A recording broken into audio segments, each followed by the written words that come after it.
Yo, alright, so we here. What up, family? How y'all living? You feel me? We on this killer frequency. I don't know. I've heard things about it. I don't know. So we gonna get into this and we gonna we gonna kind of see how this play out. And I hope y'all ready as much as I am, but let's do it.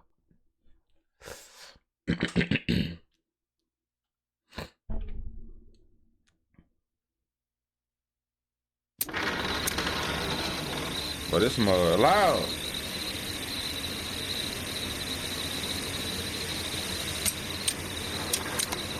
Let me not always be trying to mess with the setting. I just want to make sure my sensitivity high enough. That's all I need. I'm good. Y'all know me. Oh, this how we starting? Okay. But what am I moving? Okay. Okay. Okay.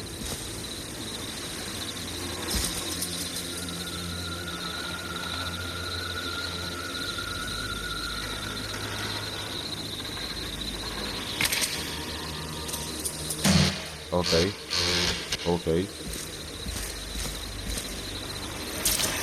Where the hell am I supposed to go? Y'all got me throw it out. Oh. All type of sounds. Bro.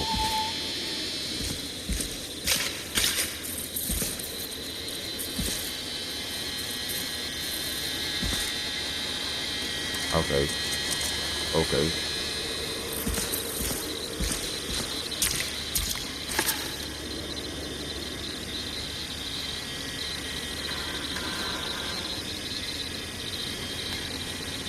This don't do nothing. Ouch. Okay.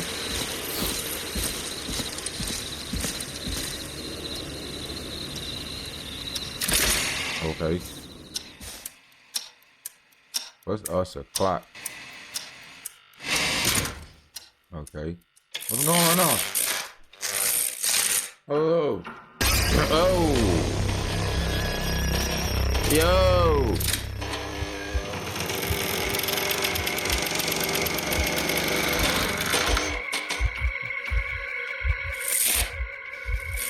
Oh. Oh, shit.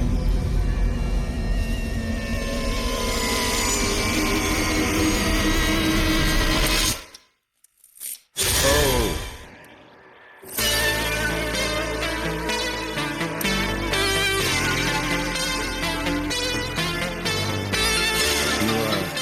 You hear something, Peggy? Huh? Hear what? I thought I heard someone yelling, or I don't know, a howl. Forrest, is this a joke? No, I almost swore I heard something. Oh, and here I was thinking you'd finally started to ease up. You probably just heard some cats outside. Cats? You know, 4 legs, whiskers, tails, not dogs. I know what a cat is. But I mean, does Gallows Creek have a stray cat problem or something? Not since the rats moved in. Anyway, you ready to do the pre-flight checks? I wonder Seriously? what this is for. Do we have to do these checks every time? And do you have to call them that? Reggie pays us to check the equipment before each show, Oh, God. and he pays us to call it a pre-flight check. But if you're sure you don't want to...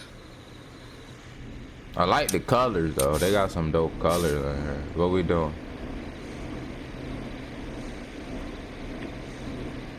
All right, fine. Let's get through this. Alrighty, this is your captain speaking. Really? Come on, let's have a bit of fun with it for once. Buckle in, folks. We're about to hit some tubular rents. Let's start with record playing. Okay. Grab a record, stick it on the player, and hit play. Easy.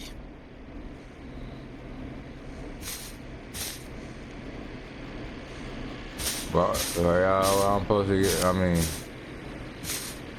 Forrest, you need to grab a record and stick it on the turntable. I know. I see gang of records around me that I can't grab. The record box is on the left, and the record player is Yeah. on the right. Pick a record and stick it on the turntable. Why Then you, hit play. Go ahead and get on there. Yeah. Got it. There's gotta be a computer game. Great. Now turn it off. Okay, hold on. All right, up next, phone line buttons. Your captain will be waiting to take your call on line 1. Hey. Okay, hold on. All right, Peggy. Ready for you on line 1. Who's Peggy? This is Captain Donald Key calling. Call me Don. You get it? Yeah, it's a riot. Great, and button 2 works.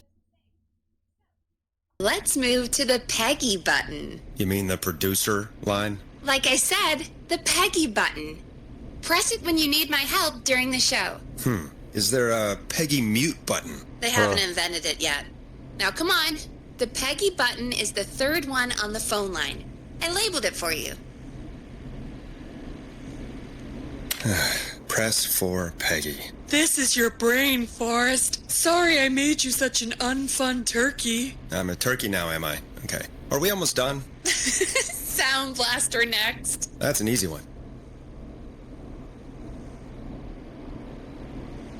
Now what? Sound what? Sound Blaster. Front of the desk to the right. Oh. I still don't get it. So what I'm supposed to do with it? It's the thing covered in buttons. Oh. There we go. Always good for a cheap laugh. All right, we're almost done. Just the volume sliders left. These should let you affect pretty much everything.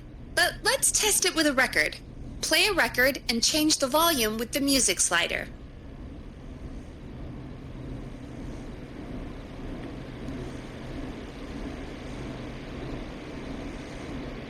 What do I do? Play a song, grab the sliders, and move them up and down. Go nuts.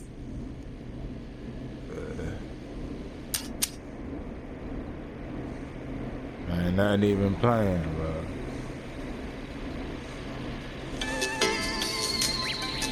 Sliders should be right in front of you. Like directly in front. Yeah, I know that. I'm doing my thing.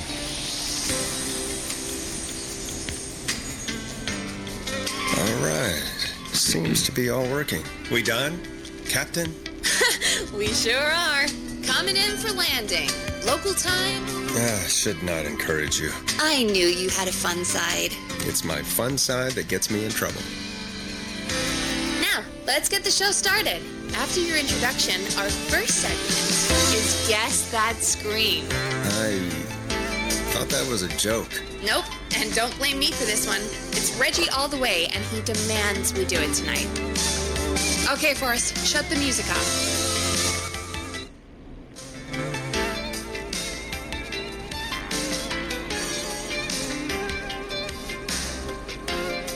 Time to turn the music off.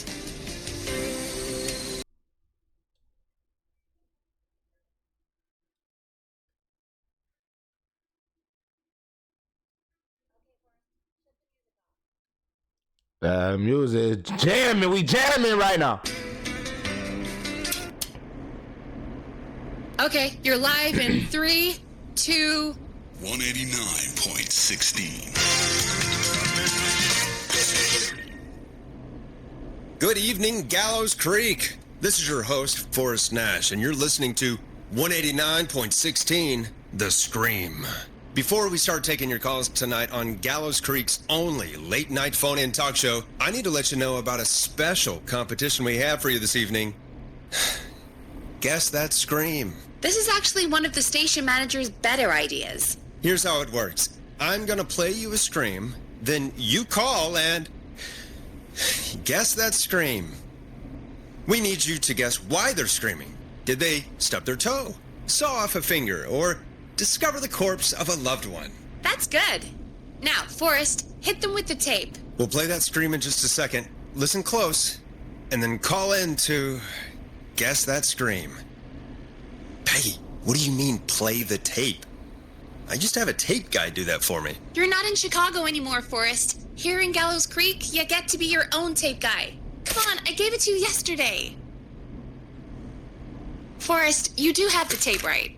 You knew we were doing this tonight. Peggy, let's be real. Guess That Scream is a terrible idea. No, I don't have the tape. It may be a stupid idea, but that doesn't mean it can't be fun. We're going to need a scream tonight, Forrest, and you're the one at the mic, so...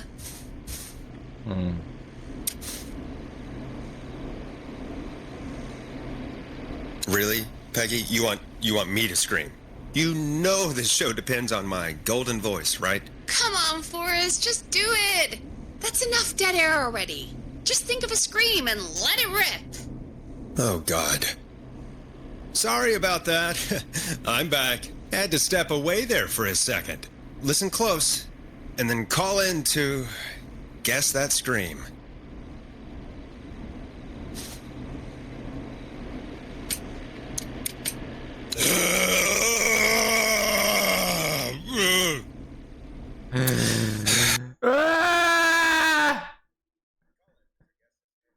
That's fast, God.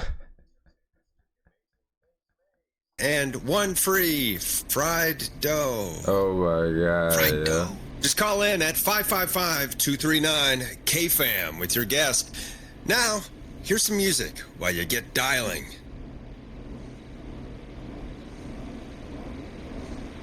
Oh, my bad, y'all. I had my video stop recording on me. Play a record, Forrest. I'm trying to figure out how to do the shift. The shift 50, ready, go. Alright, what we play? Oh, we wanna play a record.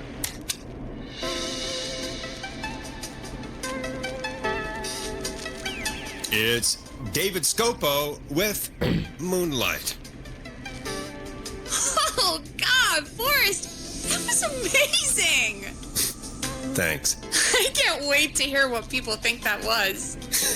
How the hell did I get into this mess? Lighten up, Forrest. That's gonna be the highlight of my week.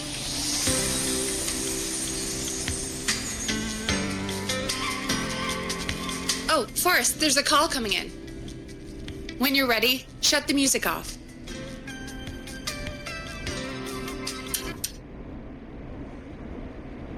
What a call at? Oh, here we go. Welcome to 189.16, The Scream. Caller, you're talking to Forrest Nash. What's going on with you tonight? Forrest! Thank God I made it through. My name is Leslie Harper. I'm the 911 operator and police dispatcher for Gallows Creek. Well, Leslie, I guess it must be a slow night for crime if you've got time to call in. What can we do for you? Slow night? Forrest, I found a body. I need help. Forrest, I recognize her voice. I'm pretty sure that actually is our 911 operator. I think this is real. Peggy, I'm not going to be happy if this is a prank. I don't do prank segments on my shows. It's in my contract. Forrest, I really don't think this is a prank.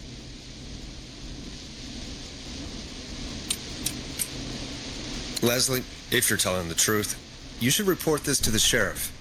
What was his name? Sheriff Andrews or whatever? I'm at the sheriff's office right now. Wait, what? Sheriff Matthews is dead. What? Sheriff Matthews is dead?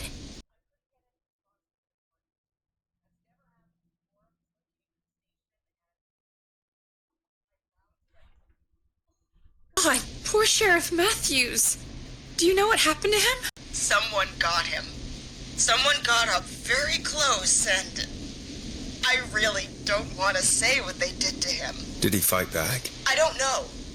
I think he tried. He's surrounded by bullet casings. I think he tried to shoot at whoever it was, but...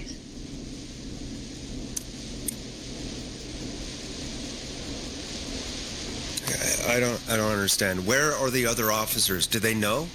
Have they secured the scene or whatever cops are supposed to do? Yeah, this is No, wild. I checked everywhere. Deputy Martinez is here, but she's knocked out, tied up, and locked in a holding cell. I called you right after I found her. God. Wait. Please don't tell me that this hick town only has 2 cops. Don't be ridiculous. We have 3. But Officer Gunderson is on leave in Cancun. They Leslie, got 3 do you have any idea who could have cops. done this? Are you Not a serious clue. right now? I didn't see anything on my way over. Leslie, you need to call over to Henderson or Quiet Ridge. They need to send someone over from their department. I tried, but I can't call anything but local numbers. Something's wrong. I'll have to go there myself. Let them know what's going on and bring help back with me. But if you leave while there's a murderer on the loose, who's gonna man the emergency line? That's why I called. Forrest, I've routed all 911 calls to come in to you. Nah.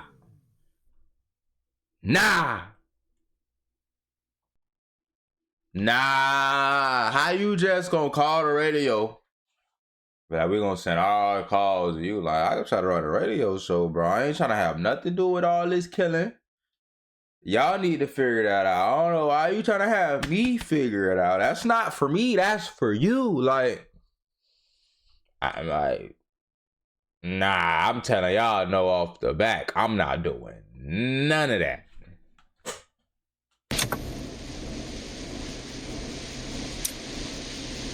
Hell nah. I'm a radio talk show host, hit the wrong Leslie. one. I talk to idiot people about their idiot ideas. I'm not a 911 operator. Why me? You're the only person with experience manning a phone line around here. You're the only person equipped for the job. Besides, there are lots of transferable skills between the two. It's like an interview. You ask questions to get information you can use. Keep people talking, you know? Guide the conversation and know when to jump in. You do know that I'm so good at interviews, they sent me from Chicago to Gallows Creek, right? So I've heard. But that doesn't matter. And besides, there are 2 of you. You can talk to each other, discuss ideas, work together. Hell, let's have some on-the-job training right now. I have an emergency. I need to get an unconscious Deputy Martinez out of that holding cell. It looks like whoever attacked her threw the keys into the cell after they locked the door. Is there any way you can reach the keys? No. There aren't any bars to the cell, and the door itself only has a food tray slot. And that's too narrow for me to reach through. There's gotta be another way in.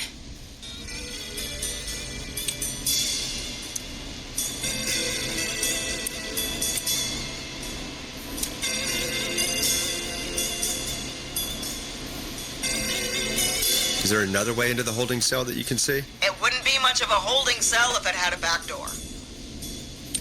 There's got to be another set of keys somewhere in that office. Those can't be the only one. Of course. Yes, there must be another set. Where might another set be? Maybe Sheriff Matthews had a set of keys on him when he, you know. I couldn't see any at a glance, but I didn't really look up close. 1 second. Oh, I think I might be sick. Sorry, Sheriff. I'm just gonna turn you over and... Oh. Please don't stare at me. Oh, wait. That might be them. I think I got the cell keys. Looks like Sheriff Matthews might have saved his deputy. Did the keys work? They do. Give me a minute to untie Deputy Martinez. I'll be right back. So far, so good, I suppose. How are you feeling, Forrest?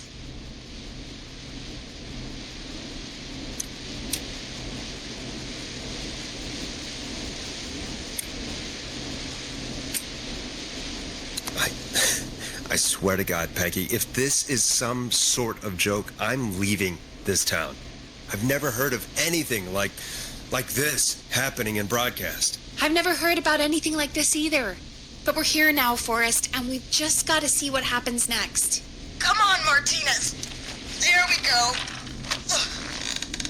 Just gonna sit you in your office chair. We'll head to my car in a minute. I'm back. Deputy Martinez is still out cold. I'm taking her in the car with me to get help in Henderson. If the killer came back now, Martinez would be a sitting duck.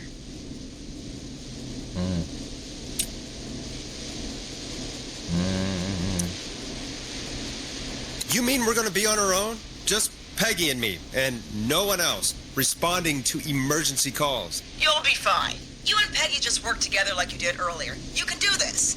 Now I'll be back as soon as... What? My car! My car is on fire! What do you mean it's on fire? How the hell? Did it just go up in smoke? What happened? Wait. What? No way. This can't... Oh, Forrest, we have big trouble. What's happening? What's that noise? It sounds like whistling? Whistling? It can't be. Oh my God. I can see him, but he's dead, right? Right? But that mask, how the hell is he? Who, Leslie? Who? The Whistling Man. The Whistling Man? Who's the Whistling Man? He was a serial killer.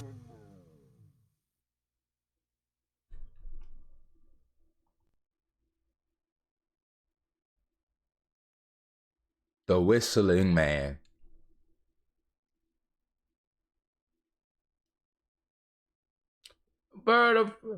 The Whistling Man. What? Are y'all coming up with these crazy? That's what y'all came up with. Okay. Back in the 50s, wore that mask. But he's dead. He's... What the hell? Oh, God. Copycat. Do you think he attacked the Sheriff Matthews and Deputy Martinez? He's coming this way. Leslie, stay inside and lock the doors. Right. Shit, we need a new plan. My car is torched. We need to think. I want to go lock my door.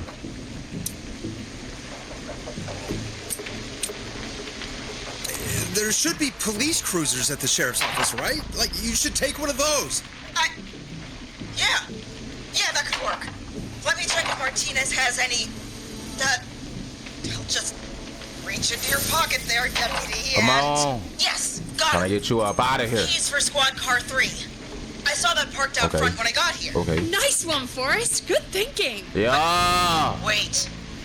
How am I supposed to get us to the car? The Whistling Man is right there.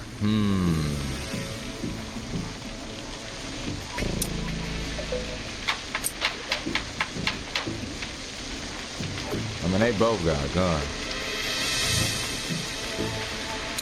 The sheriff must have a gun, right? Can you see it? There was a gun next to him. Let me grab it. Shit. It's empty. He must have emptied it trying to defend himself.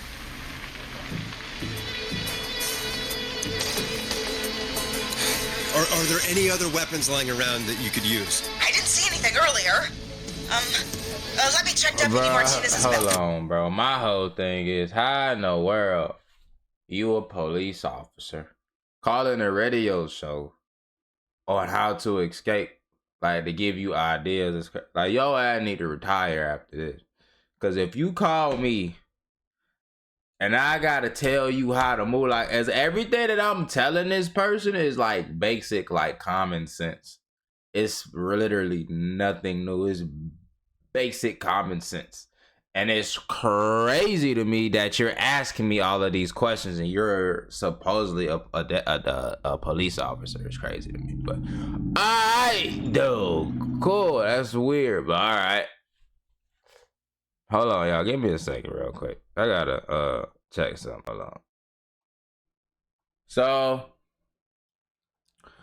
the reason my light on behind me is literally because I literally started cooking. So I literally just paused a YouTube video and just started cooking in the process of all of this. I'm cooking me some chicken Alfredo, you know what I'm saying? It ain't from scratch. The only thing from scratch is the chicken. The sauce already pre-made. The pasta and whatnot, you know what I'm saying? Already pre-made.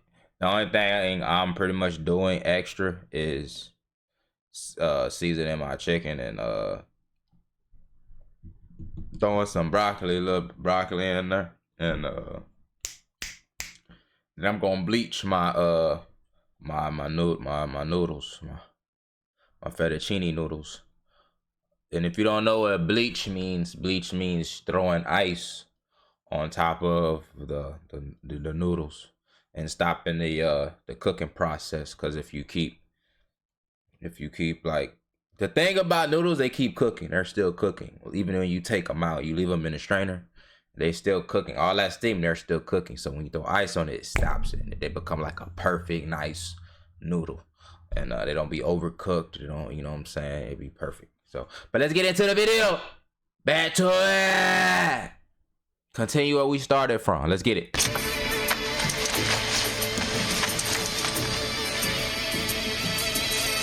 All right. Okay. It looks like the Whistling Man left her with a baton, pepper spray, and taser. I can only hold one if I'm carrying Deputy Martinez. Which You should ain't I got no take? pockets?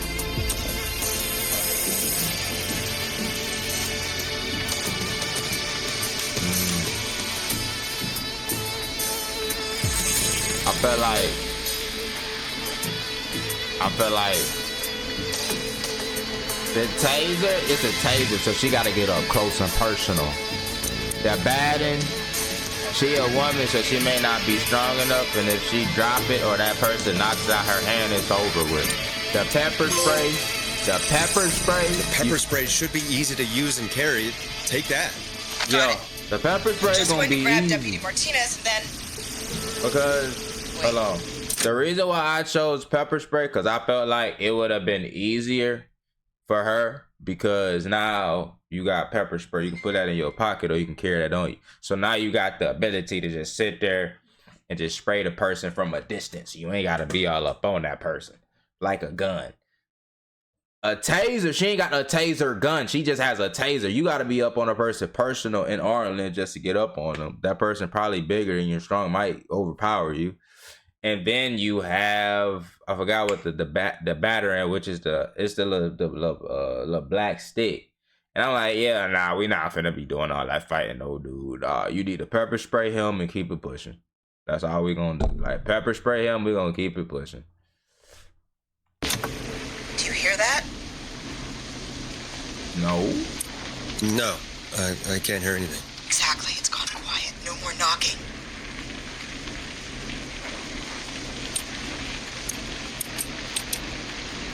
Be careful. I don't like it. Me neither. But it's an opening, and I've got to take it. Okay, Deputy Martinez, if you can hear me, it's time to move. Let's see how this play Just out. lean on me. Lean on me. There you go. Are you sure about this, Leslie? No time like the present, right? So, here we go. Again, you're hooked into dispatch now, so I should be able to radio you when I reach the car.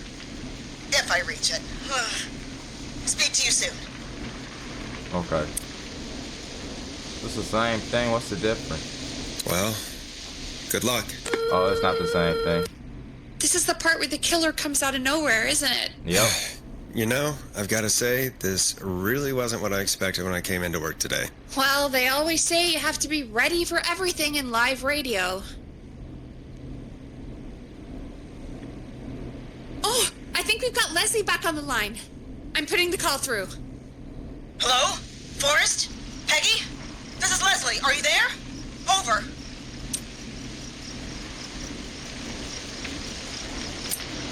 Hello, Leslie! So I guess you made it to the car then. We did. Deputy Martinez is in the passenger seat, still out cold.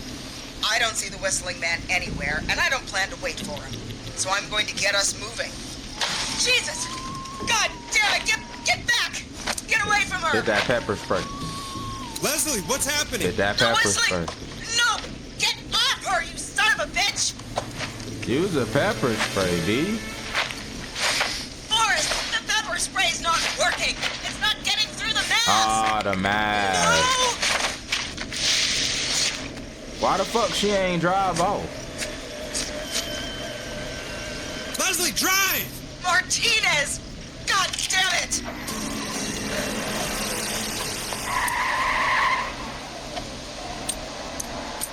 Leslie, you need to hold it together right now. Forrest, he slit her throat. You need to get to Henderson, Leslie. We can't let this happen again. Peggy's right. We've all got our part to play now. How long do you think it's going to take to get help? Gallows Creek isn't Nowheresville, but it's pretty damn close. It's going to take a while, maybe 2-3 hours each way. Slightly less if I put my foot down.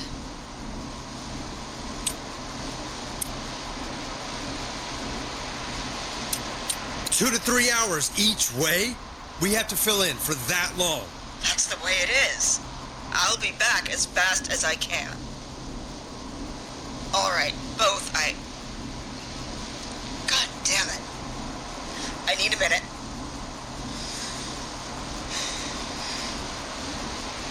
I'll be out of range soon. I'll radio back as soon as I can once I got the cavalry. Take care, Leslie. And be safe out there. Good luck, Leslie. That's wild. Folks, you heard it here. We've got a killer on the streets of Gallows Creek tonight. Please make sure to stay safe. And I keep looking back because I'm trying to make sure, and also I don't overcook them noodles because the perfect noodles be like what make the pasta hit too. Like if you overcook it, if you don't cook the noodles perfectly, it don't be the same, bro. It be too mushy and it don't be the same. So give me a second, y'all. I'm finna go check it again. Hold on. Alright, y'all. So we back. Well, I'm back. I'm talking about we back. Y'all ain't never leave. I'm back. I just got done cooking. I finished. Y'all, yeah. So now we continuing.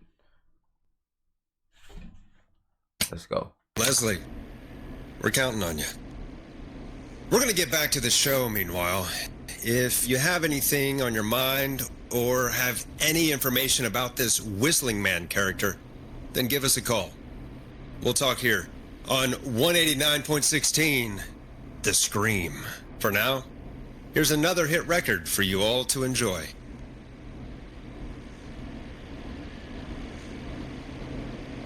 Oh, I gotta put another record down.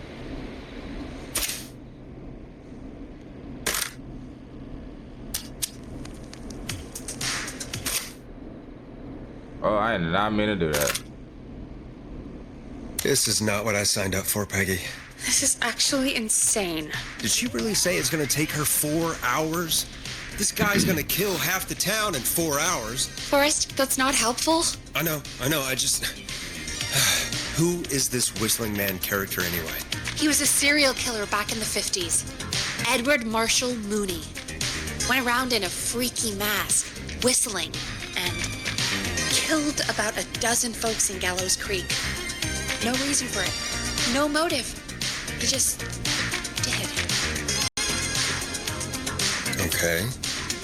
What happened to him? Well, police chased him up to Ellis Point one night. We call it Whistling Point now. And it was, well, it was on this night, actually. The police cornered him, and he jumped into the river. His body was never found. So is he alive? Dead? I mean, what's the story? Story is he's biding his time, waiting to take revenge on the town. All right, that's the story. What's the truth? Other than we have a whistling killer on our hands tonight, I don't know.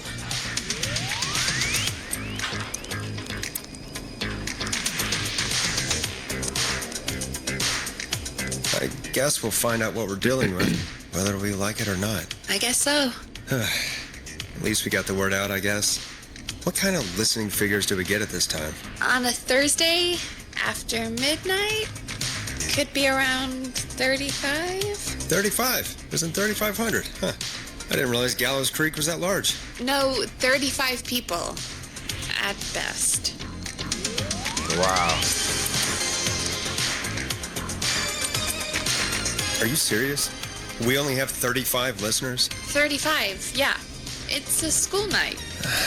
And what's the population of Gallows Creek? I don't know exactly. A little over 1,000? Oh. How many did you get before? You know. Before my career exploded and I ended up on a midnight hour talk show in the town of 1,000 people? Yeah. Before that. Around 5 for most shows on the low end. Big Gas could pump that up to 10, 15, easy. 5,000 on the low end? We could only dream of that. 5 million. Million? Yeah, sometimes that's just the way it goes. At least the Whistling Man hasn't killed me yet, I guess. Yeah, I guess we're gonna learn a lot about perspective tonight, huh? Oh, we have a call coming in. Take it when you're ready. Okay, Forrest, shut the music off.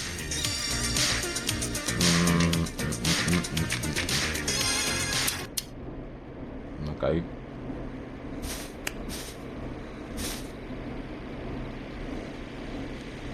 Hello, caller. You're live on 189.16, The Scream. Is everything, all right?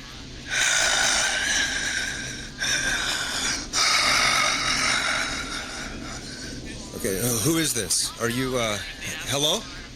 Hello?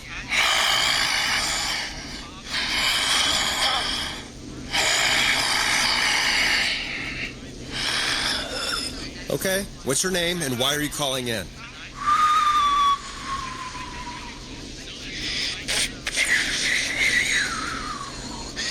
You know my name. I've come back from the dead to kill again. No one's safe.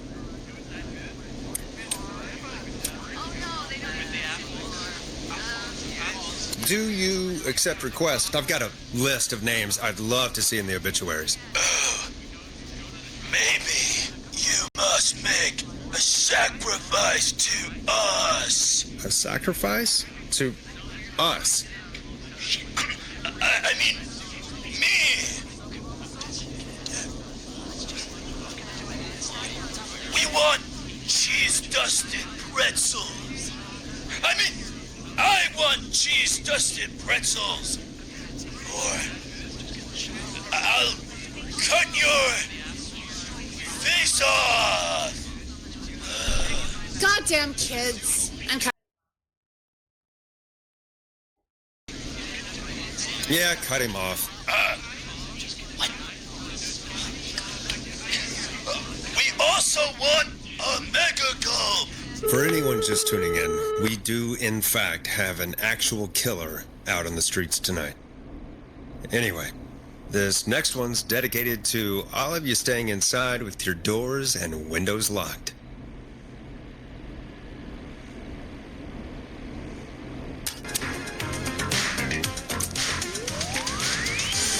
Time to go on the journey that is Blast Processor with their hit song 1980X. Peggy, the hell was that? Kids pretending to be a killer who right now is stalking the town? It's a thing. A thing? Ugh, kids around here. They pull pranks pretending to be him.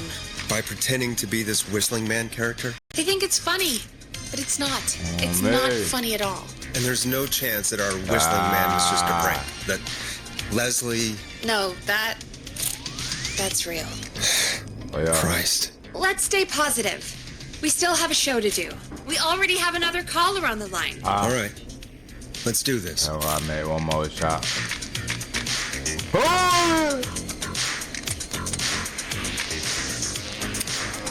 Time to turn the music off.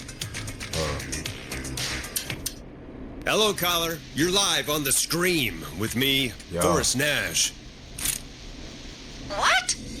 I dialed 911. I need the sheriff right away. Okay, right. Well, I'm filling in for 911 tonight. What's your name and what's your trouble? Yeah. My name is Sandra Sharp, and I need the cops now.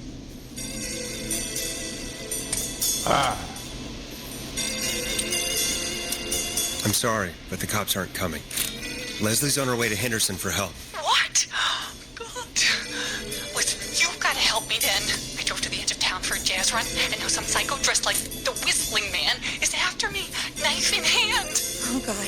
It's actually happening.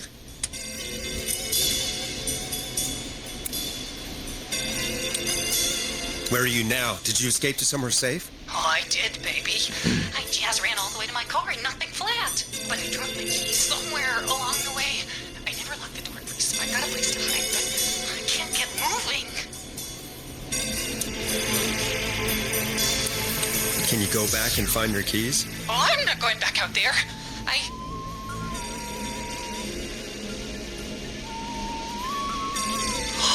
Oh, shoot.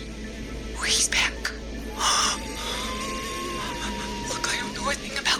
start. But I gotta start this engine without the keys. And you're gonna have to help me. Wait, I don't...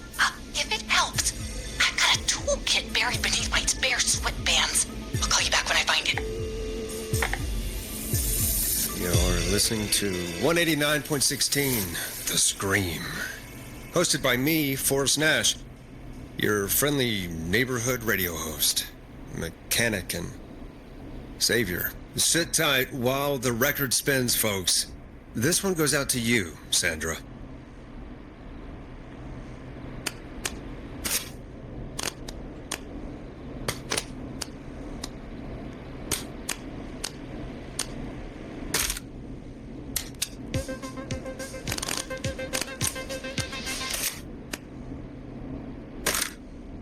Doesn't the station have a show about cars? The Tamora twins or something? Timberline Twins Talk Motors. Yeah.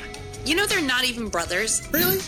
They look the same, though. I know, but they're not even related. It's weird. I asked them about it once, and they got really sweaty and defensive. Anyway, go see what you can find. The offices are out the door and down the hall. Lord.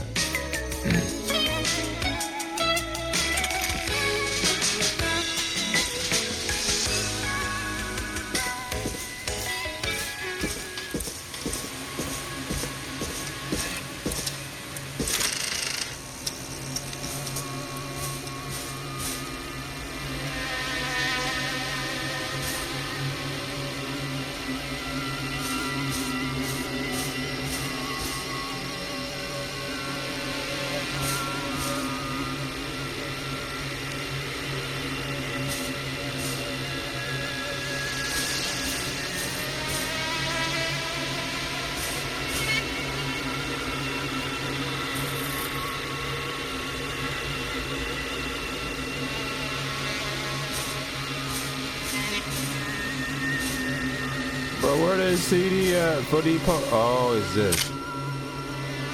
I think it's this. I think.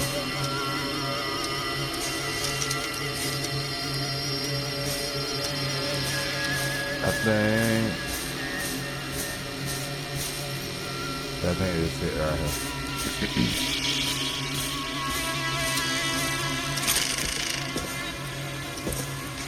So many locked doors, so few keys.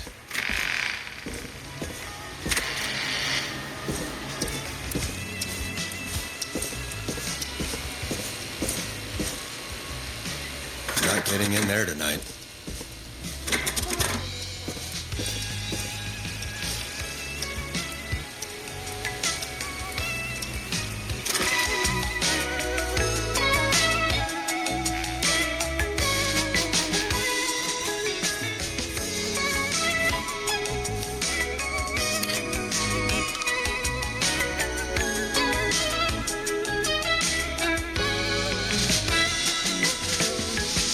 Find anything?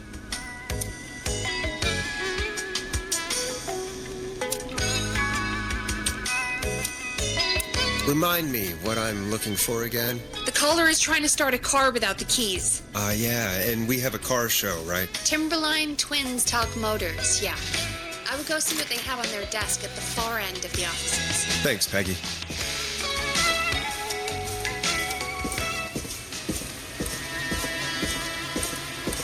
Okay.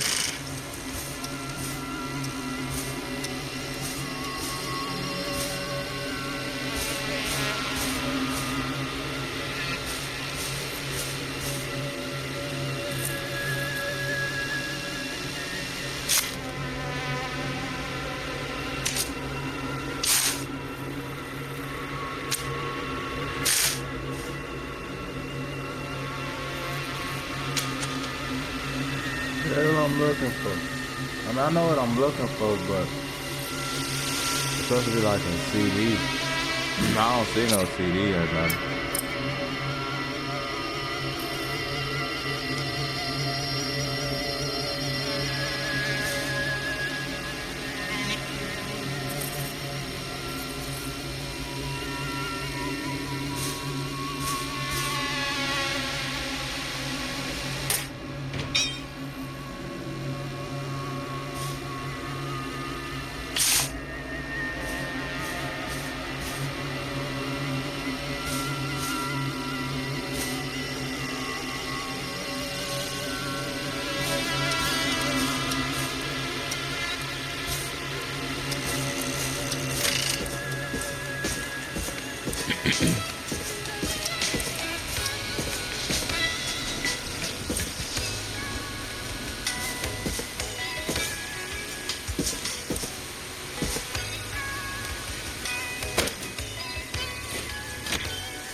You find anything?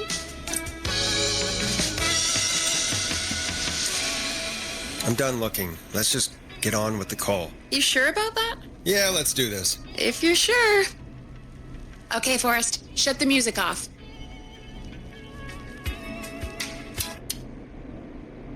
Caller on line 1. Thanks, Peggy. I ain't finna be looking all year for that.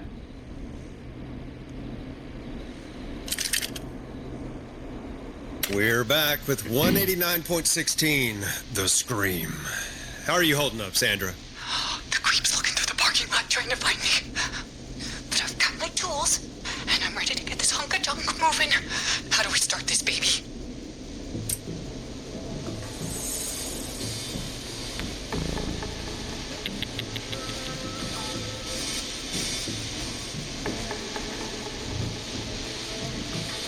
Put the screwdriver in the ignition and twist clockwise. Here goes, baby. Screwdriver's too fat to fit. What next? Unscrew the steering column. All right. Just turn. 1, 2, 1, 2. Oh, God. How long are these screws? Bro, I just went back to get my keys. Cover's off. Okay. There's a bunch of wires down here all paired up, and oh God, my heart is pumping.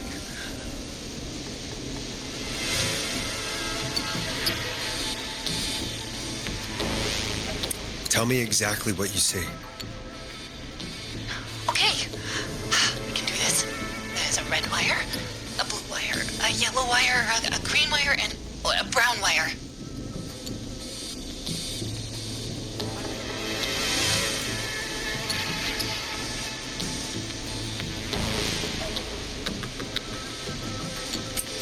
Strip and twist together the red and yellow wires. All right. We take the red and the yellow, and we twist, and we turn. Oh, perfect. I also see pink and purple wire. What next?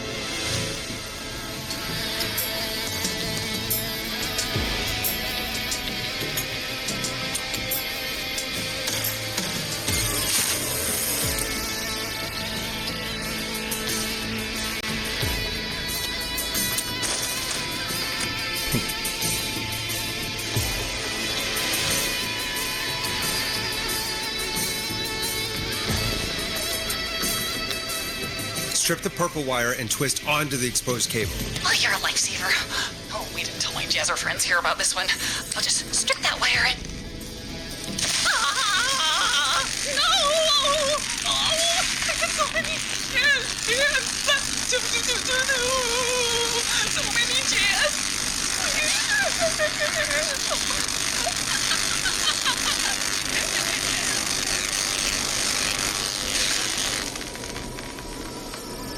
Oh no. Oh, well.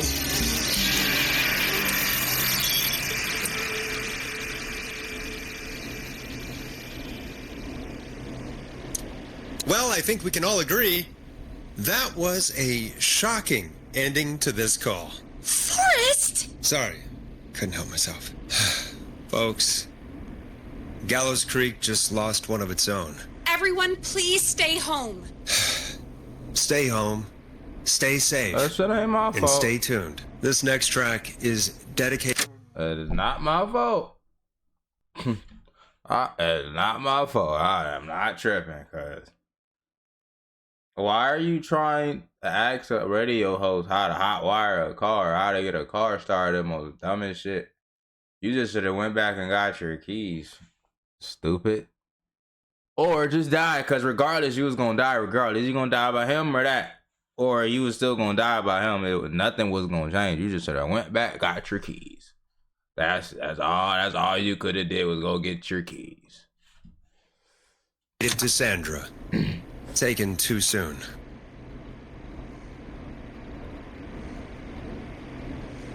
Oh well. Let's go and play this music. Listen in to this next track from Late Night Lurkers, if you dare. I still can't believe this is happening. Right? Like Gallows Creek didn't already have enough to worry about? What do you mean? Gallows Creek is a miserable place to live. Really? Miserable? It's nothing personal, Peggy, but it's not Chicago. Or, hell, it's not really anywhere. Well, I like it here. People are polite and, Stat happy? don't be awful, Forrest. Come on, there must be something you like about this place.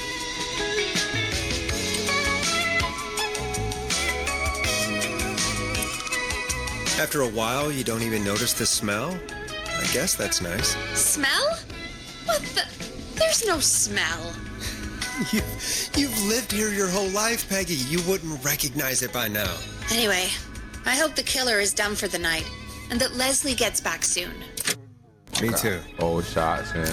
Can we at least call off that stupid Guess the Scream contest now? Yeah, that'd probably be a good idea. I'm over here making shots. Caller on line 1.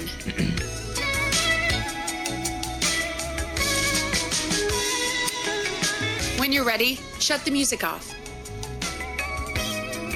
Evening, caller. This is Forrest Nash, host of 189.16, The Scream. And tonight's 911 stand-in. Hey, Forrest. My name is Brian. Brian Ponte. Brian Ponte of Ponte's Pizza.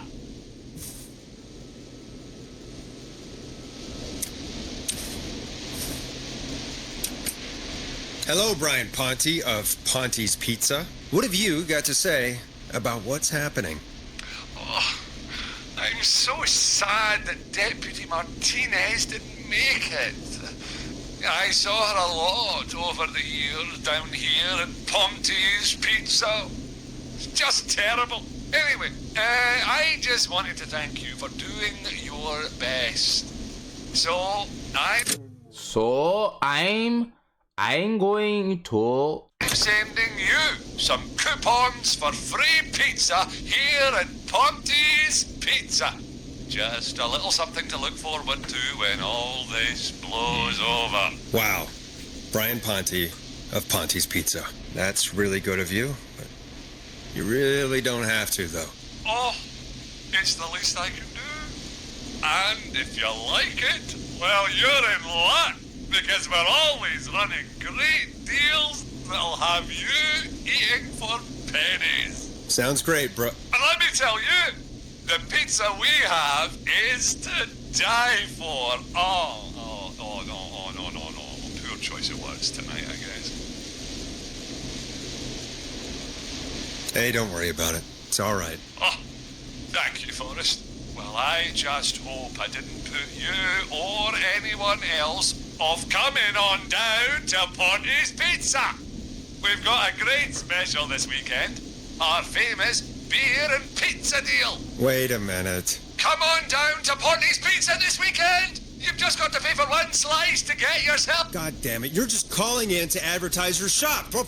Peggy, hang up on him.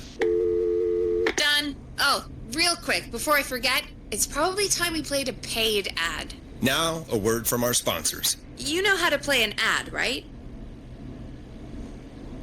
Nope. In-flight check time. Christ. Our captain would like to remind you that the station is required by law to play advertisements from our sponsors. Grab a cassette and stick it in the player.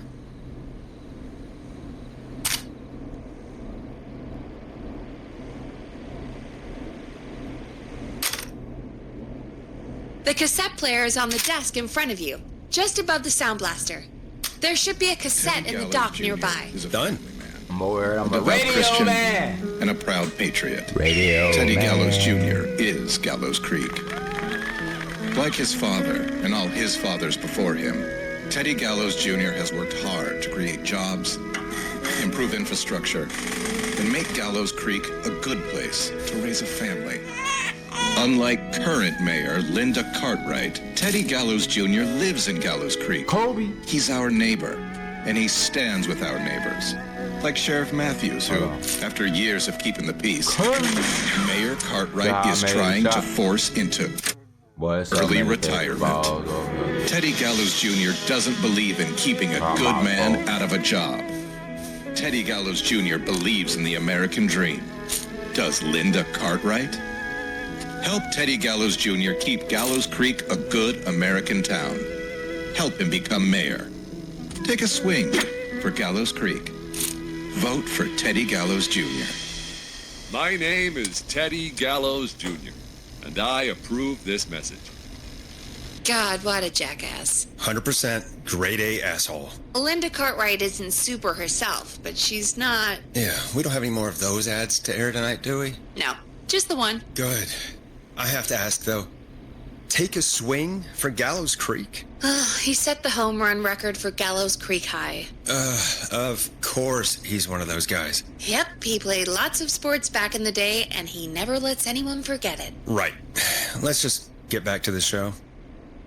Well, folks, hearing that reminds me that every vote matters. That ad really made me want to take a swing at Teddy Gallows. You mean take a swing for Teddy Gallows? Yeah, sure. Let's find out from our next caller who's got their vote.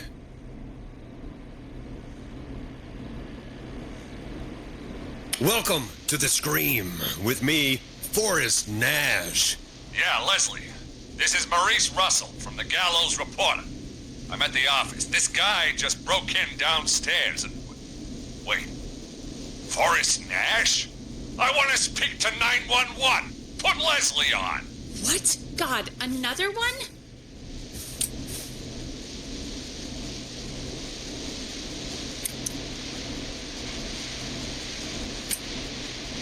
I'm guessing you've not been tuned in to our show tonight. Damn it, son. What does that have to do with anything? Just put me on with Sheriff Matthews. Sheriff Matthews is dead. Ted? What happened? Did you witness the incident? Are you willing to do an interview for the reporter? I can cite you as an anonymous source, if that's a concern.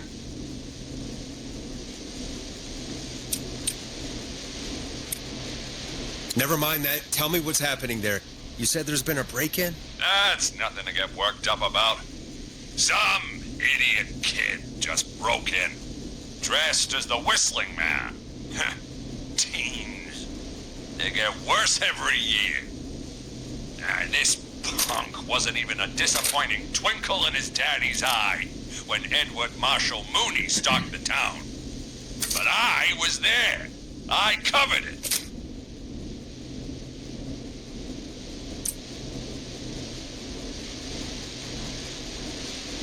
You don't understand. That's not a prankster. That's the Whistling Man. Of course it's not. It's a stupid kid. Every year this happens. They think it's funny. Not a big deal, old man. But they didn't live through the terror 30 years ago. Anyway, I know for a fact. Edward Marshall Mooney is dead. I don't know who I'm looking at on the security monitor. But if he killed Sheriff Matthews... Where are you now? I'm in the boardroom, upstairs. We got security cameras all around the building. You can watch them on any TV set here. And there's a set in the boardroom.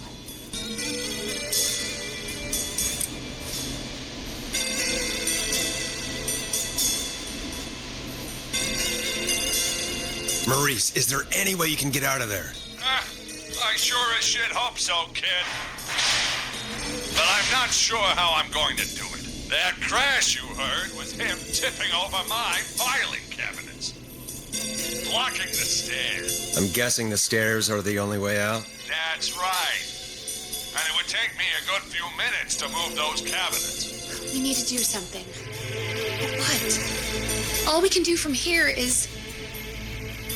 Forrest, I think I've got it. Why don't we call the killer? They'd have a bunch of phones set up across the office, right? In different rooms with different extensions. But y'all doing So we way call too one of them. much. Draw the killer I away. ain't trying to be involved with that.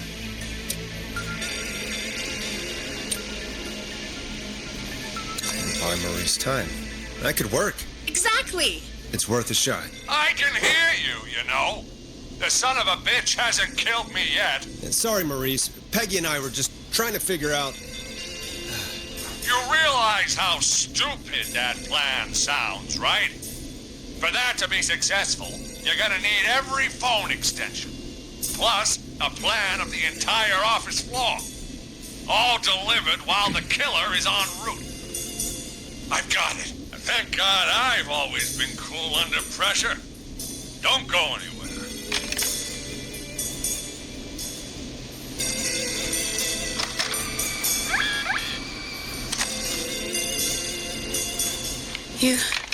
You don't think the killer got him, do you? Mr. Russell, I'm here.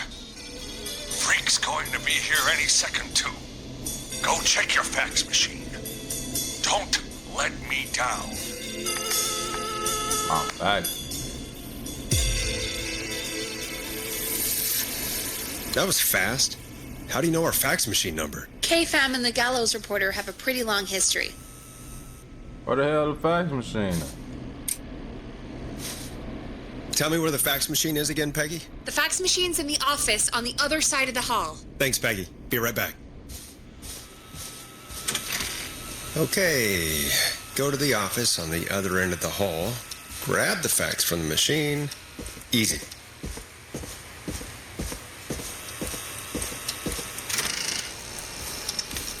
Let's sign it. That's it. This must be it.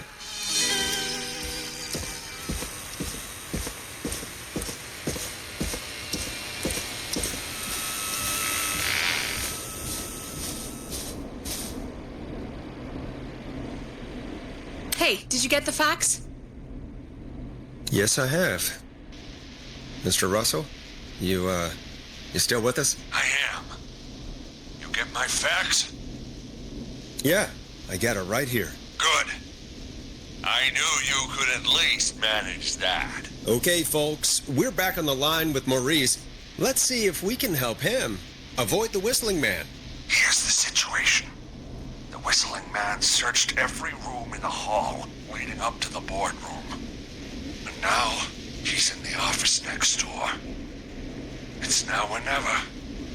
This plan of yours better work. I'm ready on my end, Forrest. Again, we want to draw the killer away by dialing an extension number, and then move Maurice somewhere safe. So, what extension should I call?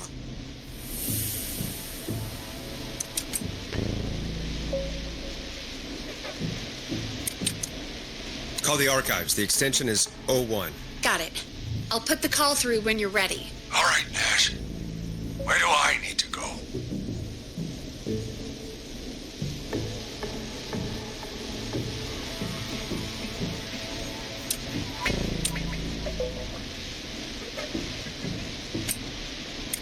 You're moving to the kitchen. The kitchen? That's just across from the archives. It's going to be tight. Are you sure, Nash? I'm sure. I'm ready to place the call. Are you ready, Mr. Russell? Don't have much choice, do I? Make the call. Yes, sir. Calling now.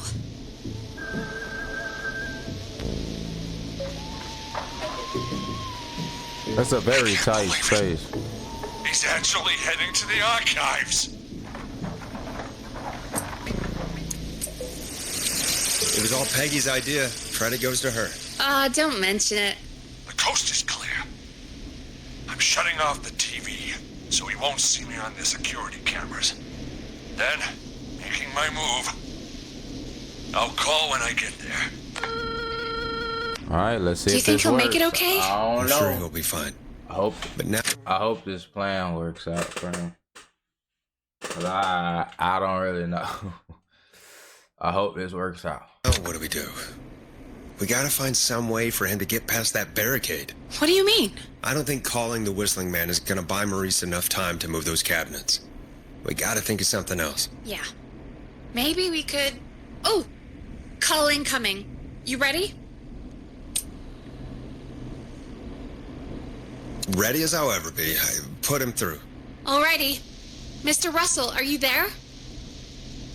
By the skin of my teeth, I am.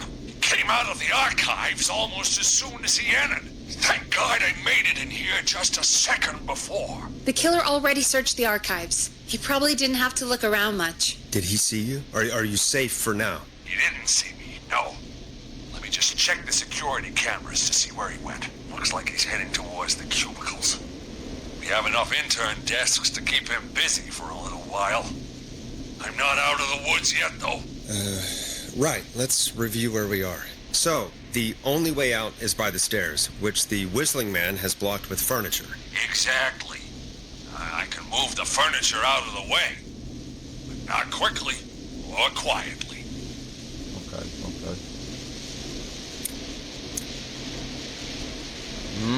Could you lock him in a room? That'd probably buy you time enough, right? Maybe. But the damn fire regulations say every door in the office has to unlock from the inside. He'd be able to get out just as soon as... Wait, no, I got it. The secret archive through my office, where we keep our most sensitive records. Ooh, a secret archive? Reggie would love that. What have you got back there? Juicy secrets about outer space? Ah, I didn't know you were into conspiracies, Peggy. I may have borrowed a few tapes from our manager's office. He has quite the collection. Will you two chatterboxes pipe down?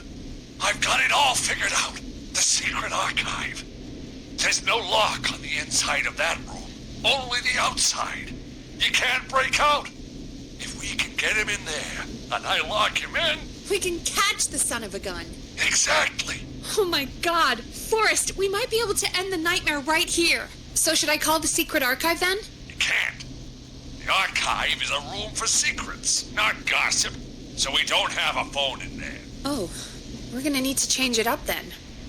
Any ideas, Forrest?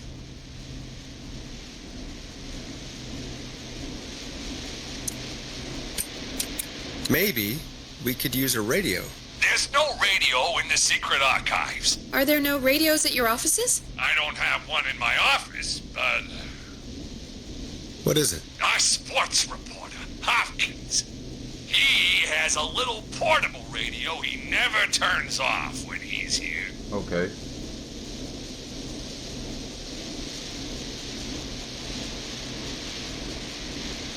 That might be what we need then. Is his portable radio still there? It should be. It's what he calls his work radio. It should be in the archives, actually. I'll sneak over while our friend is still distracted with his search. I'll call you back once I've got the radio. I ain't gonna lie. We're gonna save him, Forrest. Yo, this game interesting. This game is really interesting. Yeah. I like it. I'm finna go cut this pot off real quick. Give me a sec.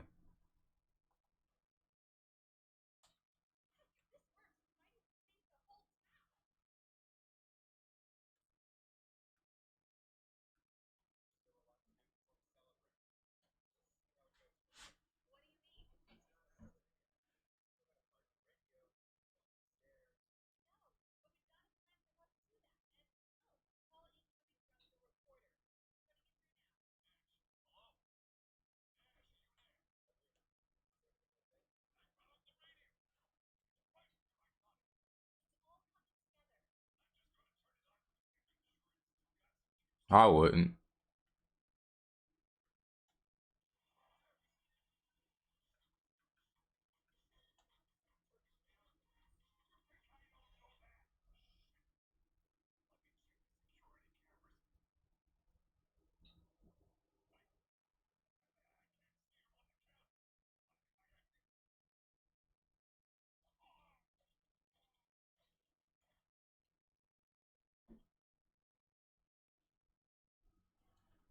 My bad, yo. I thought I switched back.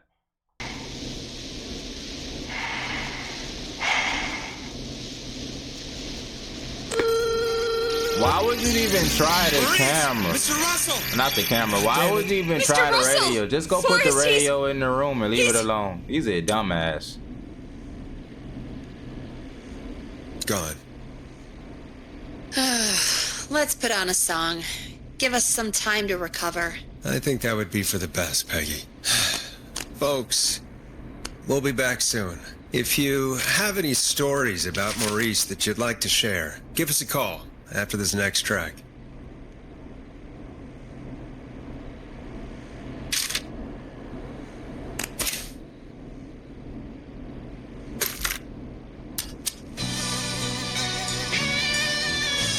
Hope you enjoyed this one as much as I do. Well, this is gonna be a long night. Oh, really? Feel like it's going pretty quickly to me. I could ask you some questions to speed things along. You're gonna interview me. You sure about that? You're not so scary. Besides, we've been working together like a week now, and you're still all shrouded in mystery.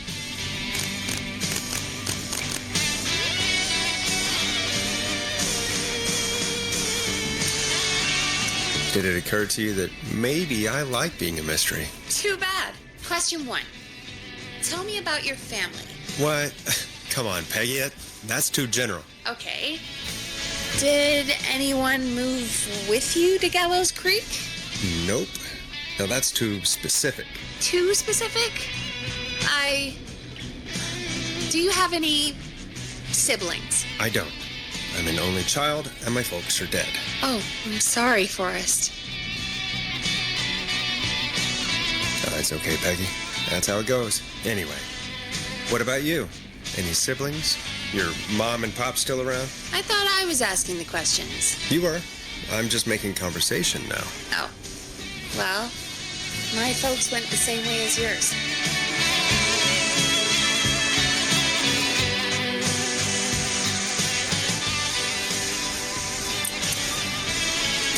Oh. Yeah. My dad walked out when I was about 13. He'd been a wreck for a while. Then he got himself into a wreck. Well, that was Dad. Mom didn't take it well. She remarried pretty quick after that. She wanted to forget Dad so bad, she even made me take my stepdad's last name. So I'm Peggy Weaver now. Anyway, Mr. Weaver got sick one day, and my mom didn't last long after he went. I'm sorry to hear that, Peg. Don't call me Peg. Yeah, sorry. I was just trying to be... It's okay, I know. I'm sorry. I'm defensive about that name. Any siblings? Funny you mention that now. No, not anymore. I had a sister, but I haven't seen her since before my dad. Hold on. Someone just rang the door buzzer. Really? Think someone needs our help? Maybe. You want to go check it out? Me? You sure you don't want to go? No way. I'm locked up tight in here. I'll pass you the key to the stairs.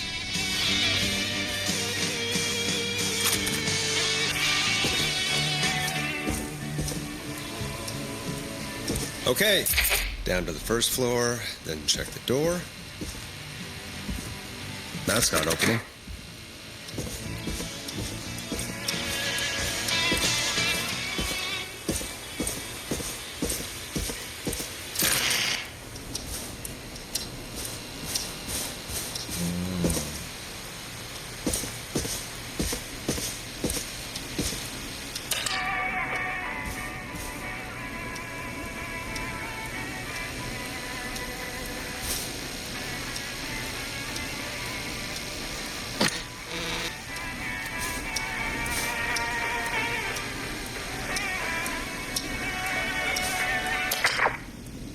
Let that back off. I need a key to get in there. I don't look too like a... This game bigger than I thought. I thought it was based off just the radio. A Oh, it's a tape. tape. Play on air. Huh.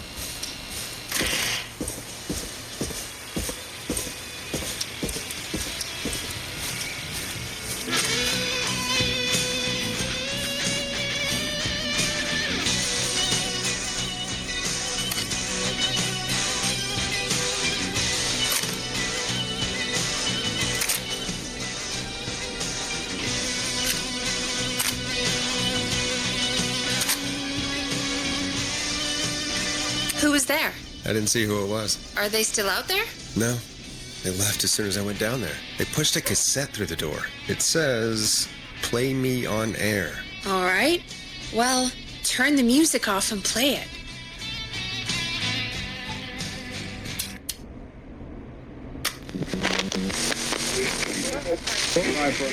Hello, Gallows Creek. Time to Pay the price. Time to pay for lives. Time to sit there. I will punish you. I'm going to enjoy this. The hell?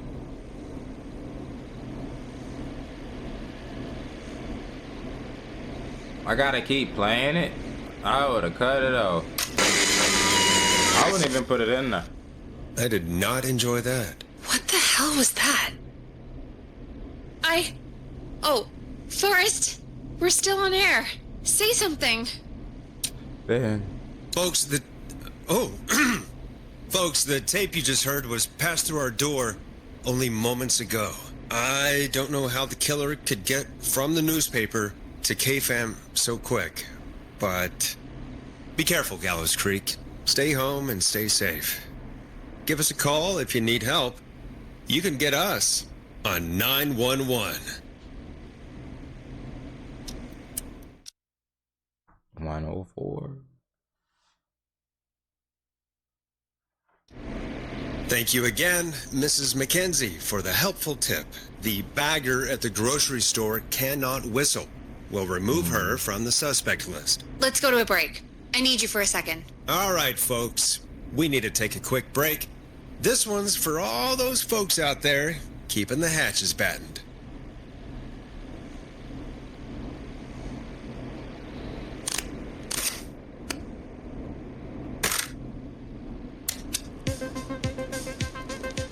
Now it's time to go with The Flow. And this is their hit, Crying for Help. All right, Peggy, what's up? I pushed a cassette under my door. Go play it. But why slow down every time I get right?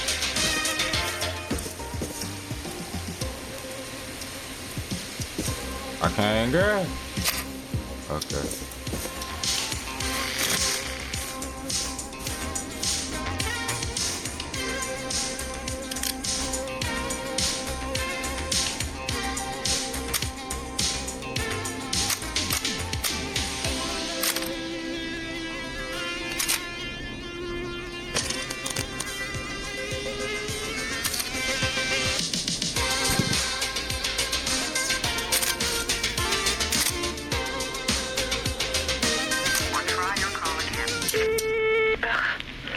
voicemail? My God. Are there any All right, I've got it. Did we forget an ad or something? I don't know. It was buried in my work mail. I only just saw it. See what it says. Play me ASAP. Off air. That's Reggie's handwriting.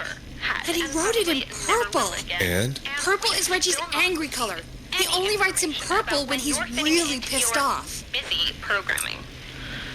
I'll be frank. He has an angry color. Oh, Forrest, I'll give you the Reggie rundown later.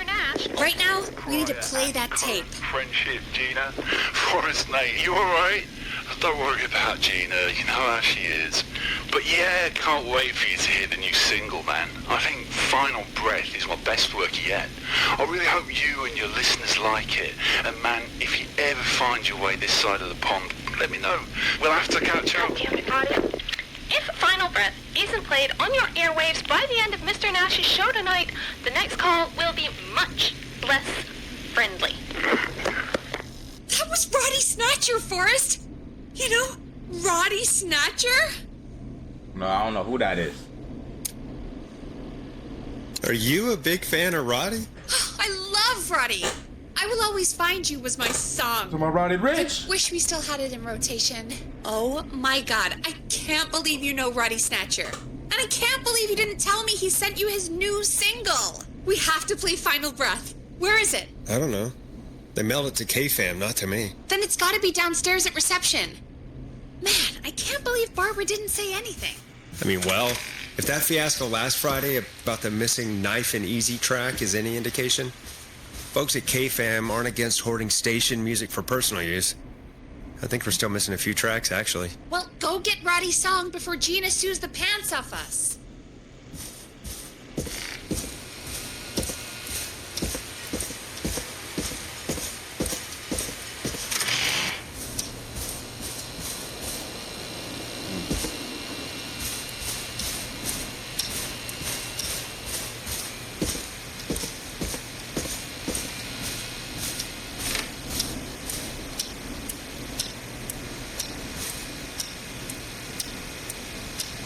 I forgot what I was looking for. Needs a key.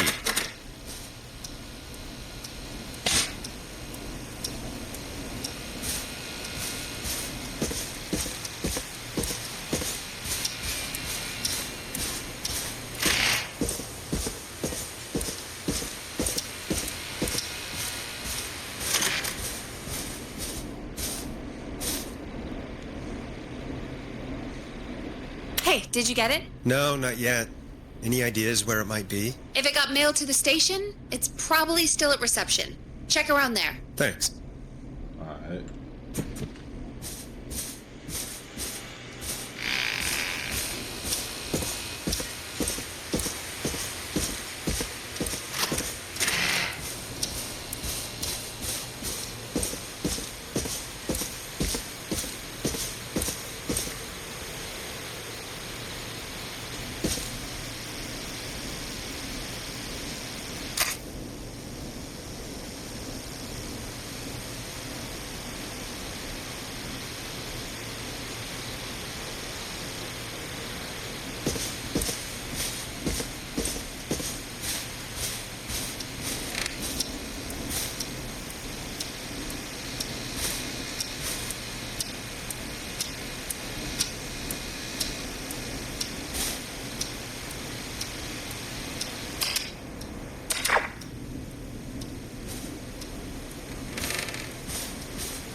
I think I'm doing it right.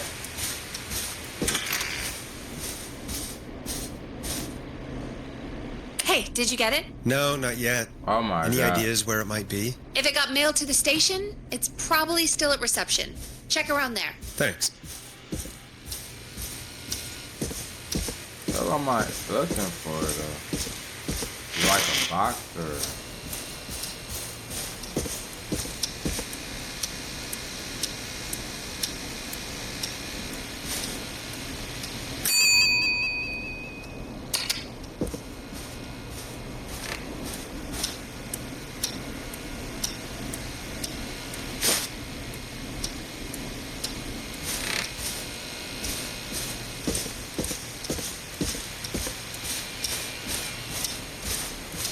I'm just bringing up every single thing.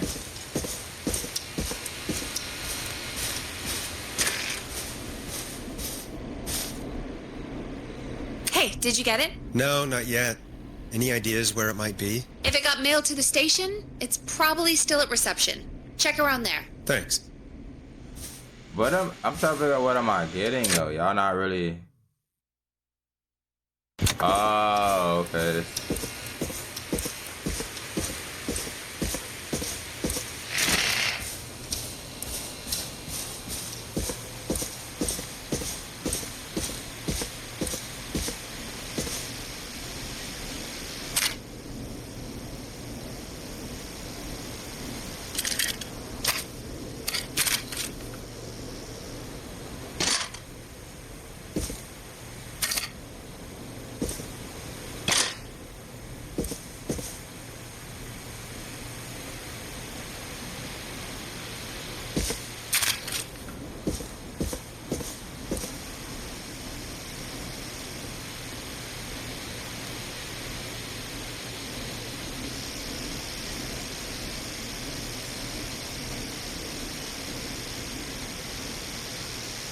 They kind of lost me on this one. Cause I'm like, the final breath. I think that's what's in my hand.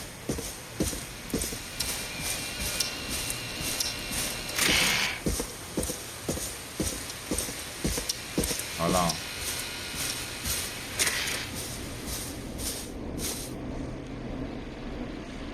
Hey, did you get it? No, not yet.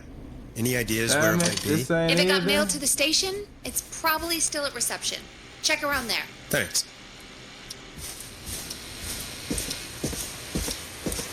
What is it, like a movie? It's a record, but I can't find it.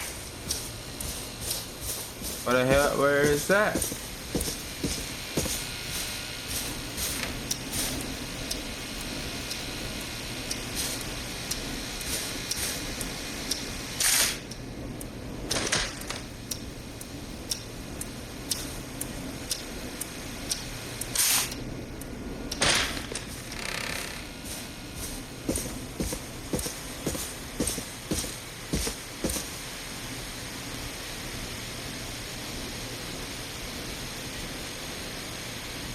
I cannot find.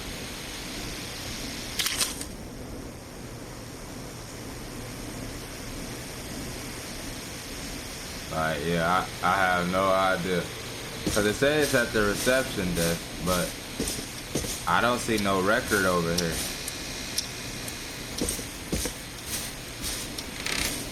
I don't see why the fuck Peggy can't go find this For now. shit. Cause she obviously know exactly where everything is. This shit is stupid. You need to go look for it. But I would have been had to get your ass up. Give a fuck about you being Snuggy. I'll walk down there with you, bro. We both gonna go. I need you to help me, bro, cause I can't find it, bro. I done walked up and down these stairs about 5 times, bro. Like, I don't know what more y'all want me to do. Locked tight.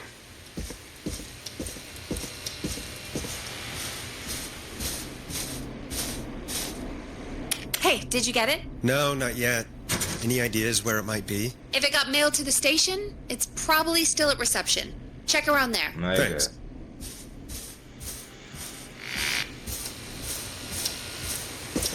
Hold on, y'all. This shit crazy. Hold on. Alright. I found it. I started getting tight. But why can't I grab it? This must be it. Final breath. My tiny Did selection I just grows. drop it? Or what did I do with it? Oh shit.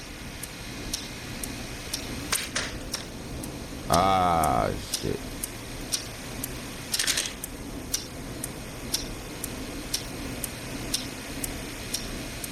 Ah shit.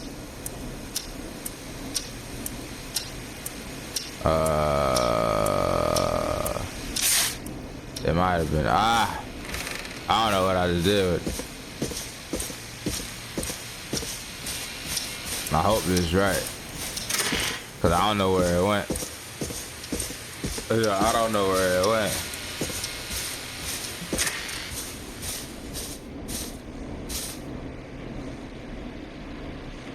Hey, did you get it? Got it. Let's get this on the air. Gallows Creek. I'm pleased to say we're in for a much-needed treat.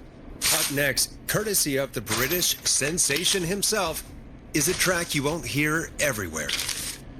Here's Final Breath by Roddy Snatcher.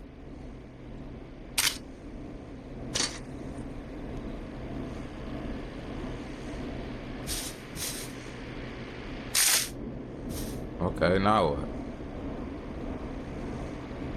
Or try your call again. Straight to voicemail? My God. Are there any professionals at KFAM? This is Gina Franklin. I'm calling because your backwater station has not honored our agreement. We gave you Mr. Snatcher's newest single, the kind of honor you never had and probably never will again. I'm so and confused we've still right not now. received any information about when you're fitting it into your busy.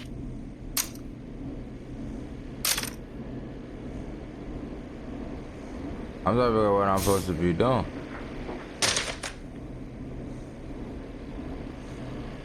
Oh, this game is crazy. Nah, this game is getting crazy. The game confusing me a little bit, but we good.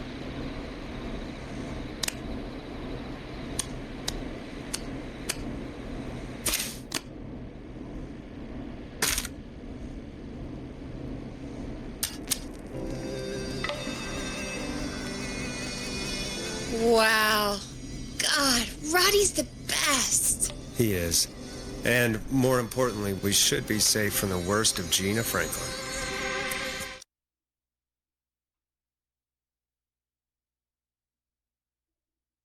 I think that's every time I've seen him live. Peggy, you just talked through the whole song. Oh, whoops. It's okay. I can just play it on loop later. Oh, shoot. I just noticed we have a caller waiting. I really hope it's nothing serious.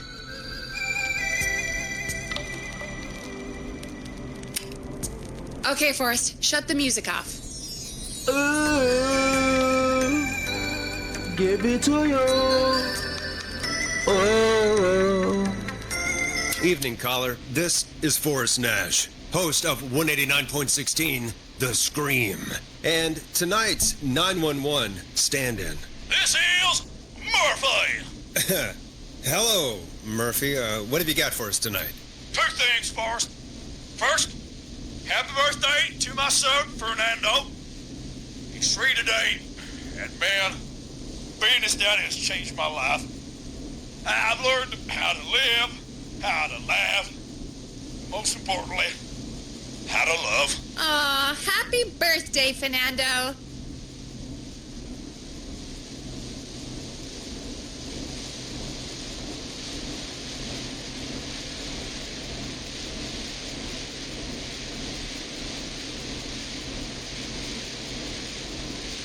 Hold on, my bad, y'all. I got focus. Hold on.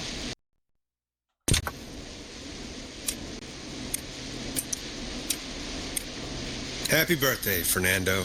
Thanks. And now, my other thing. I'm putting the word out to this so-called killer. You think you're tough, huh? Big man with a big knife, huh? Reuben, come face me, a true warrior at the gallows waste disposal Oh, he wildin' out. He wildin' out. This is a bad idea, Murphy. I got all the tapes in Master Robbie's Dojo series. So get ready, whistling man. You just let loose the junkyard dog. Oh, no. Ladies and gentlemen, keep your fingers crossed for Murphy as he tries to become our hometown hero. Anyway, we'll be right back after this commercial. Oh, we got another commercial?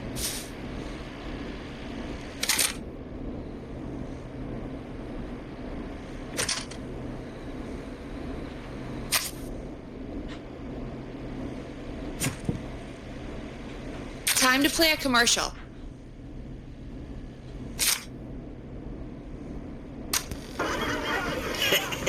Great party, man. Thanks. Can I grab another beer? Hey, sure thing. Let me grab you one out of the fridge. Oh, no. We're out of beer. What am I gonna do? The party is going to be over. Fear not. A Grill and Spree will give you a free 6-pack of beer if Gallus High wins this Tuesday. Say what? That's right. Order a meal deal from us and you'll get a free 6-pack of beer if Gallus High wins. A free 6-pack? Righteous! You heard me. 6 beers if Gallows High wins. Sounds like you've already had enough beers. I hope we murder them. Me too, Billy. Me too. Come on down to Grill and Spree or call 555-749-8335. We've got barbecue you'll die for. Yeah. Okay. Hey, Forrest, do you know what the Grill Reaper's favorite grilling spree order is? I have a feeling you're going to tell me. Spare ribs. Just get me back on the air. And we're back. We got a caller. You know what to do. We got a caller. You know what to do.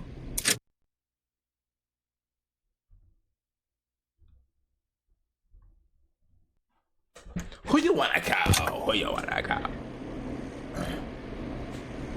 Okay. Hello, caller. You're live on The Scream with me, Forrest Nash. Hold on. Who's there? Who is this? Hello. Are you still with us? Forrest? He called me? That horrible whistling down the phone. He's coming for me? Jesus. Okay, listen, caller. Don't panic. We've done this a few times now. We can help you. A few times already? So, you saved them, or? Well, you know, we learned a lot. Oh, God. We're gonna help you. Can you tell me your name, caller? I'm Dr. Sullivan. Virginia. Sorry. Take some deep breaths, Virginia. You're gonna be okay. Please don't let me die. I won't. Just calm down. Tell me where you are right now. What's your address? Oh, God. Maybe you can hide in your house? He'll find me. I know he'll find me. Is there a neighbor you can call for help? No. Everyone's away tonight. There's just a fraternity down the street. You live by a frat house. Yes, they're having a party. That takeout coming in all night. Lawn covered in beer cans. They're getting wasted. And I'm about to get... Oh, God. Virginia, what's the name of the frat? Oh, God. I can't think. I can't. Any idea what the frat might be, Peggy? If I knew where she was, I might know, but... Wait, the takeout. If we can get takeout to the frat, we can get a message to them to go and help. Virginia, who did they order takeout from? I don't know.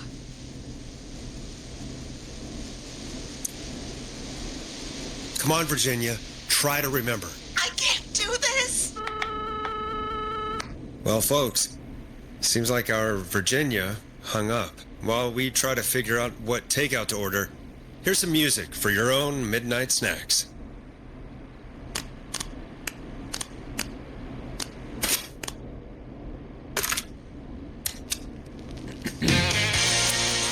Let Storm Riders take you on a rock and roll ride with the Glam Jam.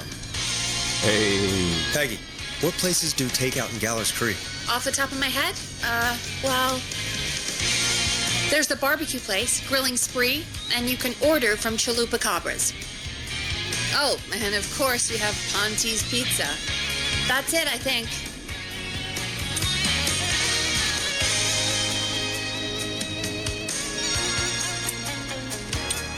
All right. We'll call each place and ask who they deliver to tonight. That's not going to work. Takeout client privilege. What? There was a lot of competition back in the day. Things got ugly. It's a long story, but what we can do is this. We figure out where the frat boys ordered from, call the takeout pretending to be from the frat, place an order, and include a note asking them to call the station. There's no other way, is there? Not that I can see.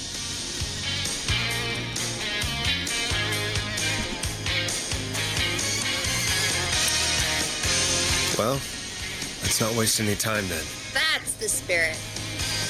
You got any suggestions on where to look? Check the offices for anything food related, and maybe the kitchen downstairs. You'll need a key for that. I'll just slide it under my door now. Thanks, Peggy. God, where to start? What would make me order from somewhere if I were a partying frat boy? We have a food critic, right? Chad or Brad or... I'll just have to look around.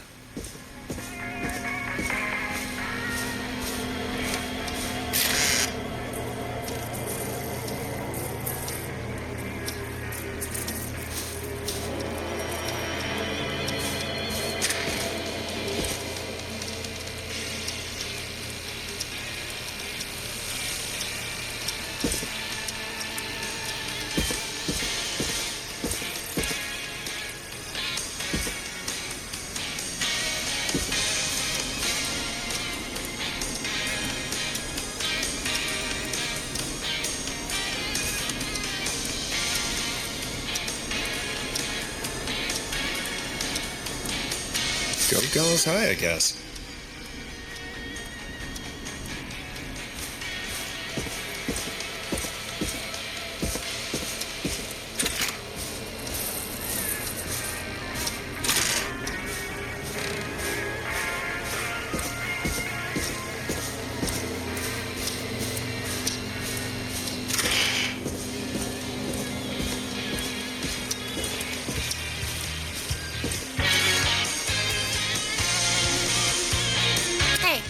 anything useful? Yes, I have. That's great. Are you ready to get back on the line? Let's make the call. Time to turn the music off. Okay, Forrest, what'll it be?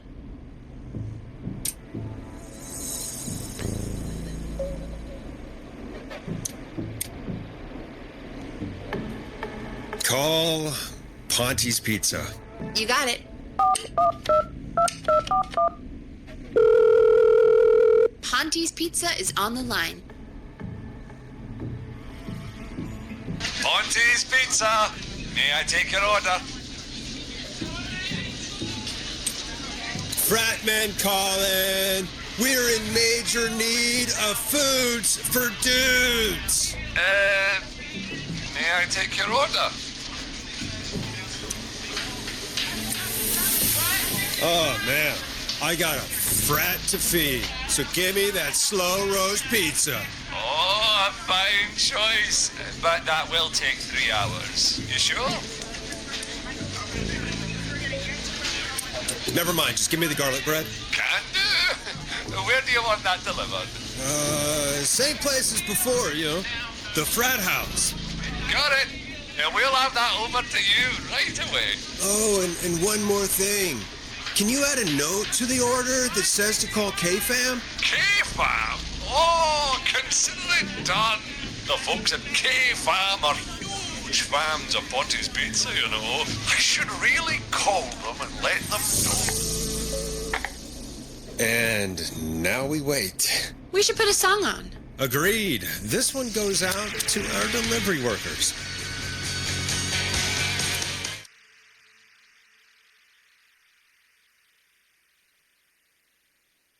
Which of the takeout places would you order from? To save Virginia? No, where would you actually eat? Oh, I mean, they're all pretty. Bah!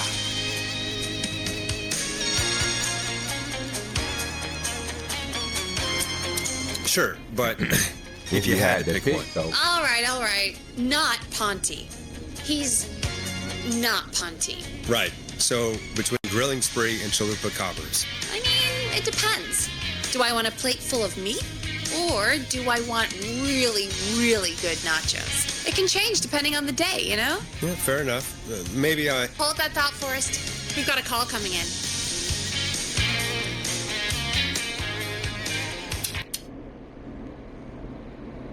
Hello, caller. You're live on The Scream with me, Forrest Nash.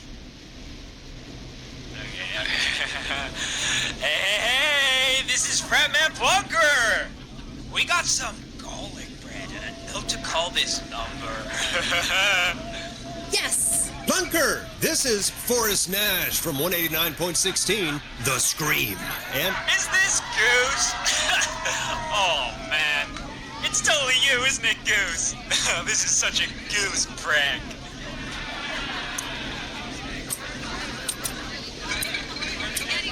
Fuck this. sure, whatever. It's Goose. Now, listen, Goose, dude, get your ass to the party. We got so much beer.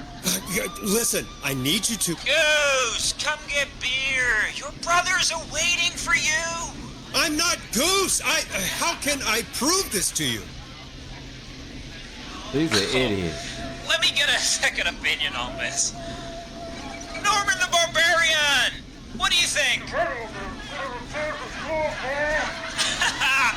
Great idea. Norman the Barbarian says only the radio man can control it. So, play us the flow. Wait, really? What? The flow? Norman the Barbarian demands it. Okay.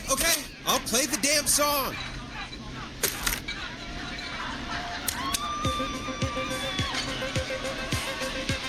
Oh, shit! Okay, Radio Man. You got my attention. What is it? Thank God. Listen, you've got to get over to your neighbor's house. All of you. Just... Say no more. Plunker's moving the house. Forrest, line 2. Hello, you're live on 189.16, The Scream. Forrest, it's the killer. He's at the door. He's... Oh my God. talk, I promise. The party has arrived! Oh, thank God. He's gone and... Oh, is that you, Radio Man?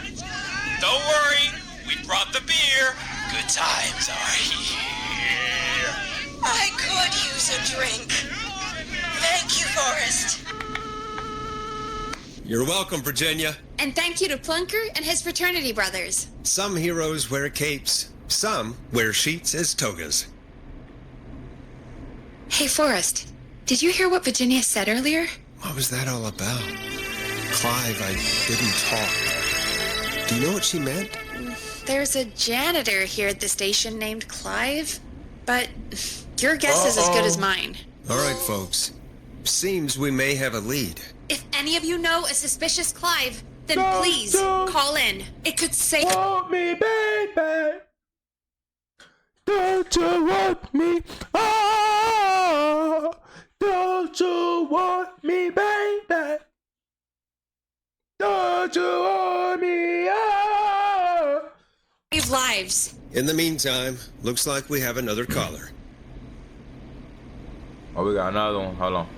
Hello, caller. You're live on the stream with me, Forrest Nash. It's great to speak with you, Forrest. As a local small business owner, I find this all horrifying. A killer roaming the streets of our fair town? Terrible. I hear you there. It's a scary time for everyone in Gallows Creek. How are you holding up? You somewhere safe tonight? Yes, Forrest, I am. I'm here at work in my small business. It's a safe, family-friendly place.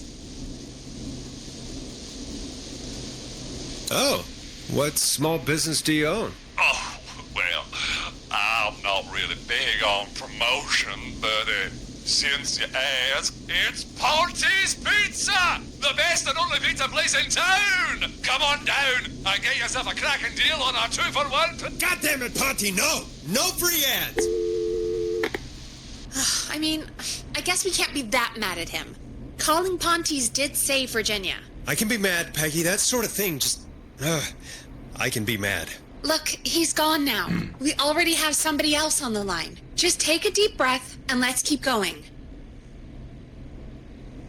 Evening, caller. This is Forrest Nash, host of 189.16, The Scream. And tonight's 911 stand-in. Hi. Hello? Am I on air? Sure are, caller. What's your My name is Eugene. name? And what have you got for us tonight? Name's Eugene Stein, and I've got a heart full of love, Forrest. I'm hanging out in the middle of the maze, listening to your show, looking up at the stars and waiting for her. You got a special lady coming out to see you. Yeah. Molly. We planned to get lost in the maze tonight, to take our first journey together into the love labyrinth. That's why I'm calling, actually. I thought she'd be here an hour ago. And since I've listened all night to how cool you play it, I thought you were the perfect guy to ask. Should I call her up and ask if she's coming, or wait and see? For real, kid? If you've been listening all night, do you really need to ask me? Yes, that's why I'm calling.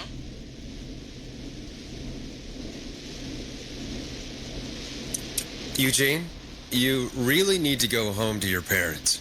My parents are dead, actually. But, Oh, jeez. yeah, I guess it's not the night. Hang on. I hear some rustling. I guess she came after all. Molly! I'm in the middle! It'll take a little while to get here, but, thanks again, Forrest. It's been good talking. Oh, Wait a second. Molly can't whistle. No, this is supposed to be the best night of my life! Not the worst. Eugene, do you know the way out? It wouldn't be the maze if he could just remember the way, Forrest. She's right! Listen, Eugene, breathe, hide, and call back in a minute. We'll get you out. I'll do it for Molly. But please, hurry. Well, listeners, while Peggy and I deliberate, here's a track for all you lovers out there.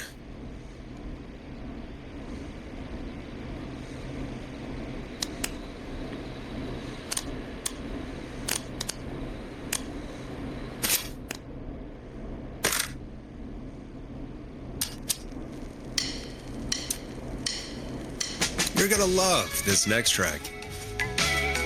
How the hell am I supposed to get in through the maze? You know Barbara, our receptionist? She's a maze fanatic. She isn't here. You're supposed to go with her last minute.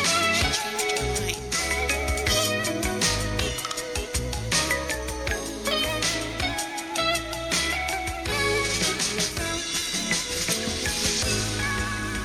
changed her mind. Why'd she change her mind? She went with that jerk Brad instead.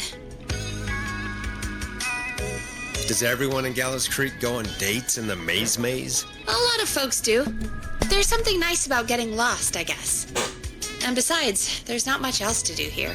Maybe we should call Barbara then, if she's so big on the maze. We could, but I don't actually know her number.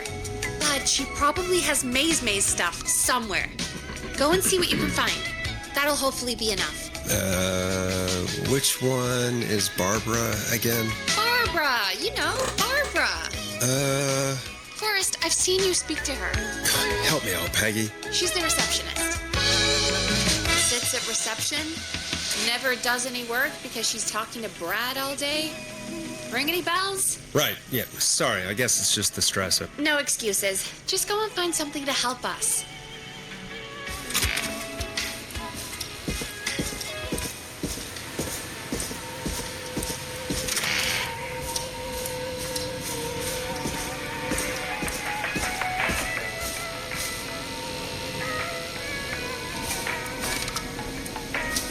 Bingo. Here's what I was looking for.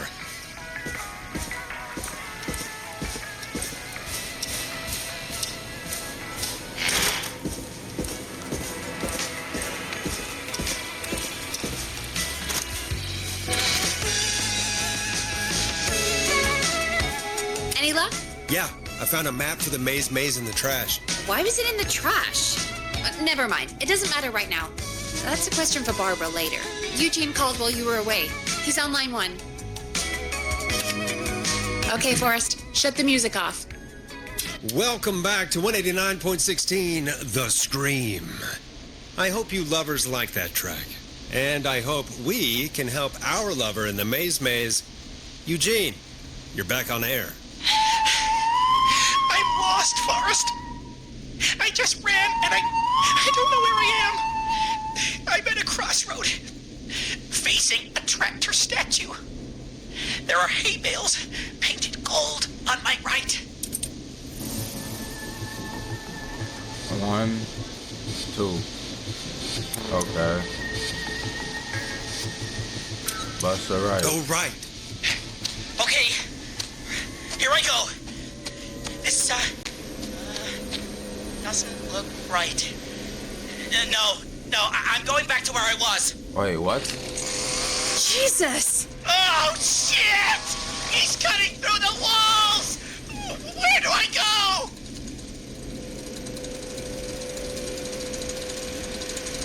Go forward! Okay! I'm going! Please! No! You don't have to do this! Ah! I think I'm gonna be sick.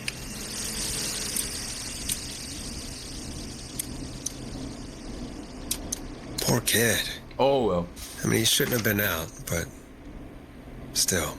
What makes someone do that to a kid? By the way, why do you think Molly missed their date? Do you think she's okay? Unfortunately for Eugene, I think she probably never left home.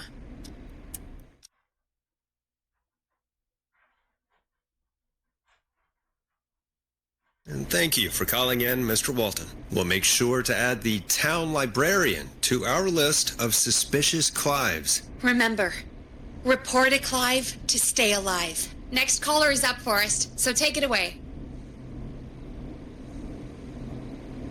Caller, you're through to Forrest Nash on 189.16, The Scream. Hey, wonderful show tonight, Forrest. Well, that's kind of you to say. Thank you. What's your name, caller? You can call me Dawn. Could you play my tune for us? Your tune. Sure. Long Ride Home. That old song. Sure. We got it. I think I played it the other day. Thanks. It'll be good to hear it again.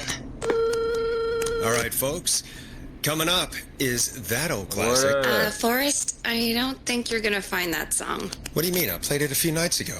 I know, but, we don't have it anymore. What are you talking about?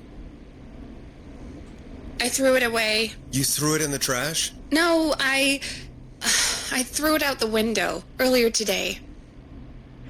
What? Peggy, that's a bit extreme, isn't it? Brad was annoying me all afternoon. He played it on repeat because he knows I don't like it. So I grabbed it and threw it right out of one of the office windows. Not my finest hour, So now I but I gotta can go only take so much. outside and go get it.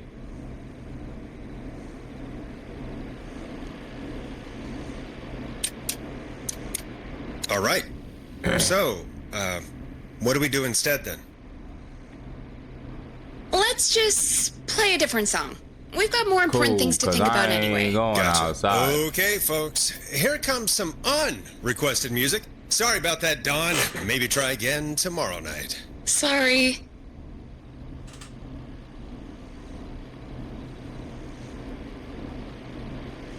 Now.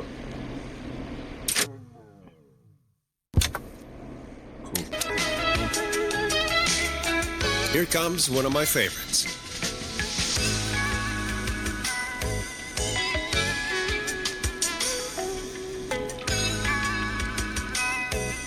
Of all the songs to request, why did it have to be that one? Gee, Peggy, what did the barn finds ever do to you? Wrote that song, for one. It gets real old when you're forced to listen to it on repeat for years. Why couldn't they just request Roddy? Oh, Forrest, scrap the song. We have another caller.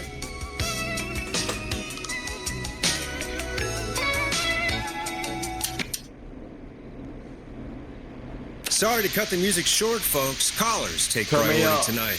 Welcome to 189.16, The Scream. This is Forrest Nat. Forrest! Oh, thank God. It's me again. Murphy!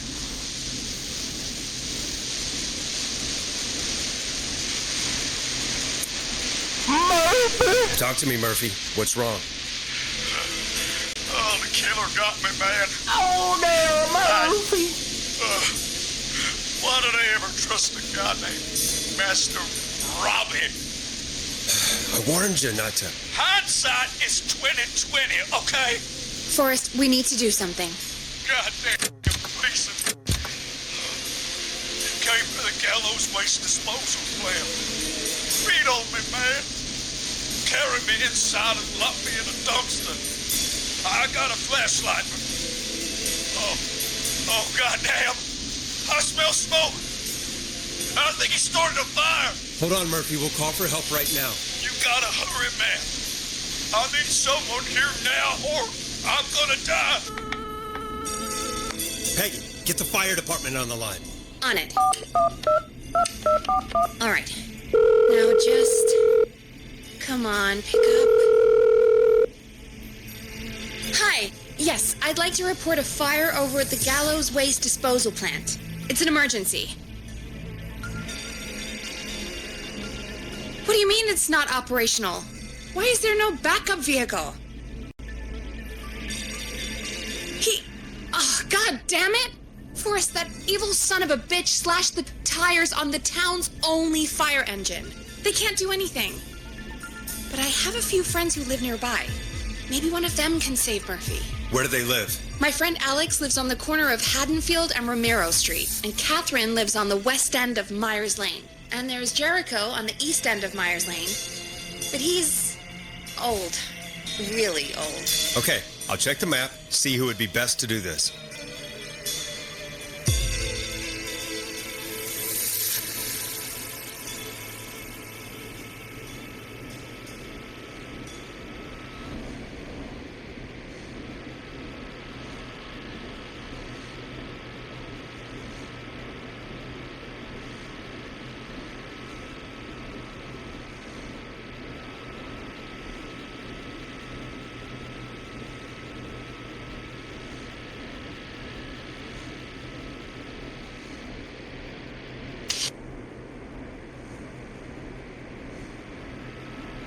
Okay, so the west side right here. Hold on. West side. So she on the west side. Oh, west side of Myers Lane.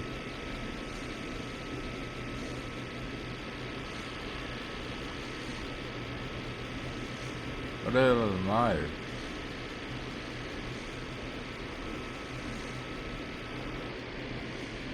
I see Myers.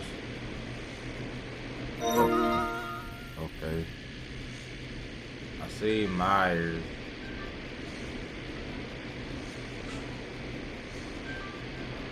I'm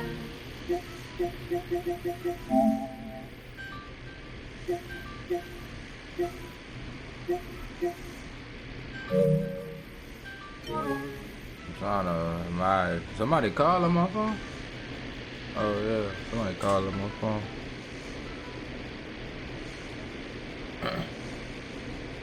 I meant to love a bit here. Okay, so we got Myers Lane, west side. End of Myers Lane on the west side. So she's basically right here. Okay, so let me get this right here.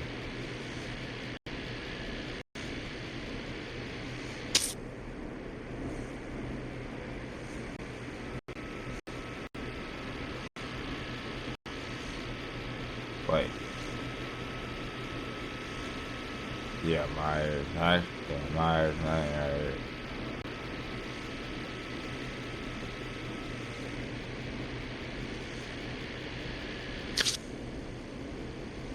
My bad. I'm trying to. There you go. Okay. All right, Forrest. Who should I call? Both. Who can help Murphy? We doing 4. We doing Catherine. Call Catherine. All right. Give me a second.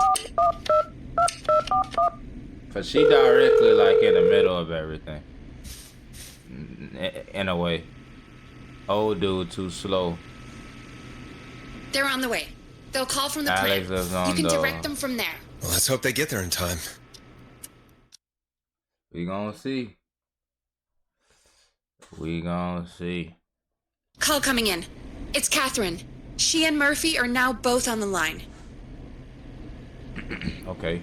Hello, Catherine. Are you there? What's happening at the plant? The whole damn thing is up in smoke. God damn it. I'm going in. Oh, my reception is terrible in here. God, my eyes sting.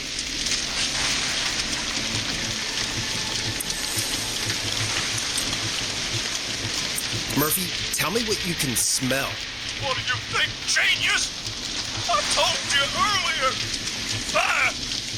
I smell fire! This isn't helping? Murphy, can you see anything at all? Yeah, I got a little flashlight. Looks like old cans, bottles, and newspaper. What does it say on the newspaper? It's the Henderson headline. What was that? My reception is terrible in here. Please, Forrest, tell me where to go. Go to recycling. Recycling. Got it. Come on, Catherine.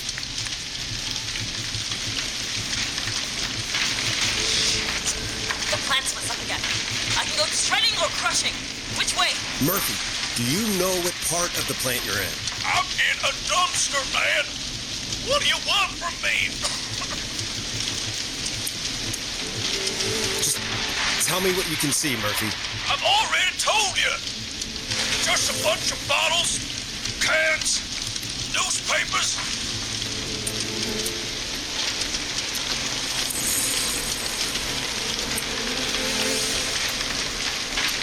He would have turned it on if there was a crusher. Go to the shredder.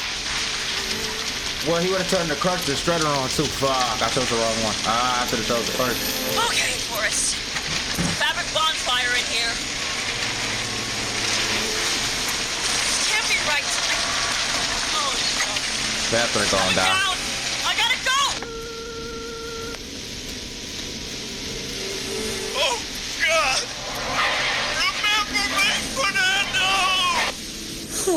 God, Murphy. Poor Fernando is gonna be crushed. And another one down, another one down, another one bites the dust. Jeez, that's no way for anyone to die. Y'all Terrible way to go. How to save people Murphy, on the phone. I promise we will stop It's this. crazy work. For you and for Fernando. Peggy, it's going to be all... Forrest, we have another caller. Let's not waste time.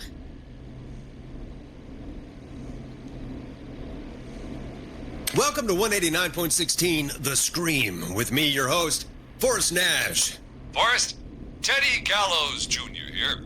I just want to say that my thoughts and prayers are with my Gallows Creek neighbors during this. I got 2 more hours to hold it's mayoral this candidate down and scion of the town founder, until Mr. she Gallows. come back. Are you in danger? Until she come back with the cavalry, and then we solo. She gotta get her ass back here. Like, for real. Like, you doing too much. Turn on my vibration.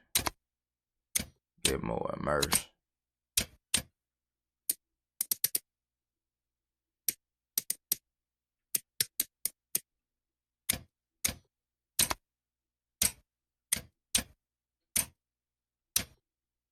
We need to be a town of law and order. We need cops who have the tools and funding they need to keep us safe. Okay, Teddy. I know you're an outsider to our little town here, Forrest. But you're really stepping up to bat for us all tonight. I just want to say thank you for taking a swing for Gallows Creek. Jackass.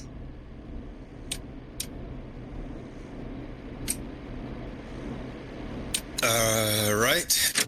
I done made this too bright. Hold on.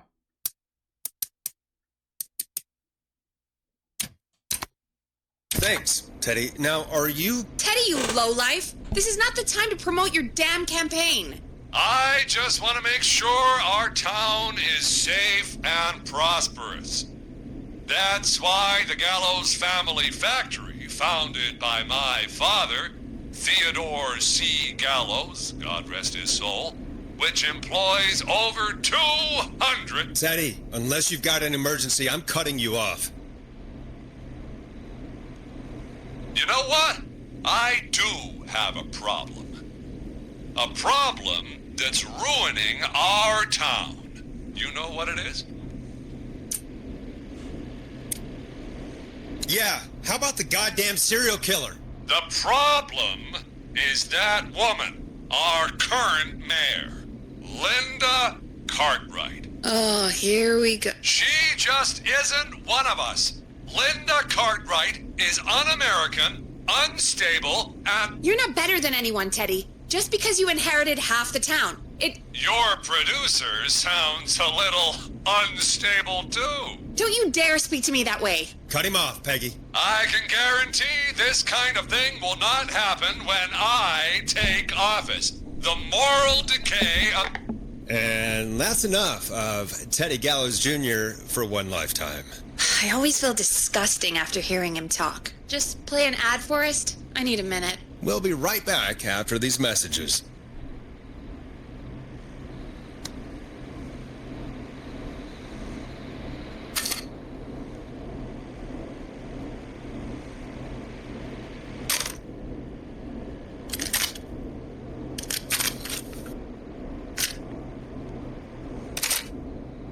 Grab a cassette. We need to play a commercial.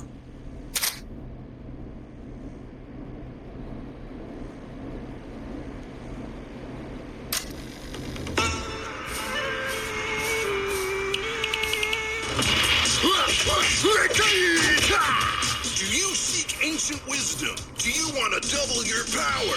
Are you ready to unlock your inner warrior for only $24.99? Then step into Master Robbie's deadly dojo of Kung Ra-Te and receive direct by video warrior instruction from me, Master Robbie. you will learn the 4 qualities of an Master ultimate conqueror. Rabbit. The power of the alligator, the discipline of the tarantula, the speed of the tuna, the poise of the scorpion, and the wisdom of the bullfrog. Using classified techniques, I'll unlock your inner chi after only 5 30-minute video sessions. Ultimate power and wisdom can be yours now for the low price of only $24.99. Just call 555-7861 USA to take your first step to becoming a champion. That's it, man. Long commercial. Never forget the element of surprise. If you buy today, you'll receive 2 additional VHS tapes. The Tornado Technique and Karate Lovemaking. Call today. Jesus, you know, after what happened with Murphy, I think... Yeah, we should take that out of rotation. Kind of a shame, though. It is pretty fun. Yeah, I bet karate lovemaking sure is something. Is Forrest Nash at a loss for words? Let's just get to the show. Apologies, folks. We must have left that tape in rotation by accident. I think it's fair to say that's one deal you can skip. But what you can't skip is what our next caller has to say. Caller on line 1. Hello, caller. You're live on the Scream with me, Forrest Nash.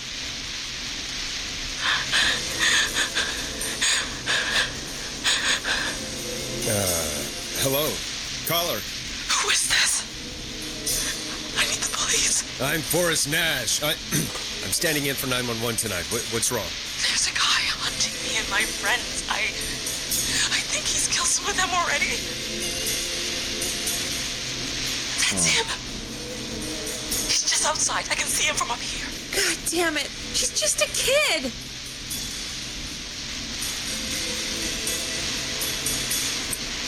Is there a way out? Can you run? Oh my God. Oh my God. Stay with me, kid. Focus. I can't do this.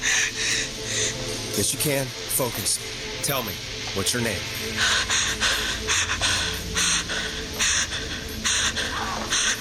Sweetie, you can do it. What's your name? Carrie. Good. Carrie, listen to me. We're gonna get you out of there, all right? Now, where are you? The old murder house. Upstairs. I'm at the end of a hall. There's a bathroom, like a bedroom, a closet. Oh, he's coming. Where should I go? Where the fuck is this old murder house? Ah.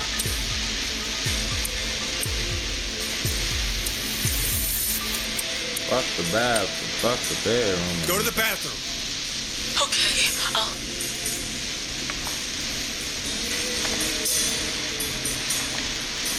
He's here. He's here. He's gonna kill me. Forrest, I don't think we can... Run!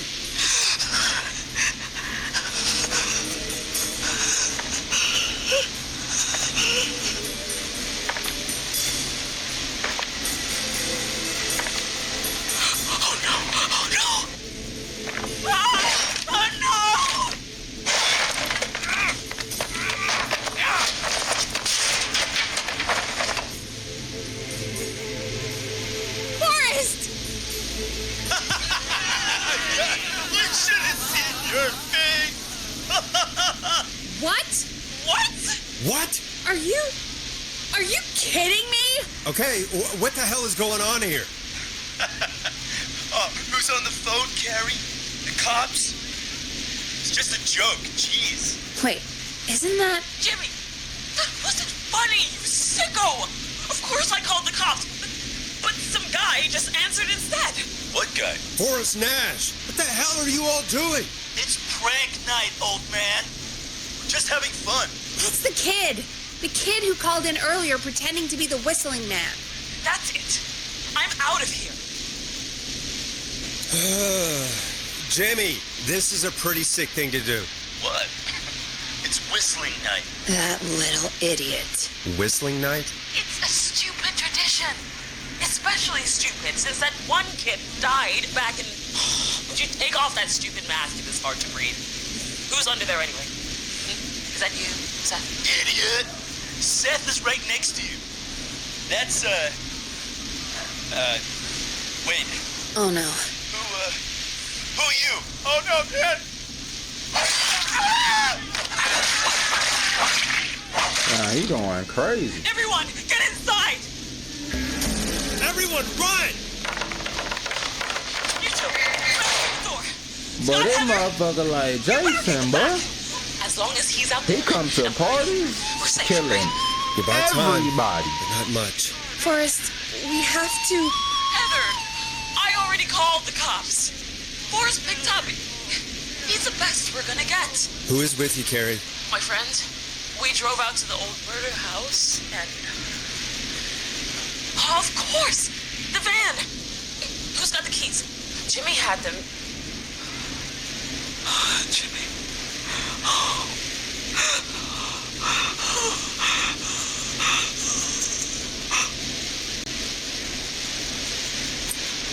I'm sorry about Jimmy. Thank you.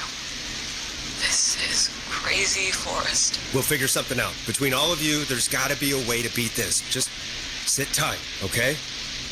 Heather, shut up. If we do that, we're gonna get killed. If only Jeannie were here. Jeannie? Jeannie McPherson? Our intern Jeannie? Yes. She's my best friend and the smartest one out of all of us. She stayed in tonight. Forrest, listen. We'll see what we can come up with, and, What? Scott, you're not any good at... And, no, Chad. Out of all of us, you're not the one to... Everything okay? No, we're figuring out a plan, but everyone's volunteering to do things they're just bad at. I think we can figure out what to do, but I don't think we can agree on who should do what. I think you'll have to be the tiebreaker, or else these idiots are gonna get us killed. But Shut up, you... Forrest, I'll call you back. But I don't know anything about your friends. These damn kids never learn. Are you okay? They do this kind of thing every year, Forrest. People get hurt. All right, folks. We're gonna work out a way to save Carrie and her friends. This next one goes out to all the trapped kids out there.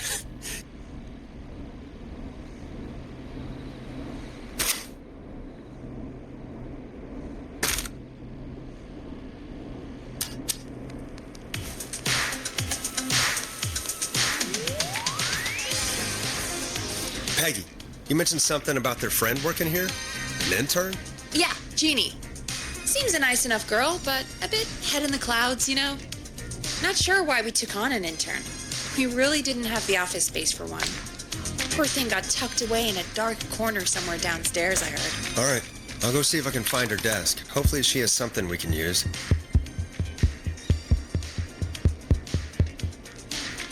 Peggy said her desk is downstairs. This sound like a real mic in my headphones.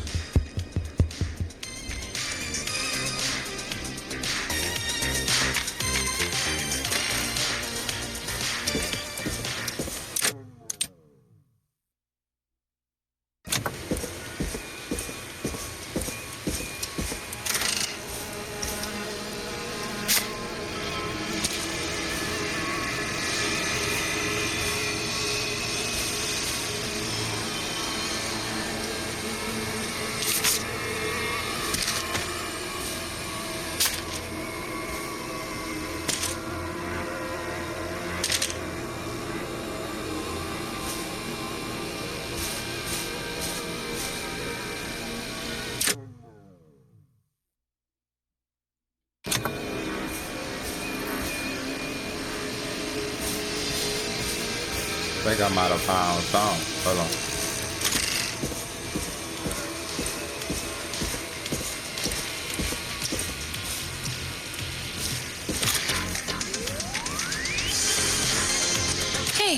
You find anything that'll help us out?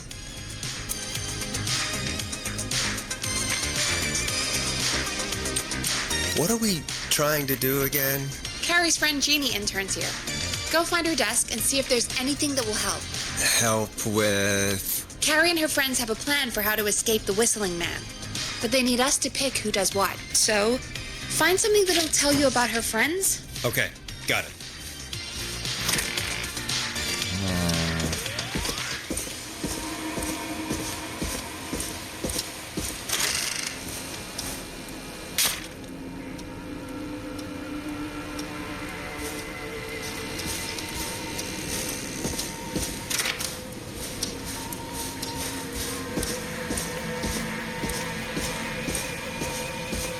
Jeez, they really tucked Jeannie away.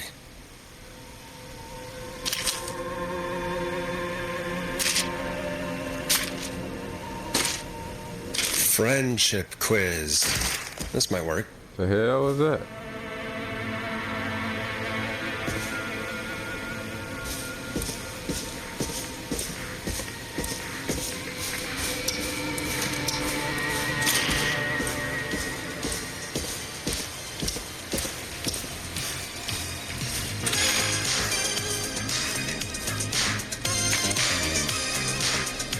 Welcome back. You find anything this time? Yeah, I found a friendship quiz with all these kids on it. If you think that'll help, then good enough. Carrie's on line 1. Whenever you're ready.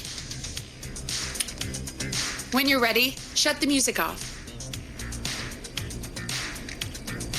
This is Forrest Nash back again with an unlucky caller on this unlucky night.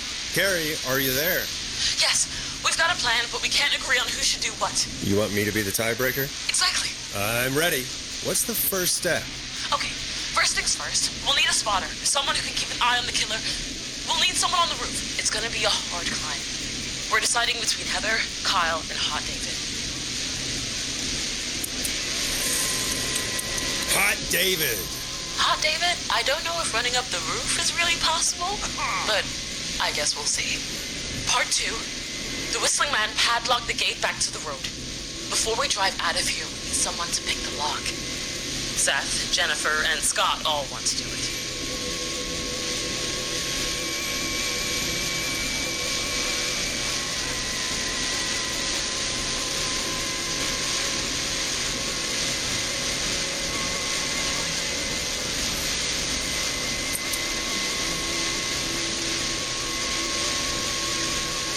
Scott. We know, Scott, you play a rogue in your weird basement game. We'll see how it goes in real life. Anyway, that brings us to part 3. Getting the van keys. I'll volunteer for this. I don't know Jimmy as well as you guys, so it'll probably be easier that way. Then is part 4.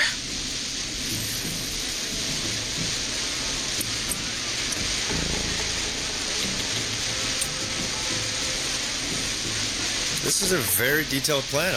I'm impressed. Yeah, it's weirdly easier to think when you're about to die. You're doing great.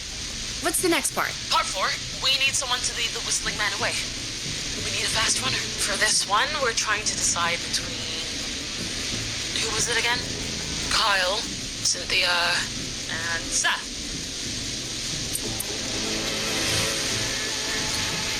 Seth. Yes, Seth. We know you're the kind of man who runs towards danger. But today, we really need you to run away, okay? Sweet. Okay, let's recap. We get the eyes on the roof. A runner distracts the killer while we Let's see grab how the we van do. keys and pick the lock on the gate. Now the tricky part. Let's see it. The getaway. Ooh, what's the plan there? Well, we can't all outrun the Whistling Man. But he thinks we're just a bunch of stupid teens. So, let's use that against him. Part 5. We trick the killer into a trap. Someone can pretend to be injured. Who would make the most believable lead? Who you got? We got Lisa, Tammy, and Cynthia.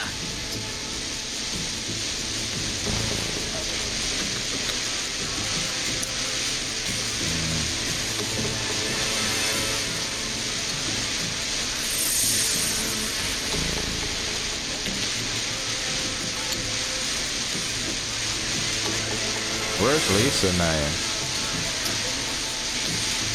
And then where's Tammy name? I don't even see Tammy's name. Tammy, if you survive this, never do that British accent again. That should take care of the killer. And then it's time to get out of here. Finally, part 6. We need someone who can drive us through the woods and back to Gallows Creek alive. Who's our getaway driver? Should it be... Who have we got? Chad, Jennifer, Cynthia, whatever. Forrest, you know what to do. Chad. Oh, perfect. Your go-karting experience? Great, Chad. Thanks, Forrest. We'll just take a few seconds for ourselves. Bye, poker face. Bye, poker face. Talk to you in a sec. Good luck, Carrie. That actually sounded like a pretty good plan. Bye, poker face. Bye, poker face. My bad, I seen it on a piece of paper. Impressive as hell, right? Damn straight.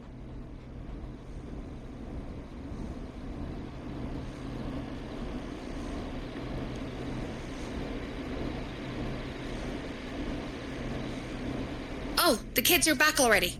Line 1 again. If you're just tuning in, we're coming to you live with a bunch of teens about to flee a madman. Listener discretion is advised. Are you ready, Carrie? We're good to go, Forrest. Alrighty then. Hit it. You got this. Here we go, everyone. Spotter, to the roof. Whoa, careful. All right, Renner. Get ready. Wait for the spotter's signal. Spotter says go.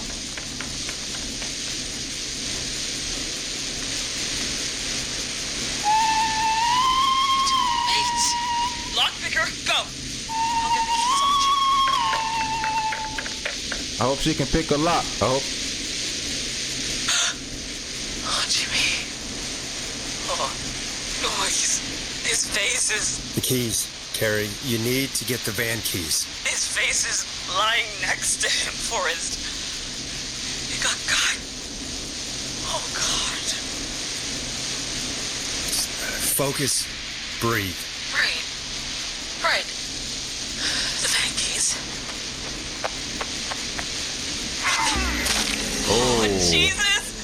The whistling man got the runner. Where's the key? Got him.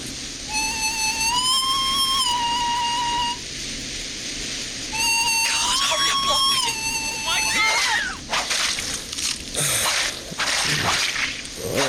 Oh.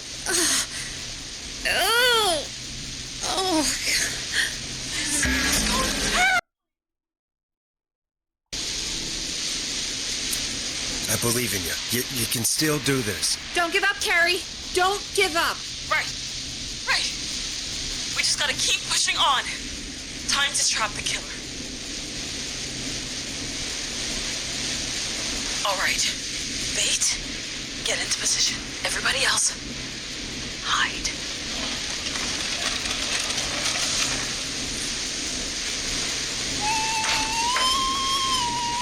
Okay, performer. Now, act like your life depends on it. Oh. There he is. He's buying it. Oh no. He knows. Hey, damn it. Now, push the bookshelf over.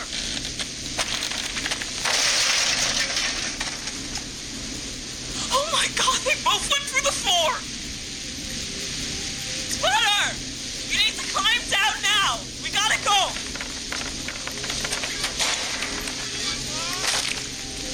Damn it! Everyone's in the van now! Driver, take the keys!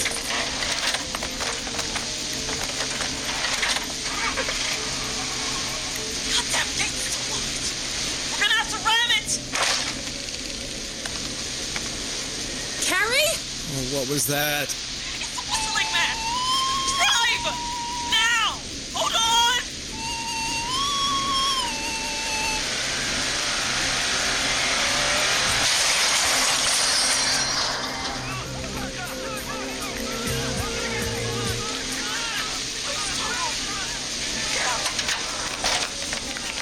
No!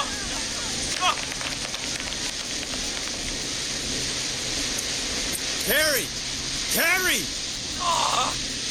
Oh, we crashed.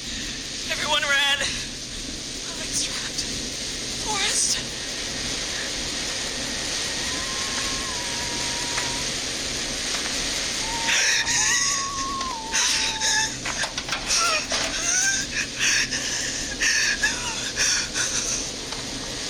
Please, no!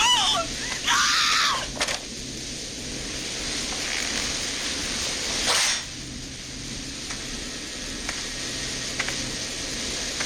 Carrie?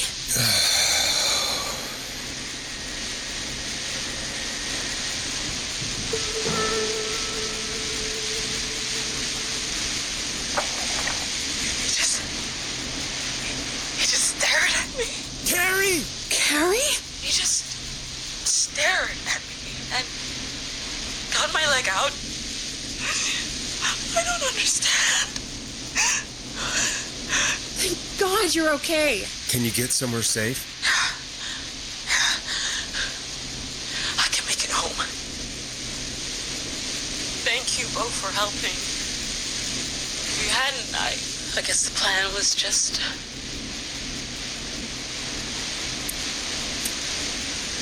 Well, you know what they say about plans, Carrie. Forrest. Plans are the first casualty in any struggle. Whew. After Jimmy, anyway. Forrest! I need to go. I need to get home. Breathe, Carrie. You're okay now.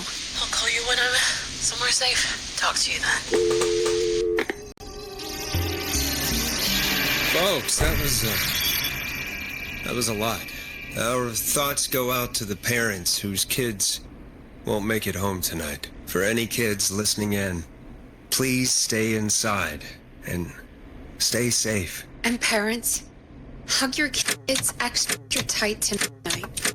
Here's a song for the girl walking home in the dark.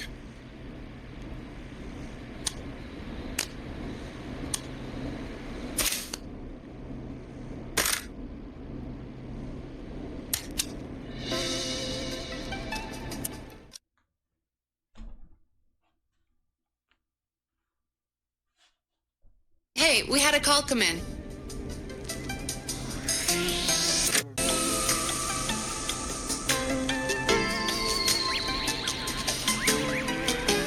We have a call waiting.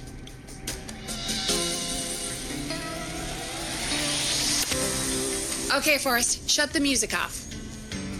No. Keep it renting. Forrest Nash here. Listeners, we've got another caller live on 189.16, The Scream. What's on your mind, caller? Hey, Forrest. I just wanted to phone in and say that I think I speak for everyone when I say that you're providing a real service for Gallows Creek tonight. It's cool what you're doing, man. Well, I'm just doing my job, friend. Anyway, tell me about yourself. What's your name? Are you keeping safe tonight? Yeah, man, I'm good, thanks. I'm at my roller rink, trying to get everything ready for the Harvest Festival tomorrow. I had a guy from Starlink Security here earlier installing the Starlink 4000 system, so I'm a little getting tired, y'all. As for my name, my I friends ain't call gonna me do a Roller part Ricky, two. I'm gonna run this all the way through. I'm gonna just stop it. Oh shit, my bad. I'm gonna just stop it, and then I'm gonna just keep, and I'm gonna go to sleep, and then I'm gonna continue. So when I come back, y'all gonna see me fresh. Cause when y'all see me do this, I mean, I'm getting tired. That ain't me bored. Like, I'm good with the game. The game is fun. It's just me, so, cause it's like 12:04 a.m. right now. It's like midnight. So, but I'm gonna finish this call right here.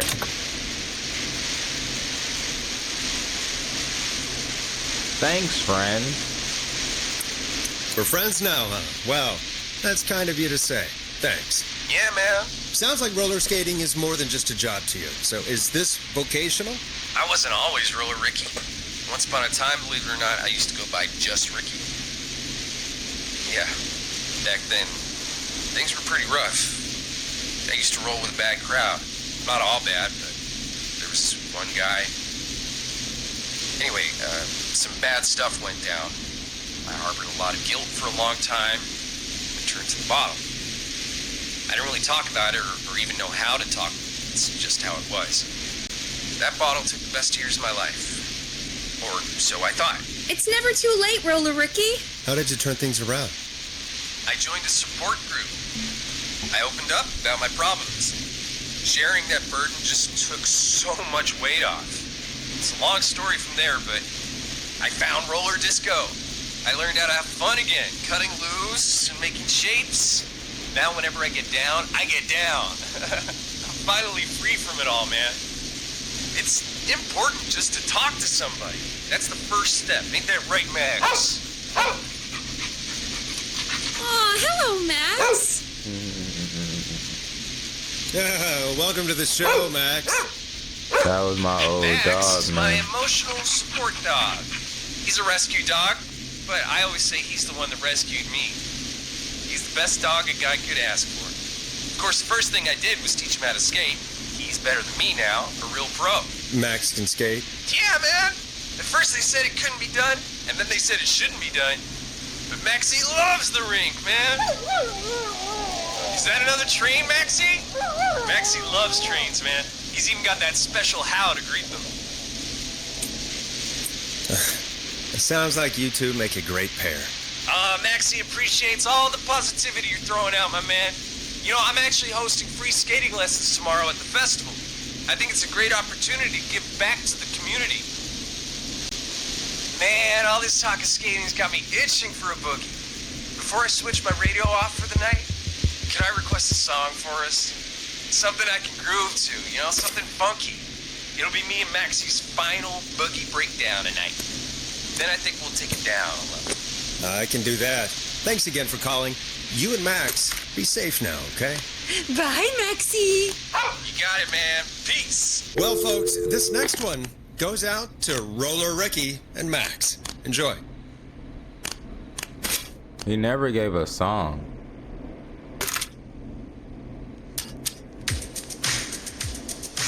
Enjoy this classic by Smooth. It's their hit song, The Word. I really needed that call, you know, after everything. Yeah, I get that. He talked a bit much for my taste, but it is inspiring to hear somebody come back from the brink like that. Yeah, that's what I meant. You were thinking about Max on skates, weren't you? Well, would you look at that? Another caller on the line. What are the odds? Better take it.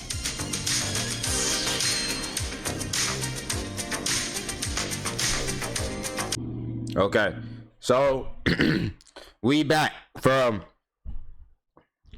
I got me some rest. I'm back. Okay, we on the same video. This ain't no part 2. We gonna keep it pushing. So we still on that killer frequency. Y'all hear it in my voice. I'm more energized. Like I'm more up now. You feel me? Like, cause if you go back, rewind it like a for y'all, it's gonna be like maybe 30, 15 seconds back. You can tell the difference from how I was to when I did not have no sleep. Not like what I was like, not have sleep, but I was just tired. Till now I done got a full rest and now I'm awake. You feel me? I'm up. You feel me? And I keep brightening my eyes, but you feel me? I'm awake. But let's get into it.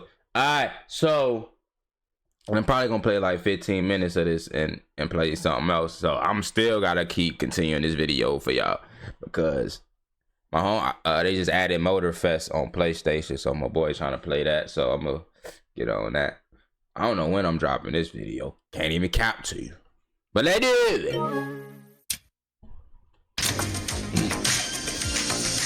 I suppose I should take this call. Time to turn the music off.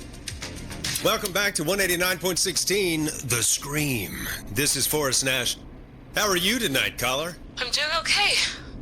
I made it home safe. Gary! Hey, I just wanted to thank you for doing what you could earlier.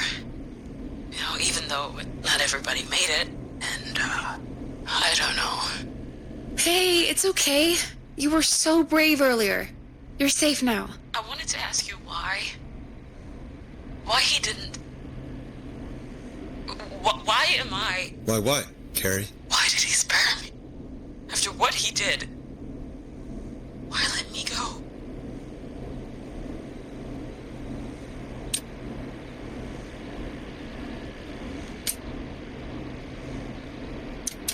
Maybe he got bored. He just didn't feel like it. He just didn't feel like it? What, he felt like killing my friends and then just got bored when he got to me? Forrest, not cool. I have to go. I can't do this. Let's just get some music on the air. Yeah. I don't know what here's you want some me to tell her. Music to clear the air. I don't know. You'll like this next song. I need to take a break. If you want to stretch your legs, now's the time. Just hit the Peggy button when you want to get back on air.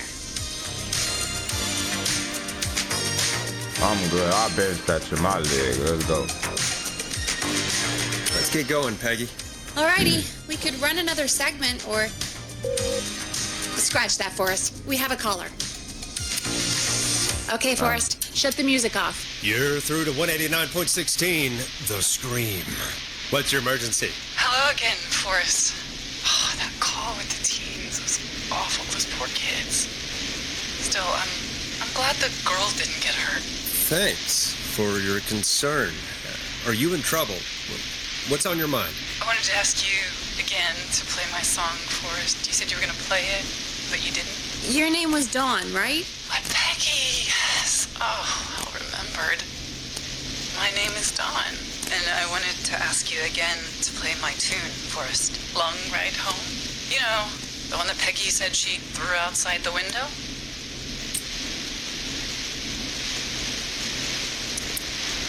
But we don't have that song. As you just said, Peggy threw it out the window. But, Forrest, you do have it. It's just outside the window. There's a serial killer on the loose.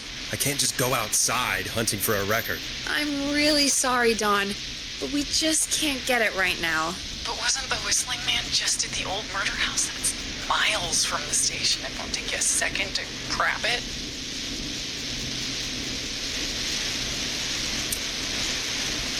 Don, I'm not sure if you've heard, but I'm not going outside to get a record. Why is the killer running loose?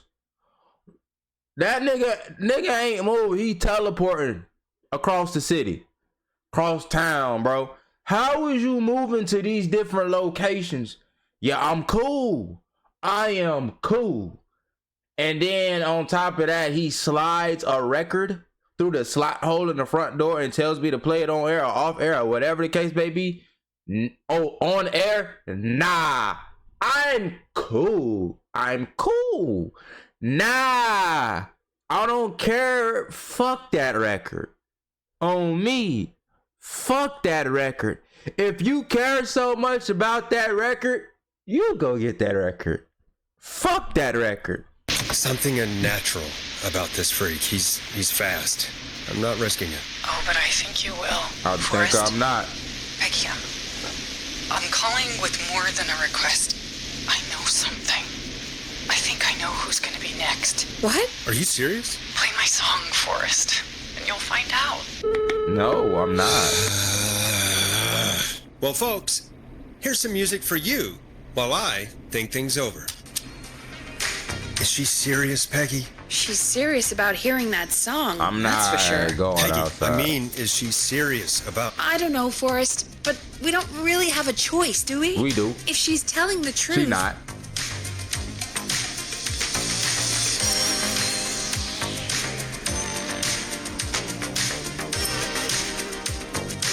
I don't care. I don't want to go out there. Forrest, someone might be in danger. I don't care, bro. Despite your being so... Fuck you, Peggy, bro. Y'all is tripping, bro. Like, what are y'all smoking? Like, what is going on? You should go out there. Da-da-da-da-da. But then earlier, you just said, Peggy, oh, I'm not moving out of my room. I'm locked up in here, nice and tidy. But then you're gonna send me out.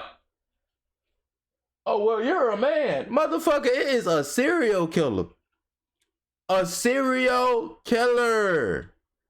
Them boys got superpowers. I don't care what you talking about. If I'm talking about a serial killer, bro, go outside. I ain't going nowhere. What the fuck is you talking about? Down curmudgeonly. I think you... Stop it, Peggy. Nope. I'll go. You're a good man for... Yeah. It wouldn't be me, though. It wouldn't be me, though. I'm telling you no. I'm telling you no. I'm telling you no. Straight like that. You feel me? I'm not going for it. I'll slide you the key to the fire door. Wait. Our fire door has to be unlocked? Yeah, you know, I never thought about it, but yeah. We should talk to Reggie about that later. Anyway, I'll hold the board down while you're out. Maybe I'll even get a caller. That could be exciting. 189.16. The Scream. This is some bullshit. Peggy.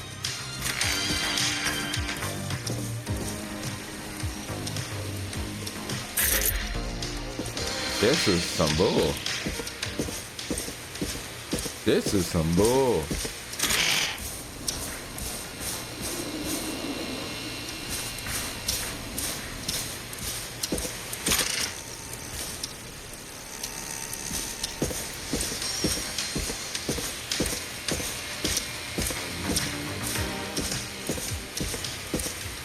I'm not getting in there tonight. Let's figure out which way I'm supposed to go. Hold on.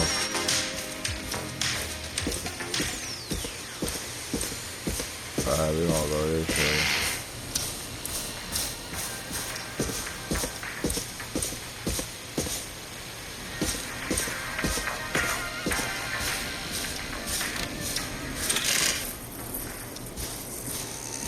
Yep.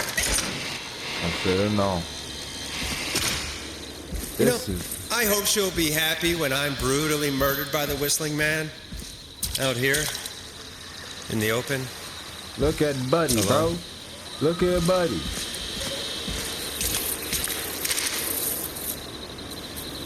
Let me pick it up, bro. Here it is. Long ride home. Let me get the fuck home. Of course. It locks behind me. Wow. And of course the key doesn't work on this side. Fantastic. Maybe there's another way back in through the basement. A door, elevator, something. Wow.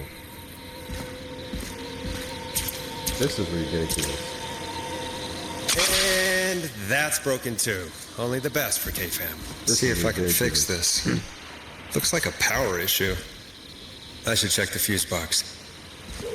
This is ridiculous.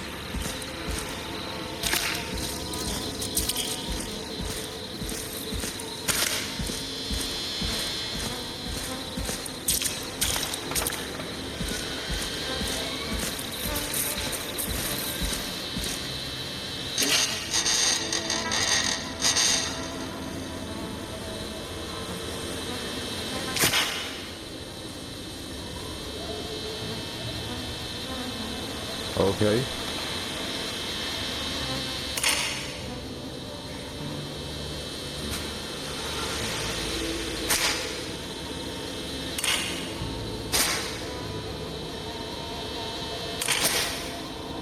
Hold on. Looks like I'm gonna have to hunt around for some new fuses.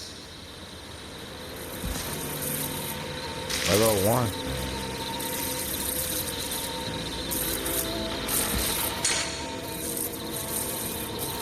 Got one fuse.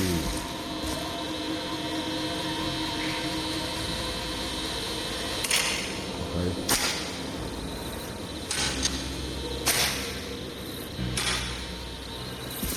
Got me hunting around for fuse. This is crazy.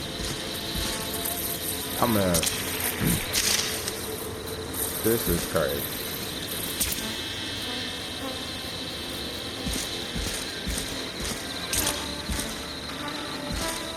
But I'll be dead before I find a fuse.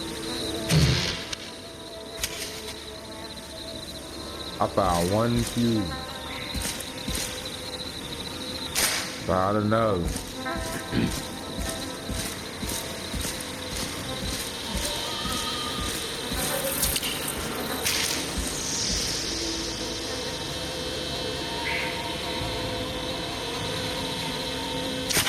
Oh, wow.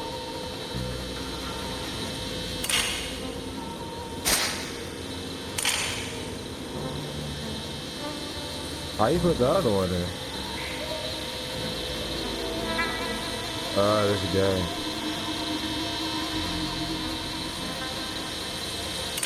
Gee. Okay, let's go. Oh, found the other few.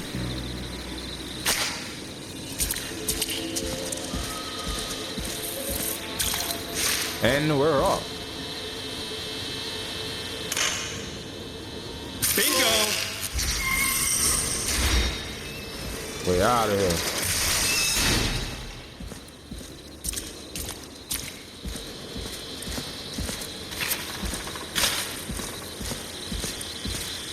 I could probably survive that fall.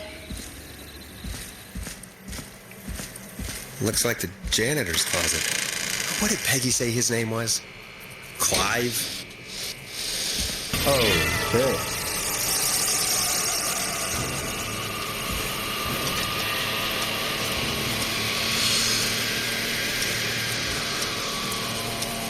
What the hell? Peggy is not gonna believe this. Oh, so he killing people. Oh yeah, it's time for me to bounce. Buddy, you killing people, bro. It's the janitor, B. I wonder how the show's going. I'm trying it on. It's the janitor, B. God, please let this be the last locked door.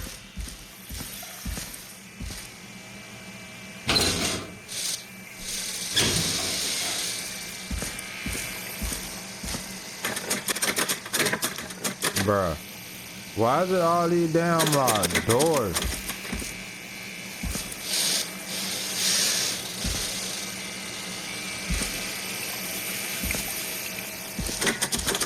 Ah!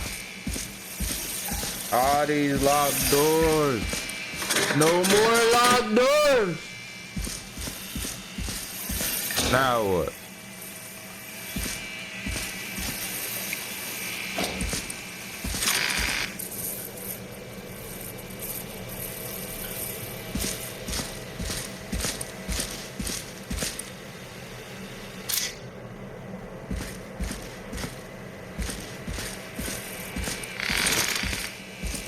Gonna start banging on shit.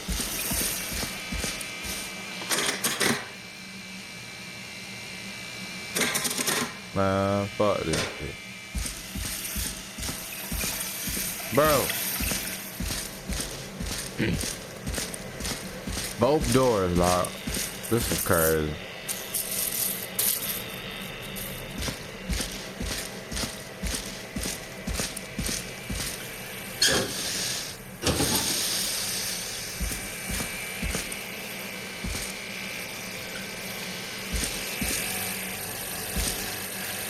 So I can't get back out of here.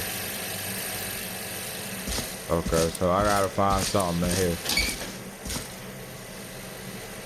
Is this something I missed in here or something?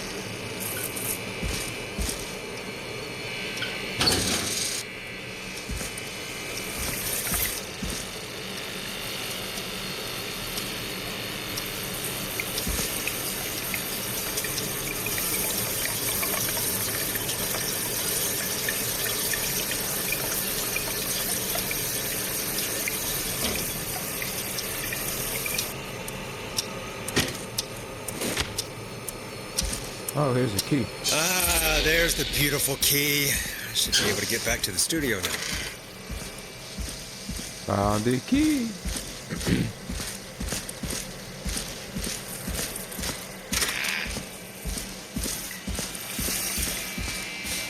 Yes.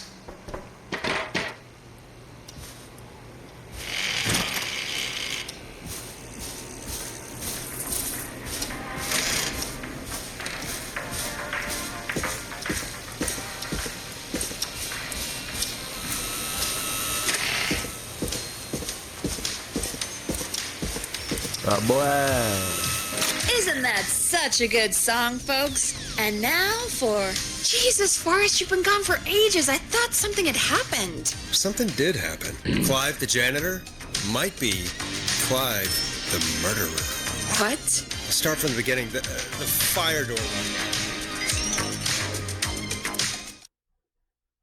That's crazy, my guy.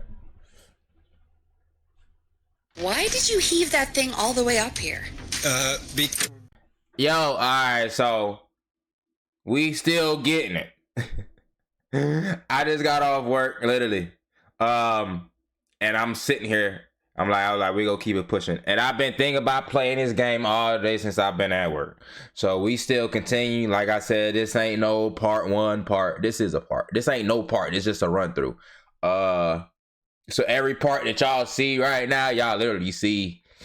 Like, this ain't me running it all the way through. Y'all know what time it is. Y'all know there's like several different days into one video.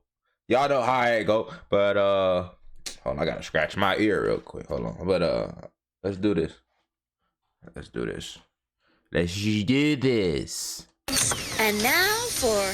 Jesus, Forrest, you've been gone for ages. I thought something had happened. Something did happen. I seen Clive Buddy the janitor outside. might be Clive the murderer. What? Start from the beginning. The fire door locked.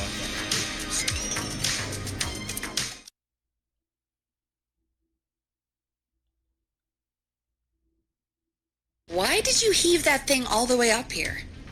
Because the basement's creepy as hell, and I don't like standing around down there. Fair. All right, let's run through this again. We have a creepy board you found in a creepy basement made by our creepy janitor who you think is the creepy whistling man. Yep. And on the creepy board are the names Chuck Brody, Kim Walker, Rebecca Allen, and Ant Williams. Correct. And you think one of these people will be the whistling man's, Clive's, next target. That's right. And we've got to find them. You said there are 4 locations listed there too? The hospital, the power station, the gas station, the first shot of the night. Park. Clive must think the target is at one of those locations. Forrest, you're gonna have to figure out if any of the potential targets are at one of these locations tonight. Hit the button if you need any help. Okay. Yeah, I need help. How's it going? Hold on. I'm ready. Wow, Are I you hit the sure? wrong thing. We've only got one shot at this. I hit the wrong thing. Actually, give me a bit longer. I hit the wrong button. I wanted something else. How's it going? This is what I want. It's not going well. I could use some help. Okay, let's review the basics. We need to work out who the next target is. There's 4 locations, right? And 4 people. We need to figure out if anyone is at any of the 4 locations tonight. And if they are, we can call them and warn them. There must be some connections between the notes. That makes sense. Great. Need any more help? What note? Oh, they don't even know.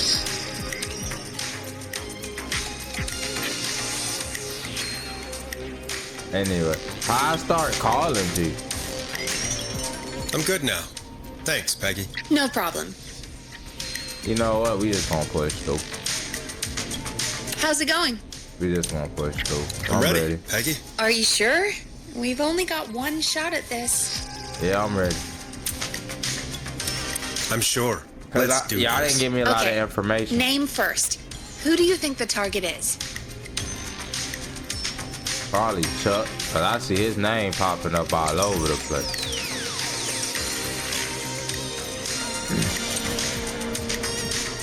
Chuck Brody. And where will I find them?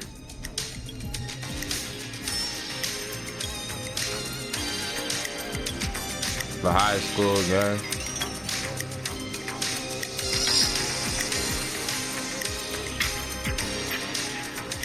Injury, so he could be at the hospital. The hospital. Okay, I'm dialing. One moment.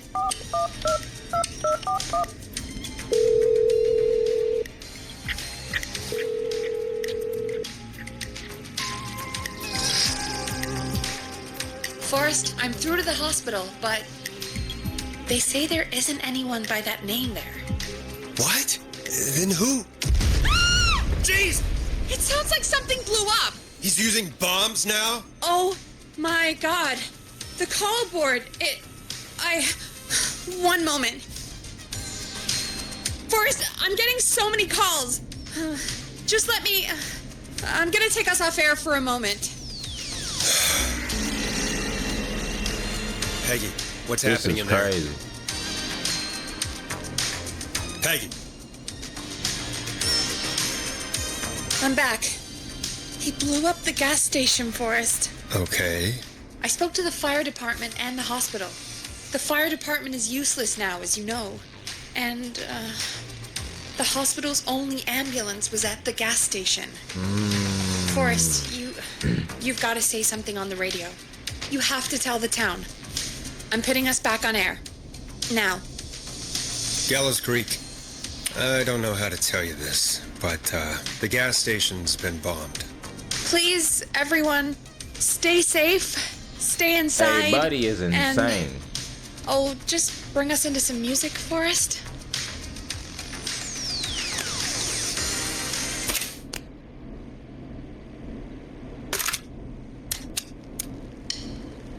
Here's some music while we regroup here on KFAM 189.16, The Scream.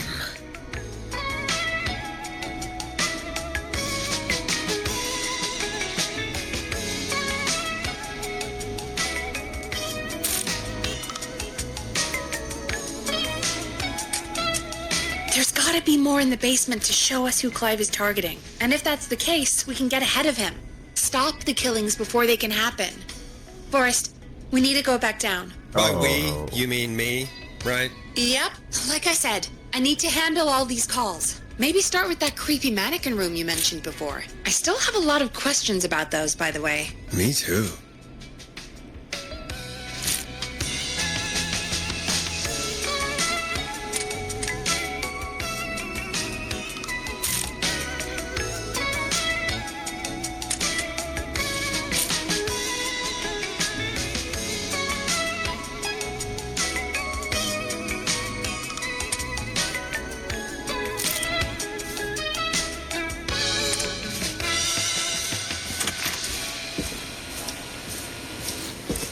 Talking about go to the basement.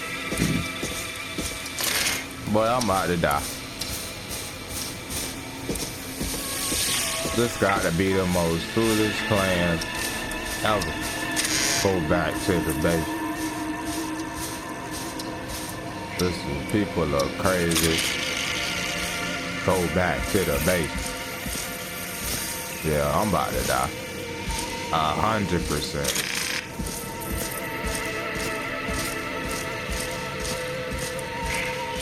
100%, I'm about to die.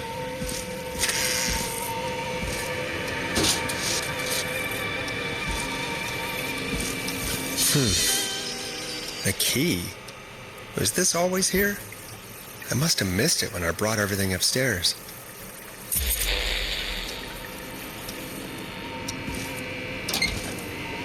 Yeah?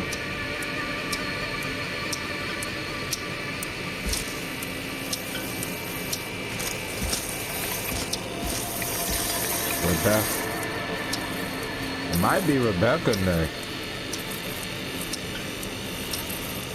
Her. I wonder what the key is for. It might be Rebecca now. But I'm about to get. I hope I don't get no jump scare. I don't want no jump scare.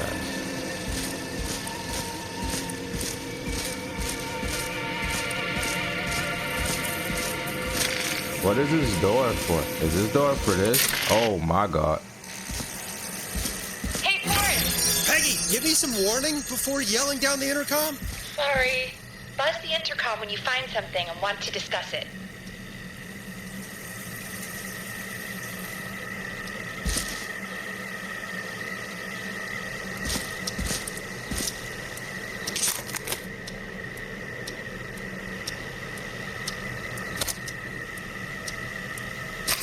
Peggy, I've found a tape and a map down here. A map of what? Looks like it might be to somewhere in this storage area. Weird. Well, maybe the tape will give us more information. Give it a play. What? A play on what? Oh, this.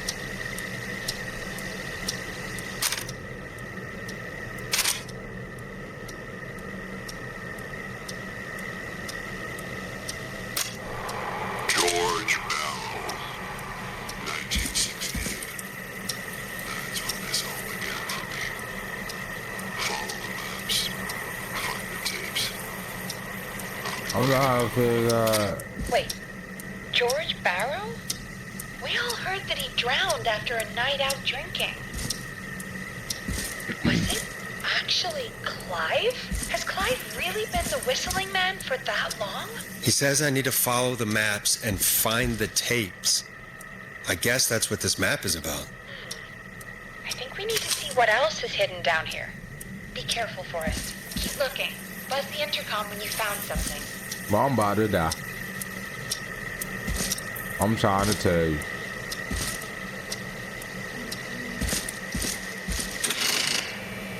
Yeah, I'm about to die. Yeah, I'm about to die. Yeah, I'm about to die. For sure.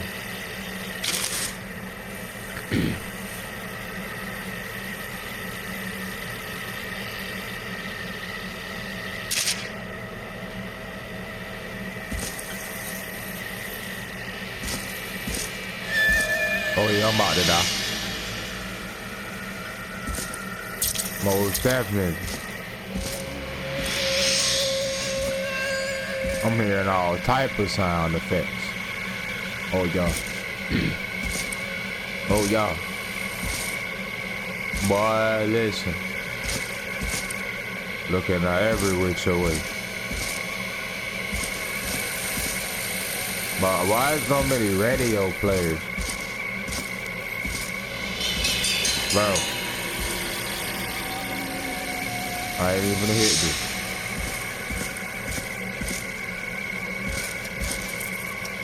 Good hour.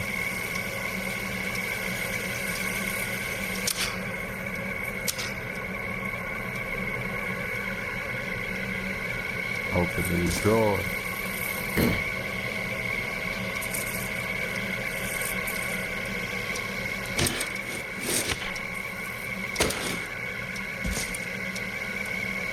Ooh, a new vinyl for my collection.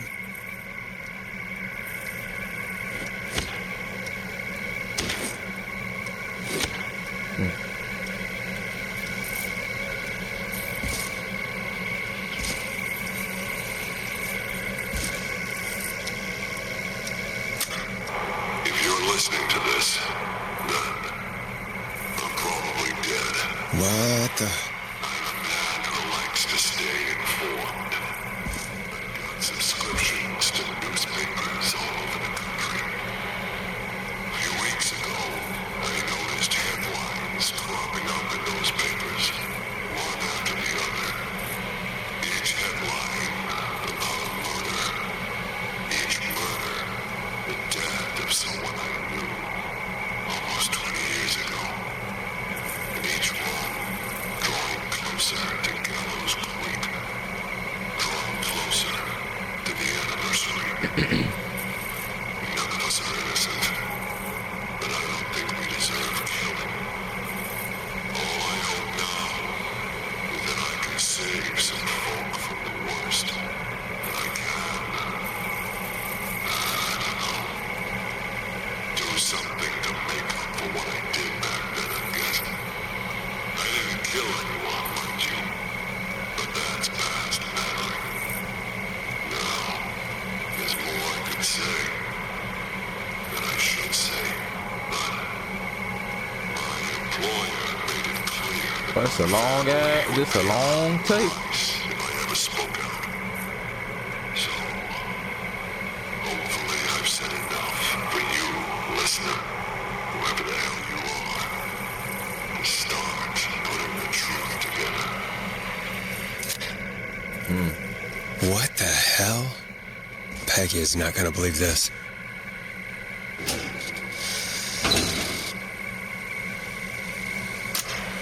It It is the coroner's opinion that the subject likely feared for his life and was chased, resulting in a fall from a height into a body of water, where he hit his head, was knocked out, and drowned. Following that, he was moved.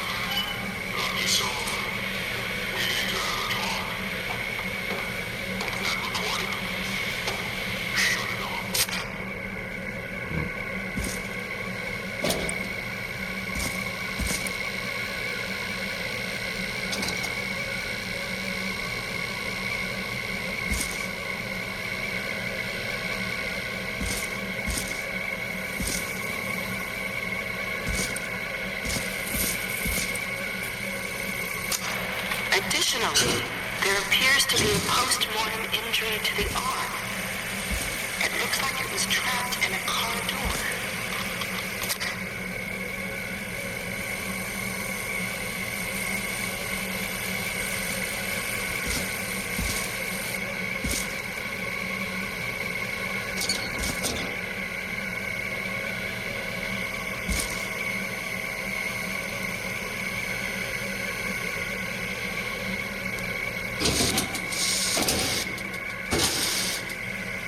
I'm over here looking for stuff.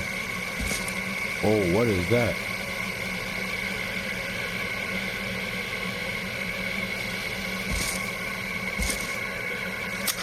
Preliminary toxicology results shows no signs of inebriation.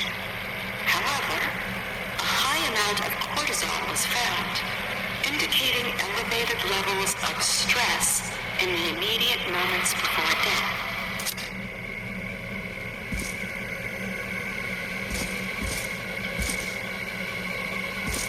Time for me to bounce.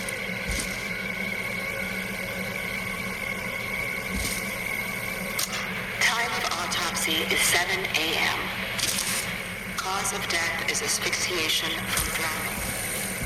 The degree of rigor mortis indicates that the subject has been deceased for 5 hours. That was the time of death.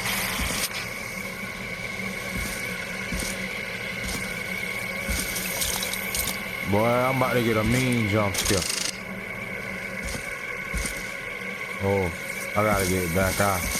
I'm about to get a jump scare. I still more. What I missed?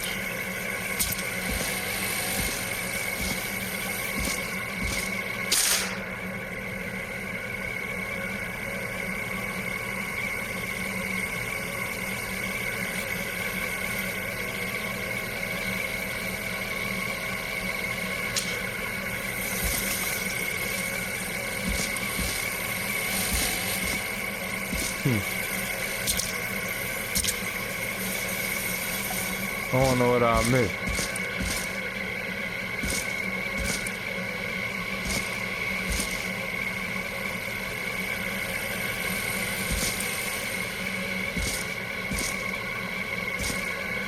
Oh, I don't think I hit this tape right here. Small lacerations to arms, legs, and face, typically obtained by running through foliage. Severe blistering to the feet. This looks useful. As though the deceased had been running without stopping. Found something useful. Hopefully I don't die first. Nick! What have you found, Forrest? It's an autopsy tape. Doesn't say for who, but I think it must be for George. Poor George. He was so young. Something's bugging me, Peggy. What do you mean? I swear I recognize the voice of the woman talking on the tape. I just can't place it. Seriously? Do you think you've met her before? I don't know. I mean, I just got here recently. I don't know. Found another tape. It talks more about how George died. What did it say? It sounds like he was running for his life. Sprinting through trees and bushes, getting cut up all over. What would drive someone to do that? I'm not sure yet. There's also a tape about a toxicology report. There were no signs of drinking or that he was on anything. What? But everyone said he went swimming drunk and drowned. It was in the newspaper and everything. I found a tape that introduces a new detail to the story. Post-mortem injury. Apparently, his arm got caught in a car door. A car door? Yeah, after he died. How do you suppose they can tell? How can they tell? I'm a radio producer, not a coroner. The written report I found doesn't mention it at all. How did his arm get trapped in a car door after he died? Unless he got it when the police collected his body, I guess someone else must have moved him after he was dead to where he was eventually found. But the report, what is going on here? I found a police report. Mentions a friend from earlier, Sandra Sharp. Sandra. The jazz runner? That's right. She found George's body washed up at the reservoir. The reservoir? Yeah? What's strange about that? George got cuts from running through foliage, right? But there's no forest around there. Also, how did it wash up at the reservoir? What do you mean? Reservoirs don't have tides. But that's what the police report said. It's not possible, though. I did a school project on reservoirs and got an A. But, yeah, not important right now. The important thing is that it doesn't make sense. What are you suggesting, then? That the body was originally found somewhere other than what the report suggests? That the sheriff tried to cover it up, but accidentally let something slip? Something like that. I think. Well, Sheriff Matthews wrote the report. If he hadn't been eviscerated, we could have asked him. And Sandra didn't make it either. In another tape, the coroner comes to the same conclusion as I did. George was running from something. Maybe an animal? Maybe, but then there's this next bit, where the coroner thinks he was moved post-death. So she agrees with us. At the end of the tape, someone burst in and demanded the doctor, Dr. Sullivan, to stop recording. Dr. Sullivan? Wait, Virginia Sullivan? She was our caller from earlier. Well, then our caller was involved in a conspiracy around this boy's death. We need to call her back once we finish down here. It looks like she might know something about what's going on. I think I found Clive's last recording. I think Clive might be gone. Gone? I found a confession. Not for any killings, but for playing a part in covering up George's death. He left this behind in case he died. He hoped someone would find it. Do you think the Whistling Man already got him? Possibly. We've had a lot of callers tonight, but maybe not every victim made it to the phone, you know? We don't know how many there really are. Christ, Forrest, that's dark. I know, but Clive said he had read about other murders in other towns, and that the murders were all folks who knew about the incident. And the killings were getting closer to Gallows Creek. He said he wanted to do something good for once. The board in his office. He wasn't tracking people down to kill them. He was tracking them down to save them. Ugh, why didn't he just come out with all of this? He said his employer threatened his family if he spoke out about any of it. His employer? The one who orchestrated the cover-up? Oh, Clive. I'm sorry for thinking you'd killed all those people. Do you think you found everything? I think so. Forrest, what's going on here? Someone wanted that boy's death to seem like an accident. And they hired Clive to make it look that way. Come back upstairs when you're ready. We need to figure out our next step. From beyond the grave. But I seen a fat ass roach. Thank God you're back, Forrest. I've been running out of stuff to pad our airtime with. Peggy, you work in radio. Forrest, I'm stressed. I mean, really, how are we supposed to keep a show going with all this happening? I live in the woods, so ain't much I can. My bad, y'all. Let me let y'all. Matter of fact, hold on. I live in the woods, so like for me, like ain't nothing I can really do about these big ass palmetto roaches. And I'm in Florida. Yeah. Best thing I can do is spray the house, and ain't much else I can really do. You feel me? So like right now, it's just This is what it is. It is what it is. I just can't spray too much because if I spray too much, I start coughing. I start messing with me and whatnot. But I shouldn't see that motherfucker for the no time being. Anyway, let's lock in. Okay.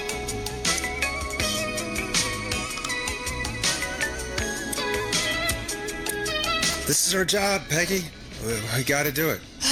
You're right. So, what's the plan now? I think we should call Virginia back. All right, I'll get her on the line. When you're ready, shut the music off. I'll do it.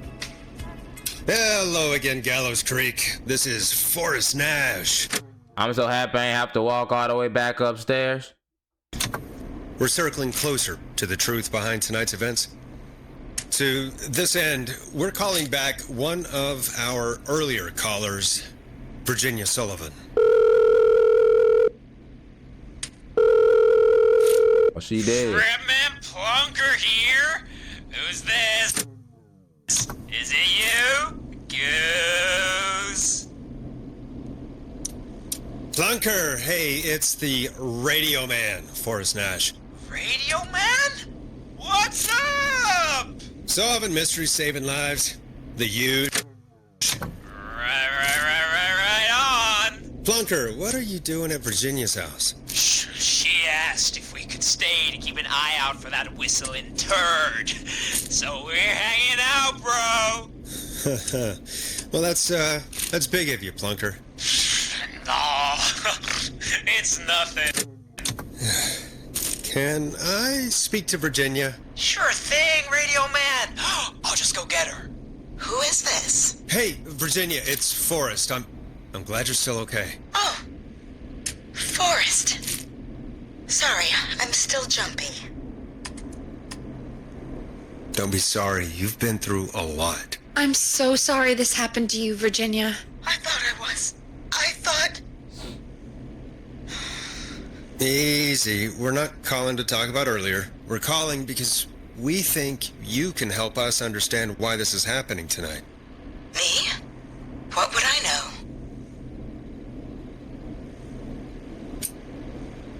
Does the name Clive mean anything to you? Clive? No. I don't know that name. What are you asking about this for?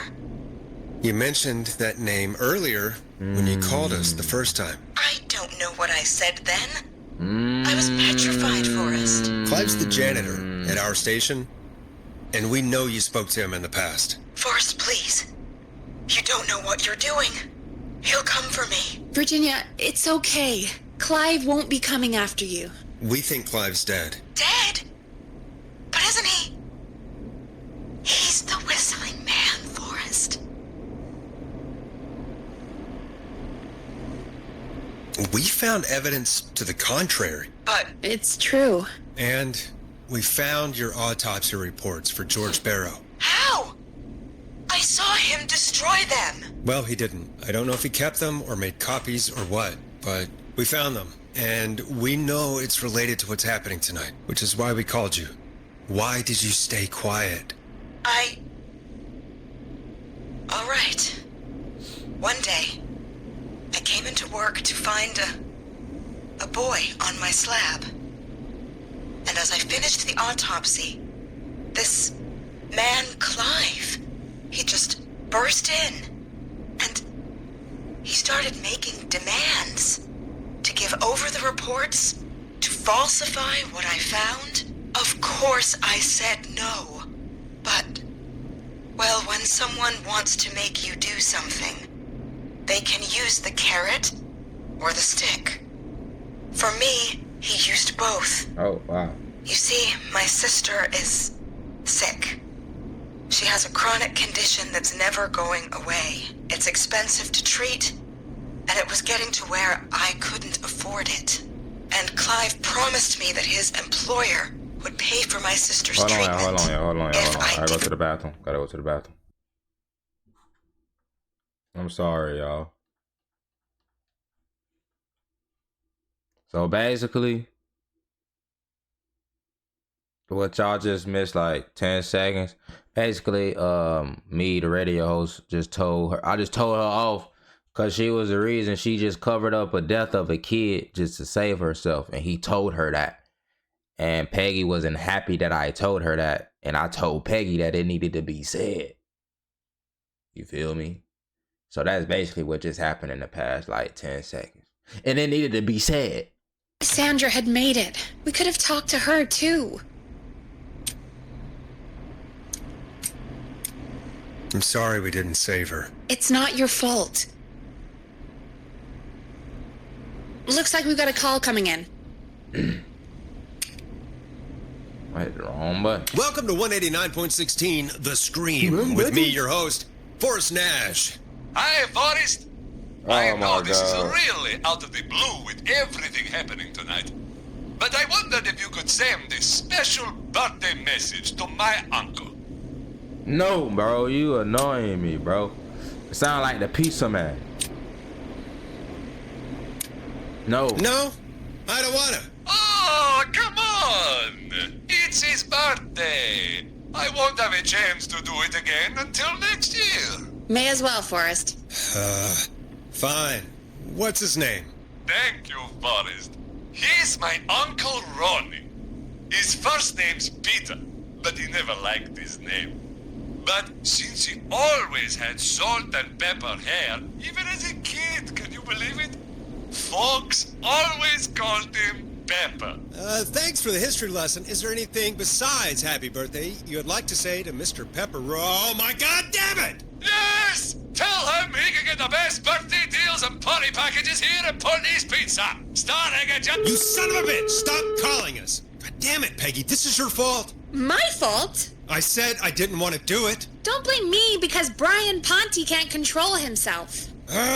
Don't worry. We've already got another caller on the line. Just pick it up, okay? This is 189.16 The Scream. I'm Forrest Nash. You're on the air, caller.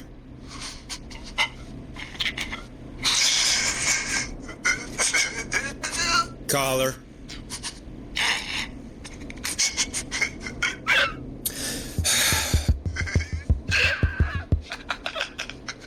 Ponte.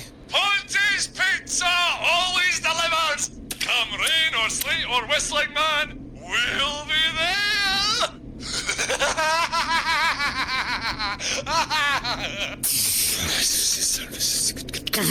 Forrest? Forrest?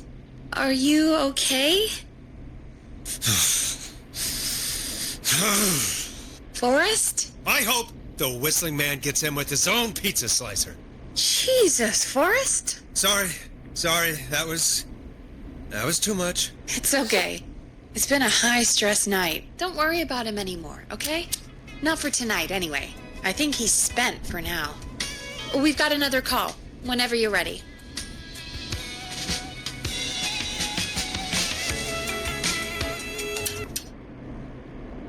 Folks, don't spend your money at Ponte's Pizza. That's all I'm gonna say about that. Moving along, I'd like to welcome another caller to 189.16 The Scream with me, Forrest Nash. Who may I say is calling? Well, hello again, Forrest. Dawn. I bet I know why you're calling. I'm sorry I didn't play your song. There's a lot going on. But please? Never mind that now. First, I'm calling because I need your help.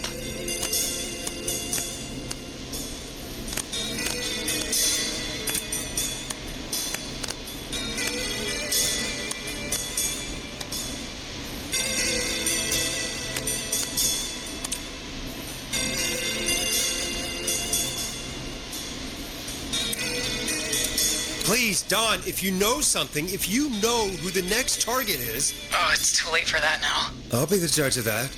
Oh, fine. Chuck Brody was the next target, but that ship sailed. I been knew that. Chuck, if you just told me, then... I'm sorry, I probably should have. I'm sorry. You said you needed help? I sure do. Do you mean Yes, he's after me now. you? I think so. He must have heard me on the radio, helping you.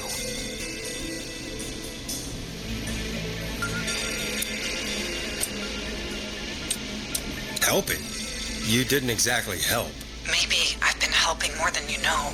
I was out following a lead, trying to work out who would be next. After Chuck. And what happened? And I started to feel like I was being followed. I came back to my apartment building, but this newfangled security system has me locked out. I need you to help me get inside.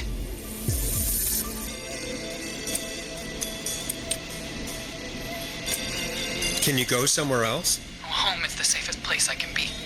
Please. The front gate requires an entry code to open. I need that code to get inside. Which apartment block do you live in? Maybe one of our listeners lives there too. It's the new Woodside apartment building between the town hall and the trailer park. But I doubt any of your listeners live there. I don't have many neighbors. Sounds like a prime piece of real estate. Sound really carries at night. Shit.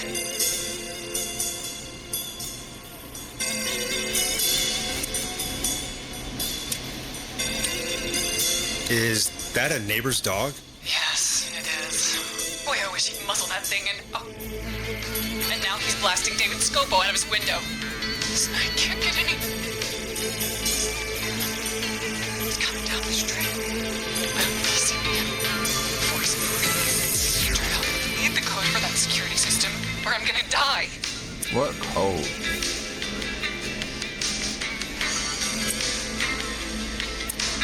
Can you get your neighbor's attention? That the whistling man will see me, Forrest. I can't do that.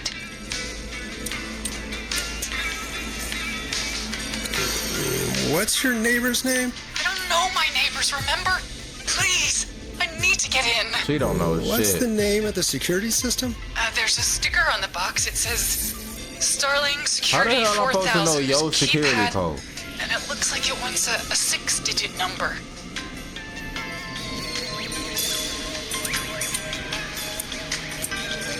Starling Security 4000, huh? That's right. Very newly installed. I need the key code before the whistling man gets me. Yeah, of course. Don't worry, Don. Thank you, Forrest. I knew I could I don't count know on how the you. hell I'm supposed to get to a I'll code. sit out of sight. Call me back soon. All right, folks. Here's a little How the tune hell for I'm you supposed all to get a enjoy. goddamn While code? I try to break Dawn into her apartment. This is retarded.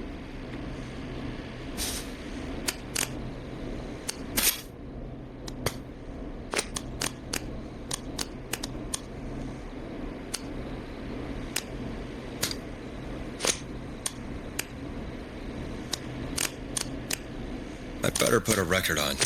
That's what I'm trying to do.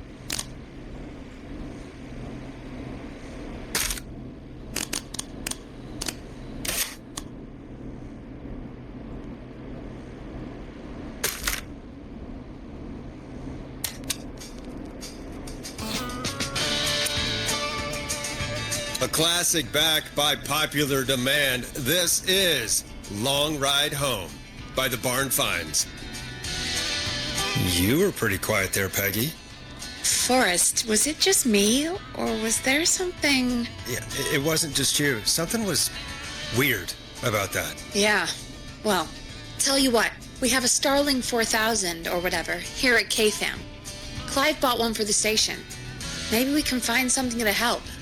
Well, I'm not sure who, but to help someone. Okay. Okay, so she's locked out of the Woodside Apartments, and somewhere, Clive probably has the papers for the Starling 4000.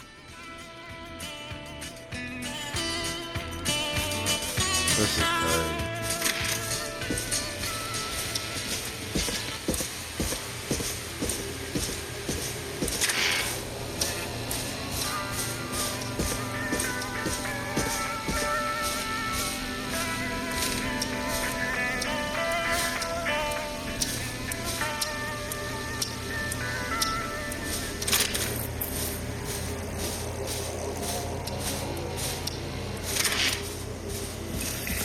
they got me going back to hell, man.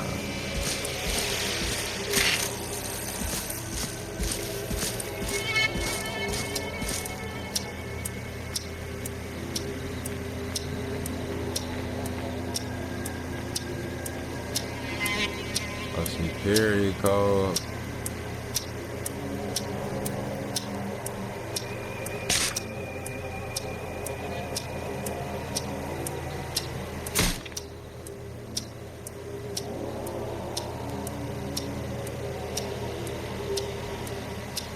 Oh god. It's always like a code or something.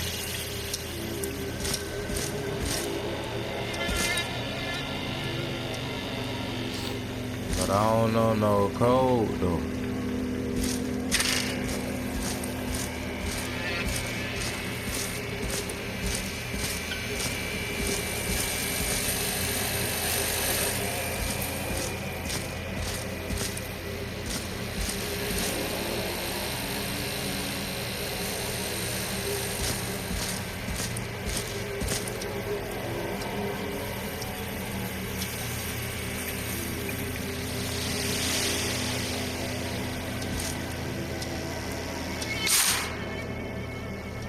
What is it?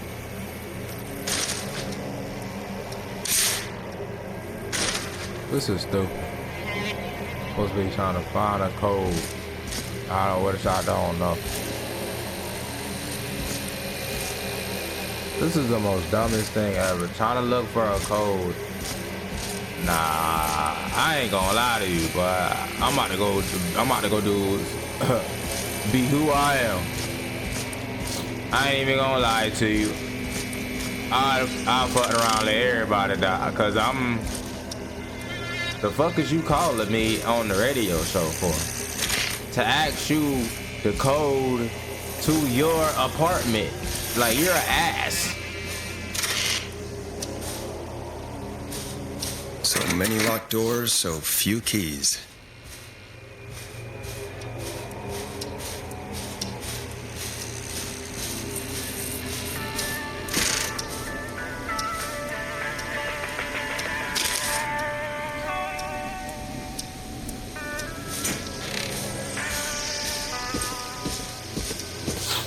Yeah, we gonna go back up too. I ain't worrying about that.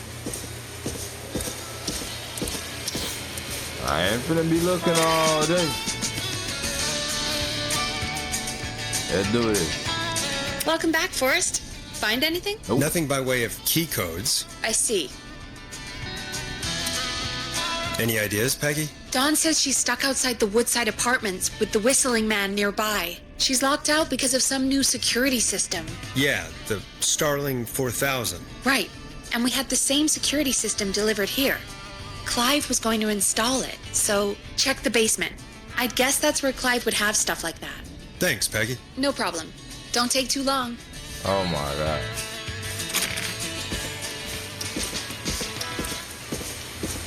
Take the basement. What if it went down? I didn't say anything down there.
Order delivery form. Starling must have left this by accident. This system's not even installed at Woodside.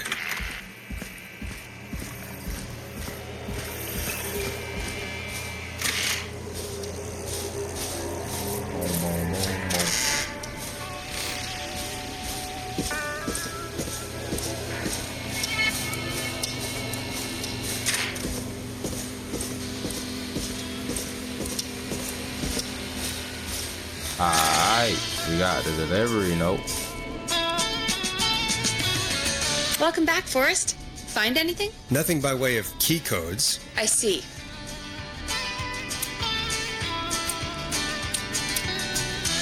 Any ideas, Peggy? Dawn says she's stuck outside the Woodside Apartments with the whistling man nearby. She's locked out because of some new That's weird. Yeah, the Starling 4000. Right. And we had the same security system delivered here. Clive Okay. was going to install it, so check the basement. I guess that's where Clive would have stuff like that. Thanks, Peggy. No problem. Don't take too long. Okay. But that wasn't it.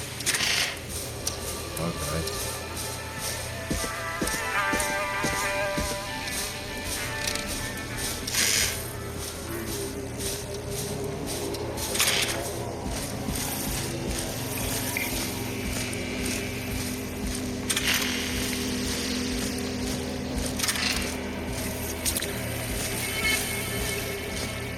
Starling 4000. User manual. Ah, these codes should come in handy.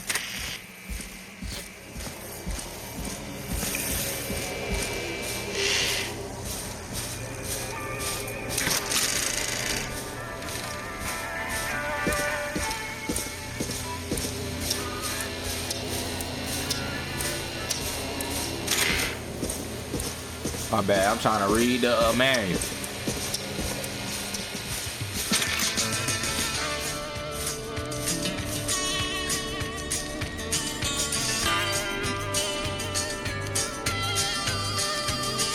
Welcome back, Forrest. Find anything? The Starling 4000 security manual. It's got a bunch of codes. Good.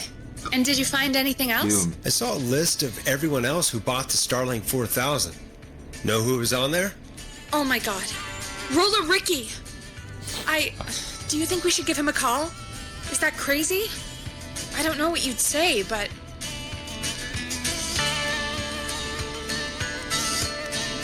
Oh. That might be a good idea. Okay, one moment. I got the number here. Patching you through.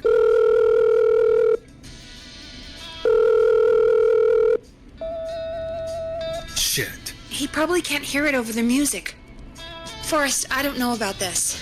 This is super weird. Just put me through to Dawn. I'll take care of this one way or another. Okay, Oh, man. if you say so.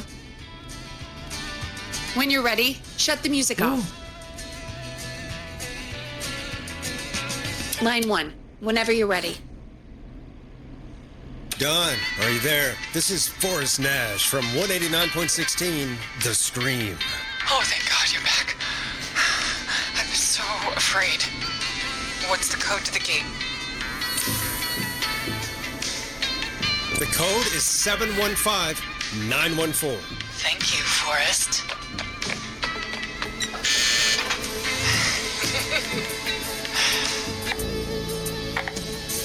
Forrest, what did we do?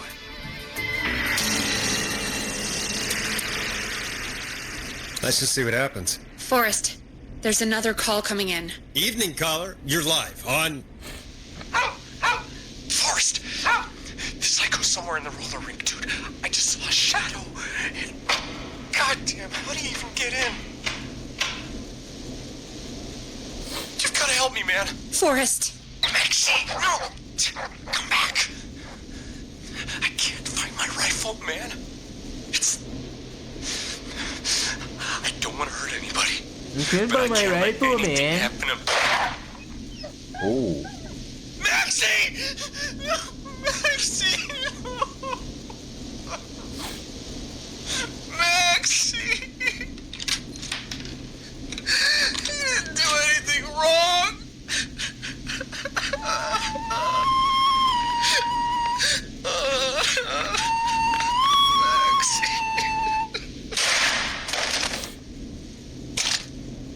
Thanks again, Forrest. Oh, God, poor Ricky. Okay, Gallows Creek. Here's some music while we process what just happened. So, the whistling man is a woman? I think it's two different people.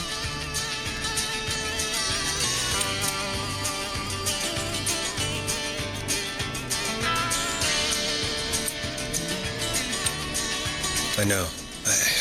I can't believe it. She called up. You spoke to her multiple times.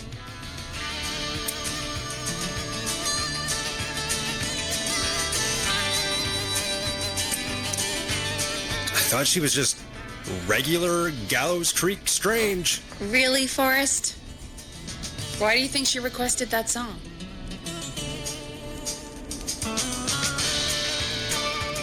To get me outside? Maybe, but how? She didn't know the song was outside to start with. That's right. She never actually attacked me out there. So? What now? I guess I should make an announcement. We do have new info. Okay, kill the music and you can make the It's announcement. crazy, man. Okay, you're live in 3, 2... Hey folks, this is Forrest Nash here. I hope you're all safely locked inside. For those of you listening to that last call, you might be wondering what to make of it all. Here's our take. We now believe the killer is actually a woman, one who might manipulate you into letting her in before she attacks you.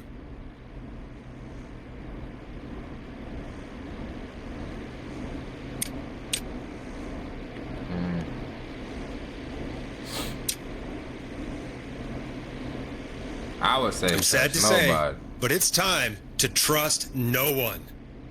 The killer was calling themselves Dawn.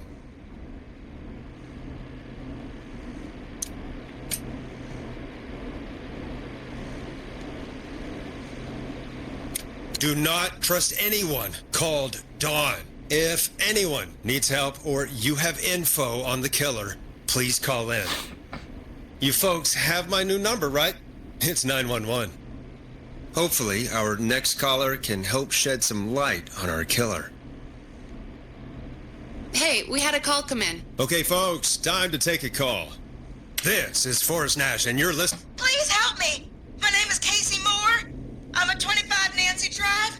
My best friend's been stabbed. He's bleeding everywhere. I don't know what to do. Please help me. 25, man. Yeah. Is he still breathing? Yeah, but he's bleeding out fast. I really need help. Please. Take a breath. We'd been out at the reservoir. We were heading back to his place when we heard this whistling all of a sudden.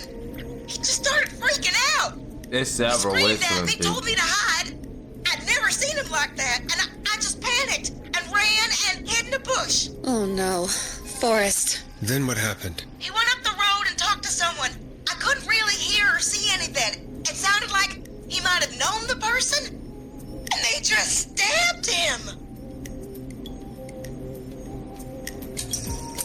Casey, was he talking to a woman? I don't know. They had a mask and wore all black. That's all I know. Please, we need help here. I'll get you help, but I need to know. Where did the masked person go? They left. They left him to bleed out. I waited until they were gone, then dragged him into the garage and called 911. Wait, why didn't she make sure he was dead? I don't know. I think I heard them say something like, "It's not so funny now, is it?" Before they left, but please, he needs to get to the hospital. I can't drive, so we need an ambulance. Forrest, the ambulance was destroyed in the explosion at the gas station. You should get all the info you can. Can you tell us where your friend was stabbed? They stabbed him in the stomach, and then stabbed him again in his leg when he was on the ground, and it's... Oh, the knife is still there in his leg. What's your friend's name, Casey? It's Jason Parker. We'll be right back. Peggy, patch us through to the hospital. On it. Phoning St. Gabriel's now. Switch to line 2. Hello, St. Gabriel's Hospital. How can I help you? Hi, this is Forrest Nash from 189.16. We have a stab victim at 25 Nancy Drive named Jason Parker. He's been stabbed in the stomach and the leg. He's bleeding heavily. Oh, God, I'm sorry. But the ambulance is... Well, you know. I know, but please, we need something, or he's going to die. Forrest, Listen, you're going to have to get him here. We need to see him, and we can't get there ourselves right now. We don't have any way to drive him right now. And even if we did, he's bleeding out fast. All right, listen. We need to buy him time to get here. That means stopping the blood first, and then finding someone to stabilize him. To stabilize him, you really need someone with first aid training. Do either of you have any? No. Me neither. Damn it. I'm really sorry about this, but I have other patients who can't wait. All I can do is talk you through the procedure as quick as I can, and then leave the rest to you. You think you can handle that? Hit me. I'm sure we can handle it. Okay, from the top. If he's bleeding out, then you need to get him comfortable and try to stem the bleeding. Lay him down. Apply continuous pressure directly to the affected areas. When the bleeding slows, get a clean cloth of some kind and hold it over the wounds. Get them comfortable. Apply pressure. Clean cloths when slowed. Got it. I think. You said he was stabbed, right? If the object he was stabbed with is still in him, don't take it out. It's stopping the worst of the bleeding right now. If anything, you should secure it so it stays where it is. I wouldn't have thought of that. It makes sense, though. God, that was a lot of info. But I think we can handle this. Glad you got it so far, because there's more to go.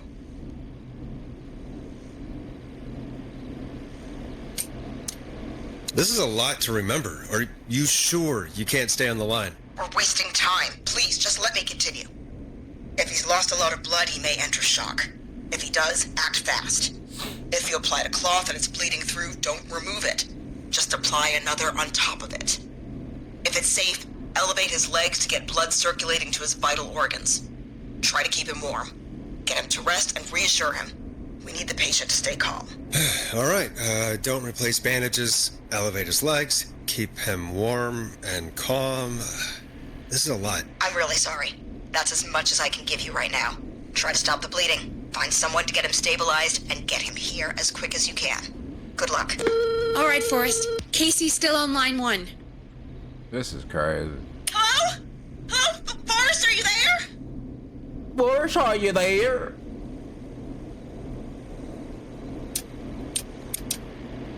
Casey, I have bad news. We're on our own for now. Oh, no. No. Jason! Why the hell didn't I do anything? No, Casey, you did the right thing. We got advice from somebody at St. Gabriel's. We're gonna talk you through this. Oh, thank God! I've been putting pressure on his stomach wound since you left, but he's still bleeding. I don't know what to do. That's good, Casey. The nurse said to do that. What about the knife in his leg? It's gotta be hell. Should I pull it out? No. No, don't touch the knife. The bleeding will get worse if you pull it out. Are you sure? I'm sorry. I'm gonna stop making suggestions. No, don't worry, Casey. We're a team here.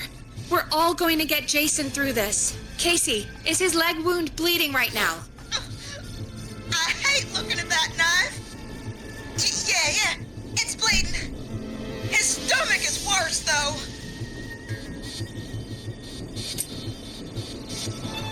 All right, I think we need to leave that knife alone. All right.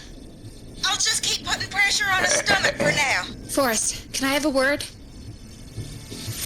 Now isn't the best time, Peggy. Can it wait? Forrest, it's kind of important. All right, give me a second. Casey, I'm going to have a quick word with Peggy. Keep putting that pressure on and let us know when the bleeding is under control. You're doing great. But what if something happens? We'll still be here. Just shout if you need anything, and we'll be there. I promise. Okay. So? I'll wait. Jason, please be okay. So? Let me stop. Okay. Oh, why I gotta hit the button first? We can't stay on the line with her all night. Dawn is still out there. What if other people need us? You're right. She's probably on her way to her next target right now. Exactly. And you heard the nurse. We need someone there with training who can stabilize him. He's got to get to the hospital somehow.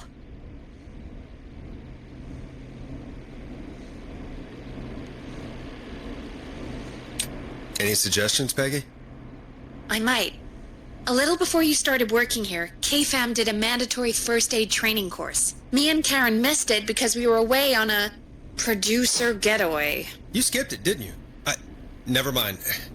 So, how does KFAM's first aid course help us? Casey said they're at 25 Nancy Drive, right? Yeah? Why? They put up a bunch of cheap houses around there about 10 years ago. So a bunch of people here at the station live around there. Do you think any of them could help Casey and Jason? Probably, but I don't know who lives there. And since I missed the training day, I don't know who knows first aid. Could you call them and ask? I don't know everybody's numbers. I've only ever called Karen. Everybody's personnel info is probably in Reggie's office. Got it. I'll look through their files in Reggie's office. It's a life or death situation. I'm sure they won't mind. Right. But there are a couple of problems with that. Go on. It's sensitive information, so Reggie probably locked it in his safe. Great. Great. Do you have any idea what the combo for the safe could be? Not a clue. Reggie's a serial note taker, though. Maybe something in his office will give it away. Right. There is something else. I'm not gonna like this, am I? Have you ever heard, the future is floppy? Peggy, what the hell are you talking about? I'm talking about floppy disks. Floppy disks are like these futuristic things that have information on them. You put them in a computer and they do something. Peggy, I know what a floppy disk is. Anyway, Reggie decided that the future is floppy and started phasing out our physical records and replacing them with these floppy disks. I imagine it's the same for our personnel files. That's good to know. Since we haven't heard anything from Casey, I'm guessing Jason's okay for now. I'll check out Reggie's office and see what I can find. You'll need a key for that. I'll just slide it under my door now. Thanks, Peggy. I just have to look around.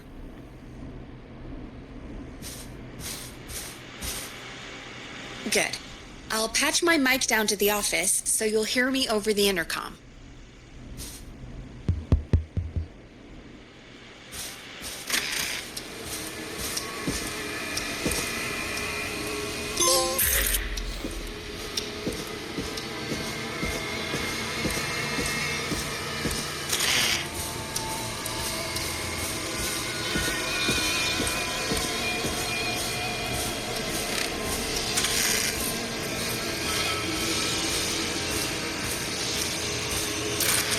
Looks like I need a 4-digit code.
Could this be it?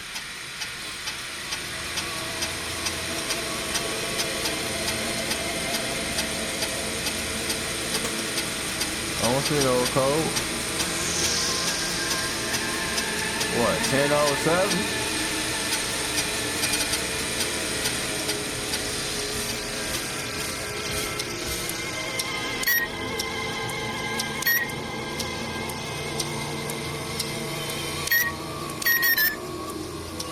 That ain't it. Nope, that's not working. Must be something else. Oh, it's 1107. I'm tripping.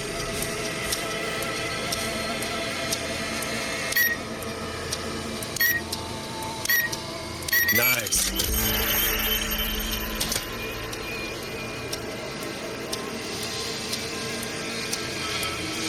Who files am I looking for?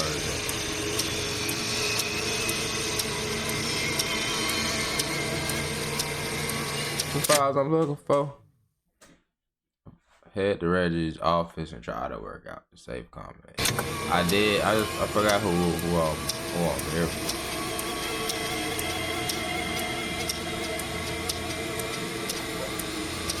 I remember who I'm here for.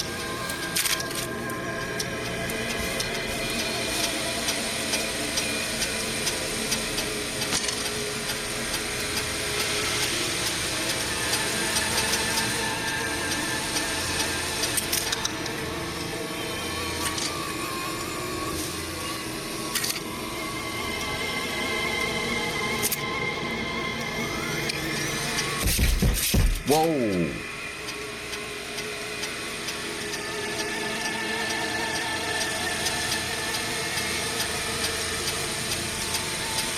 The fuck? Hey, Peggy, you there? Yeah, I'm here. Did you find what we need?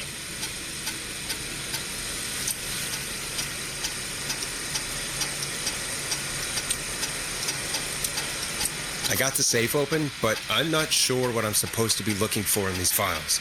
We need to know who can do first aid, and we need them to be close to Nancy Drive. Anything further away than a street or two is probably too far. Anyone who ticks those two boxes is our best bet. Got it. I'll take another look at the files. I'll let you know when I find something, or don't.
On these tapes.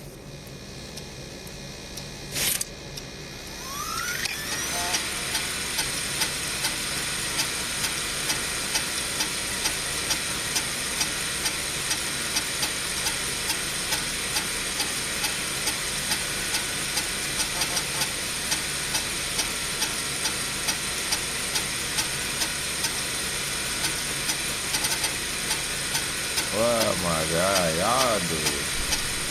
What's up with y'all and not going to y'all stuff? Jesus Christ.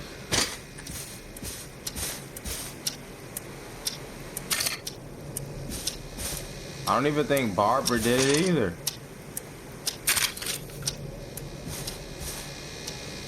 I literally seen her name.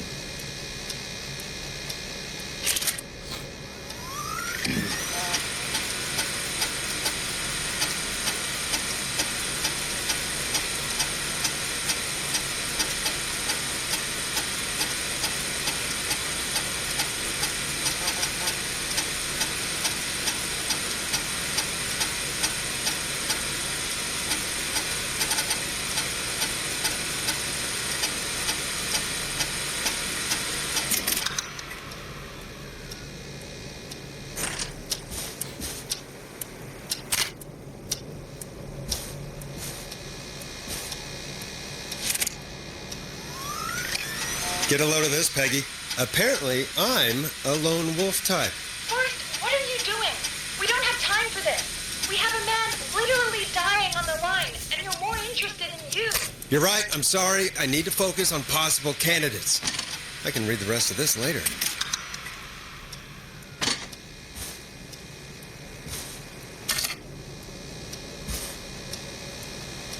Maybe it is Barb.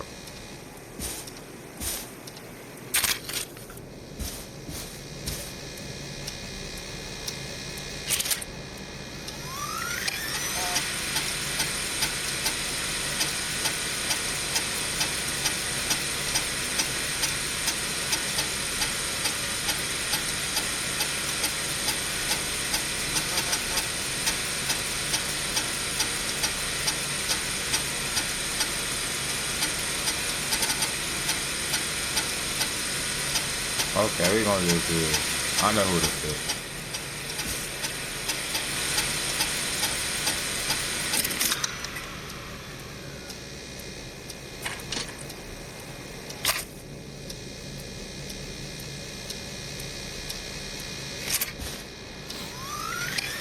Hey, Peggy. I think Reggie's on to you and Karen. Maybe don't bring those little drink umbrellas into work for a while. What? Why are you reading my file? You need to find someone who can help Casey. We already know I can't. Don't waste time. You're right. I'm sorry. I need to focus on possible candidates. I really shouldn't have read both. We're in a hurry.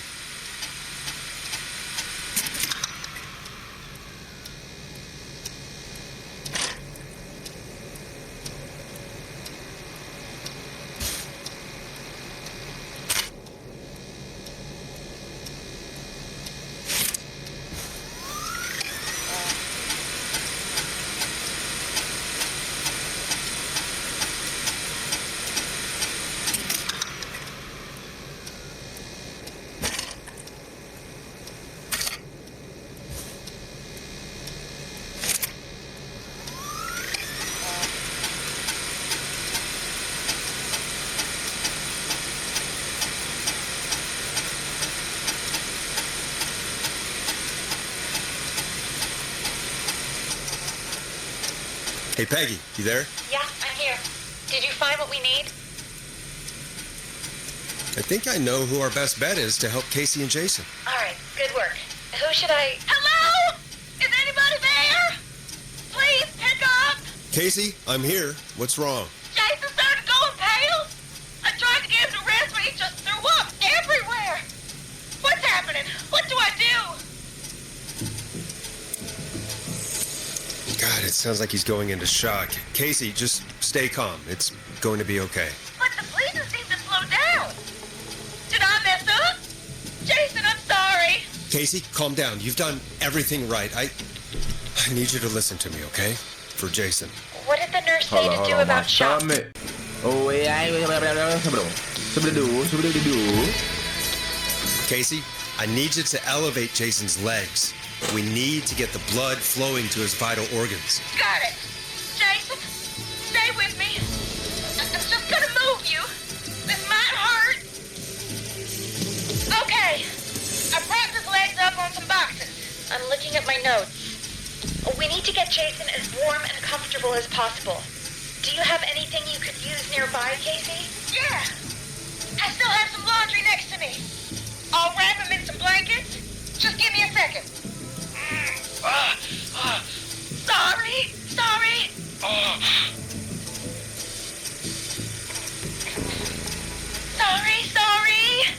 I'm done. You're gonna be okay, Jason. Just relax now, okay? Boris, I'm scared. He's not doing well. Is he gonna? Jason is going to be fine. Just make sure he knows he's going to be okay, okay? Okay. Please, I can't give him what he needs. Please, help. I can't lose him. All right, Forrest, we need to hurry. Jason doesn't sound like he's doing too well. You said you knew who to call earlier? Who was it? Who are you gonna call? We need to call John Hedges. He lives on Nancy Drive. He didn't really participate in the first aid training, but he's a former war medic. He's probably the most trained person we have. Really? I never really spoke to him before. A war medic, huh? Yeah, and according to Reggie's notes, John keeps all of his old equipment at his house. He's something of a hoarder. All right. What's his number? 5420735. Calling now. Let's hope he picks... Who the hell is this calling me? What time is it? John, it's Forrest Nash here at KFAM. We have an emergency and we need your help.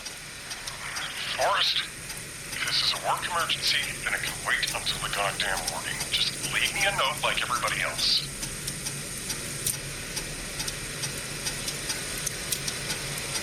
John, no, this is a medical emergency. A man has been stabbed by the Whistling Man, or never mind. He's badly hurt, and he's going to die unless we get someone to him now. A Whistling Man? What kind of joke is this? John, we're not kidding. A man is man's gonna die if we don't help him right now. Seriously? I haven't been called on for over 10 years. Where's the patient? What's his condition? He's at 25 Nancy Drive. I think we got his friend to stem the bleeding, but he's gone into shock. He's passed out right now. You say he was stabbed? Do you know the extent of his injuries? From what we were told, he has 2 major stab wounds. One to the stomach and one to the leg. The knife is still in his leg, and the stomach wound is open. Understood. Let me grab a few supplies and I'll head right over. Damned if he dies on my watch. Thank you, John. We'll let him know you're on your way. Good luck. Hello, Casey. Are you there?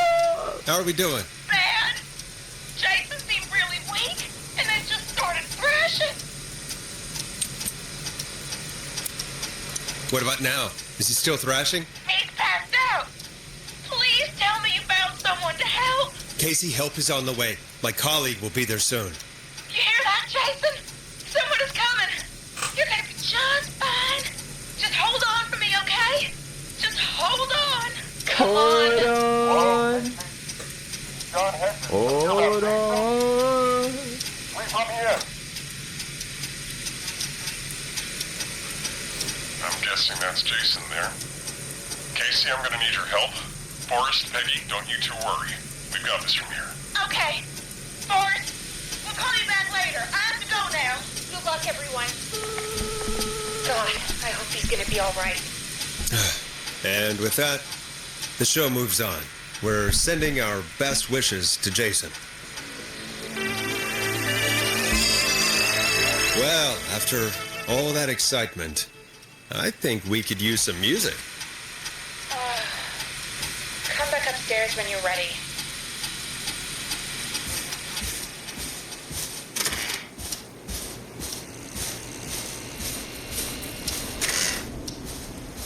Badu.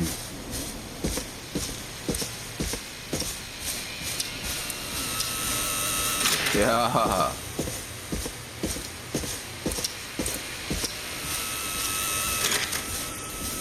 But this room messy, but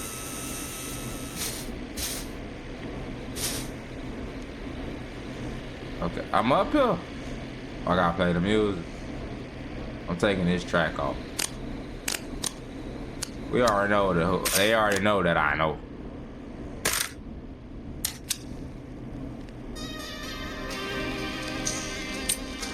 Coming up for your listening pleasure, it's Caged Tiger with their single, One Last Goodbye. It's getting pretty late. This might be your last break for the night, so try to enjoy it. Give me a buzz when you want to go back on air. Already. Let's roll. You got it. We've got another call coming through, too. Oh, we have another call coming in.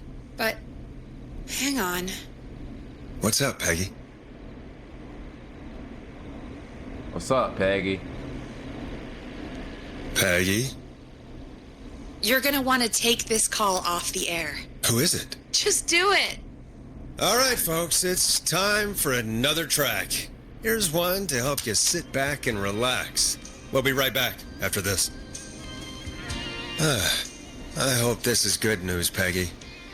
Who have we got? Find out for yourself on line 1. Hello? Forrest, I'm glad I got back through to you. Back. Sounds like it's Lindsay's been a busy back. night, huh? Surprise! It's Leslie, our 911 Leslie, my operator, bad. leading the charge from Henderson to come save us. It's so good to hear from you. Are you okay? I am. I'm driving back with an officer from Henderson now. You got we got one back into radio person? range a little while ago. We've been listening in, but haven't been able to get through until You now. got one person.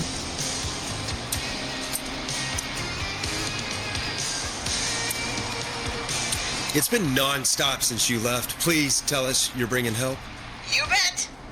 I'm leading a whole goddamn squad towards Gallows Bet. Creek as we Bet. speak. Turns out somebody had cut the phone lines.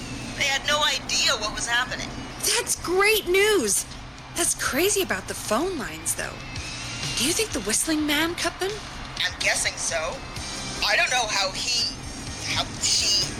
the Whistling Man did it. But that doesn't matter right now. Listen, we're coming in hot, but we need your help. I know Gallows Creek isn't a big town, but if we don't know where the Whistling Man is, we can't get him. Her. That's where you come in.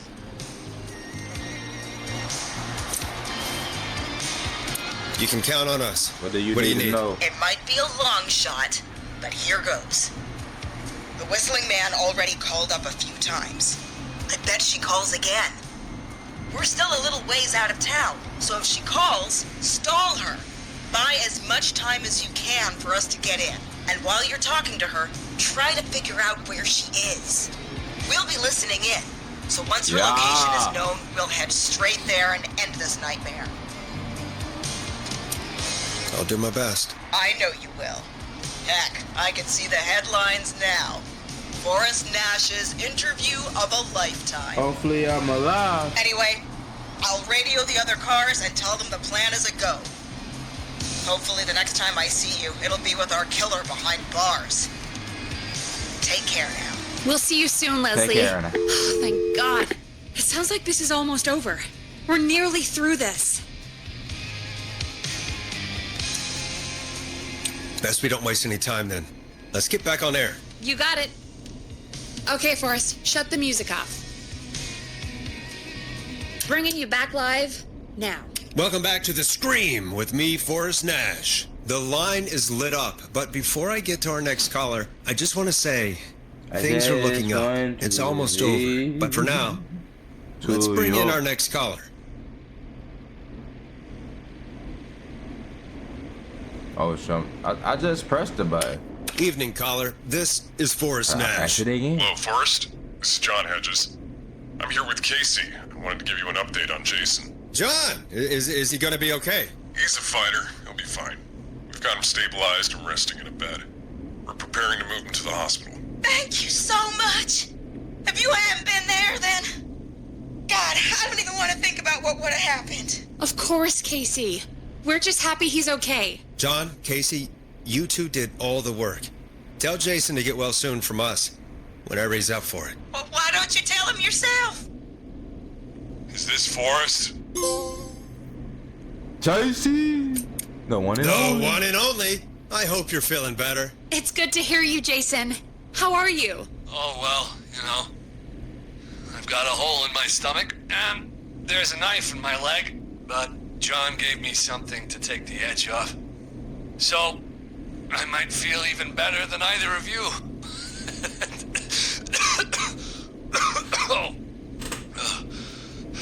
Take it easy until you get to St. Gabriel's. I will. But, before that, I needed to call you. I'm guessing the Whistling Man is still out there? Yes, the Whistling Man's still out there.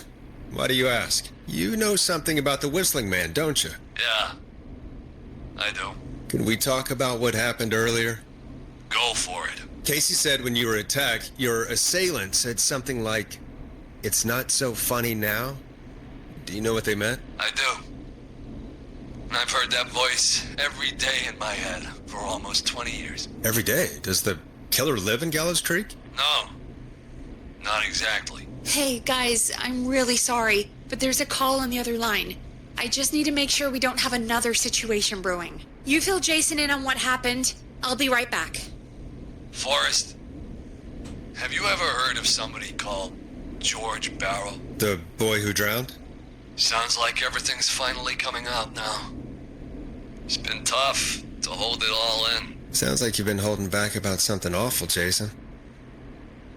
I'm part of the reason my best friend is dead, Forrest. And the few who knew about it said if I ever said anything, I'd find myself in jail. For a long time, it was hell. And then the town just moved on. Like he'd never existed. Jason, I don't know how to ask, but did you kill George? No, of course not. But that prank did, so I may as well have. Some of the guys on the football team had an idea for a way we could haze the newcomers. We decided to plan a party in the woods and have the Whistling Man crash it. It was stupid. We each had a role. I was the stabbed friend. At the party that night, I left the group for a second. Met our Whistling Man. That's crazy, dude. Pretended to get stabbed in front of everyone. Started an almighty panic, those screams. That was the last time I saw or heard George alive. How did George die, Jason? I don't know. I was playing dead. But when I heard her scream... Her? Yeah. George's girl. Do you remember who she was? Yeah. He called her Bean. I heard her again tonight, Forrest. Her name was... What? What happened? Are we still on air? Oh, shit. Seems like the power is completely gone. How do we get it back on? I don't, oh, we can use the emergency generators down in the basement. Reggie picked it up a while ago. Bro, this shit is nuts! Emergency broadcast. An emergency broadcast? Emergency, you know, nuclear war, alien attack, broadcasting a serial killer's location to the cops so we can end this nightmare. Fair point! It's in the storage area in the far back corner, up on the wall. You might have spotted it earlier when you were digging around for all those tapes. It'll have a big red button. Just press that. Oh, I seen that. See you when you're back. Hopefully I don't die first. I know how that goes. Oh, the security system is off. Everything is off. The cameras are off.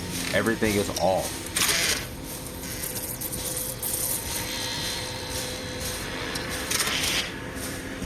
Bro, I'm about to die.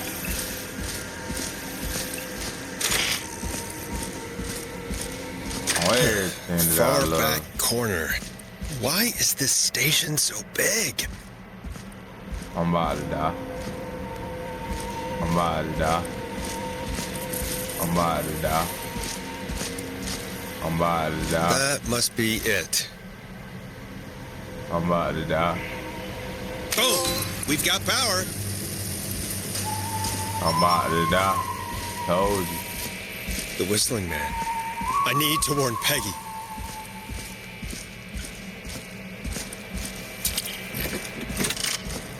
Told you, bro. Buddy in here.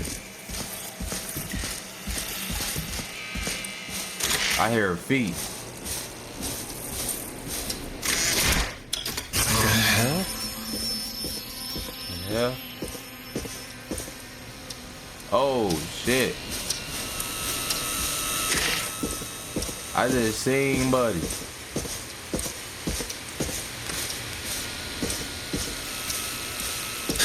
Oh, no. Peggy, where'd you go? Oh! No way. This can't be happening.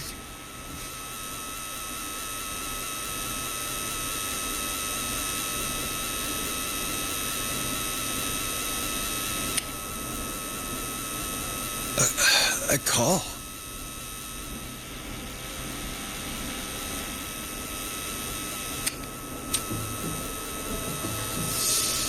What a Where's Peggy gone? Yeah, Have some patience, Forrest. It's almost the end of the night. Almost the end of the show. But it's not over just yet. Got a little time still. So let's make the most of it.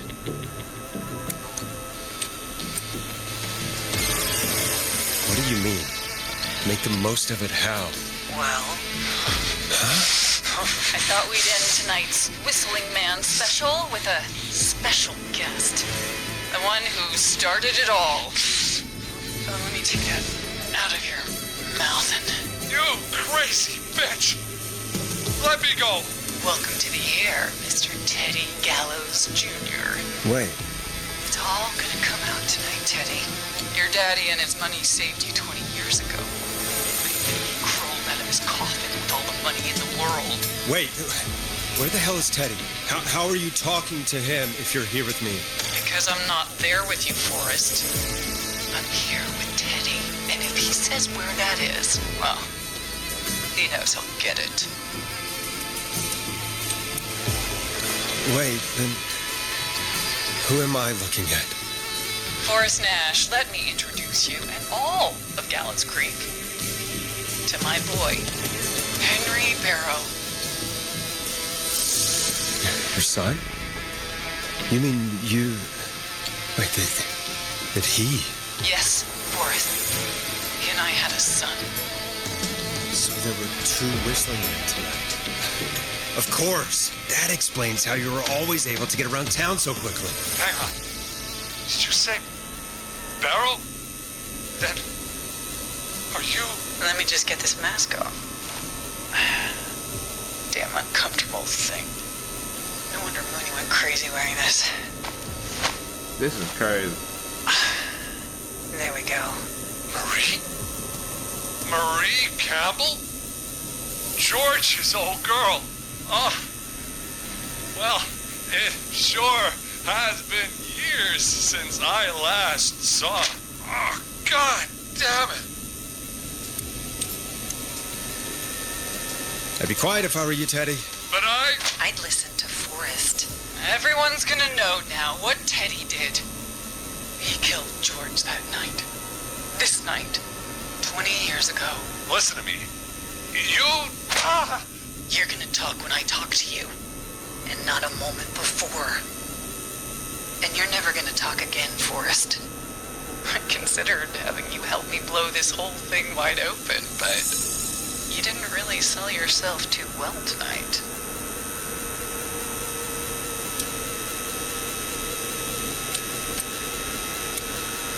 No, wait, I can still help you. No, thanks. Me and Henry can handle it from here. Henry, honey? He's all yours. Hey, wait a minute. Back off. Don't come any closer. Don't worry. I'll let Peggy know you asked about her. What the fuck? Before I send her your way.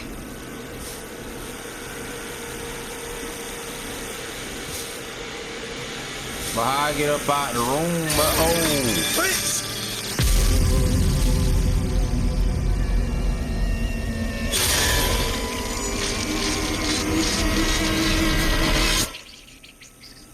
What the fuck?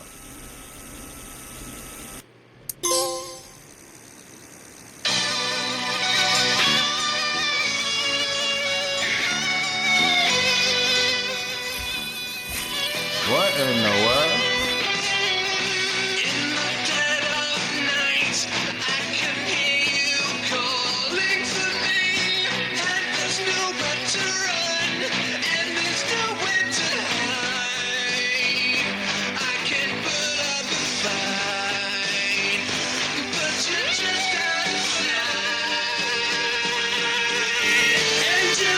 Bruh. What the But this is insane.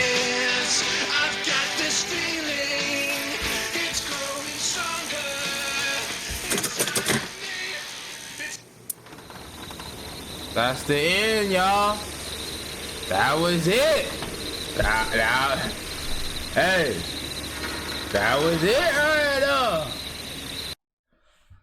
That was wild, though. I'm not gonna lie. That was, I wish it would have been a better, I mean, I don't know. I wish the ending would have been a little bit more. I mean, I like the story. I just wish it would have been, I don't know. I just wish Forrest and Peggy would have survived. I wish they would have still lived. Like, that shit kind of weak.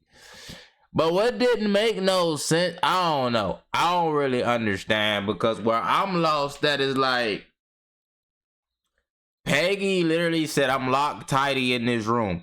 Can't nobody get in there, out in that room. So it doesn't, like, now I'm confused. Nobody can get in the room because it's locked and it's tighty, but then all of a sudden I come back, the door is wide open and she's no longer in there. How? And then on top of that, when I go in there, I'm supposed to be able to lock the door. How the hell is he locking the door outside? And that never was a capability beforehand in the game.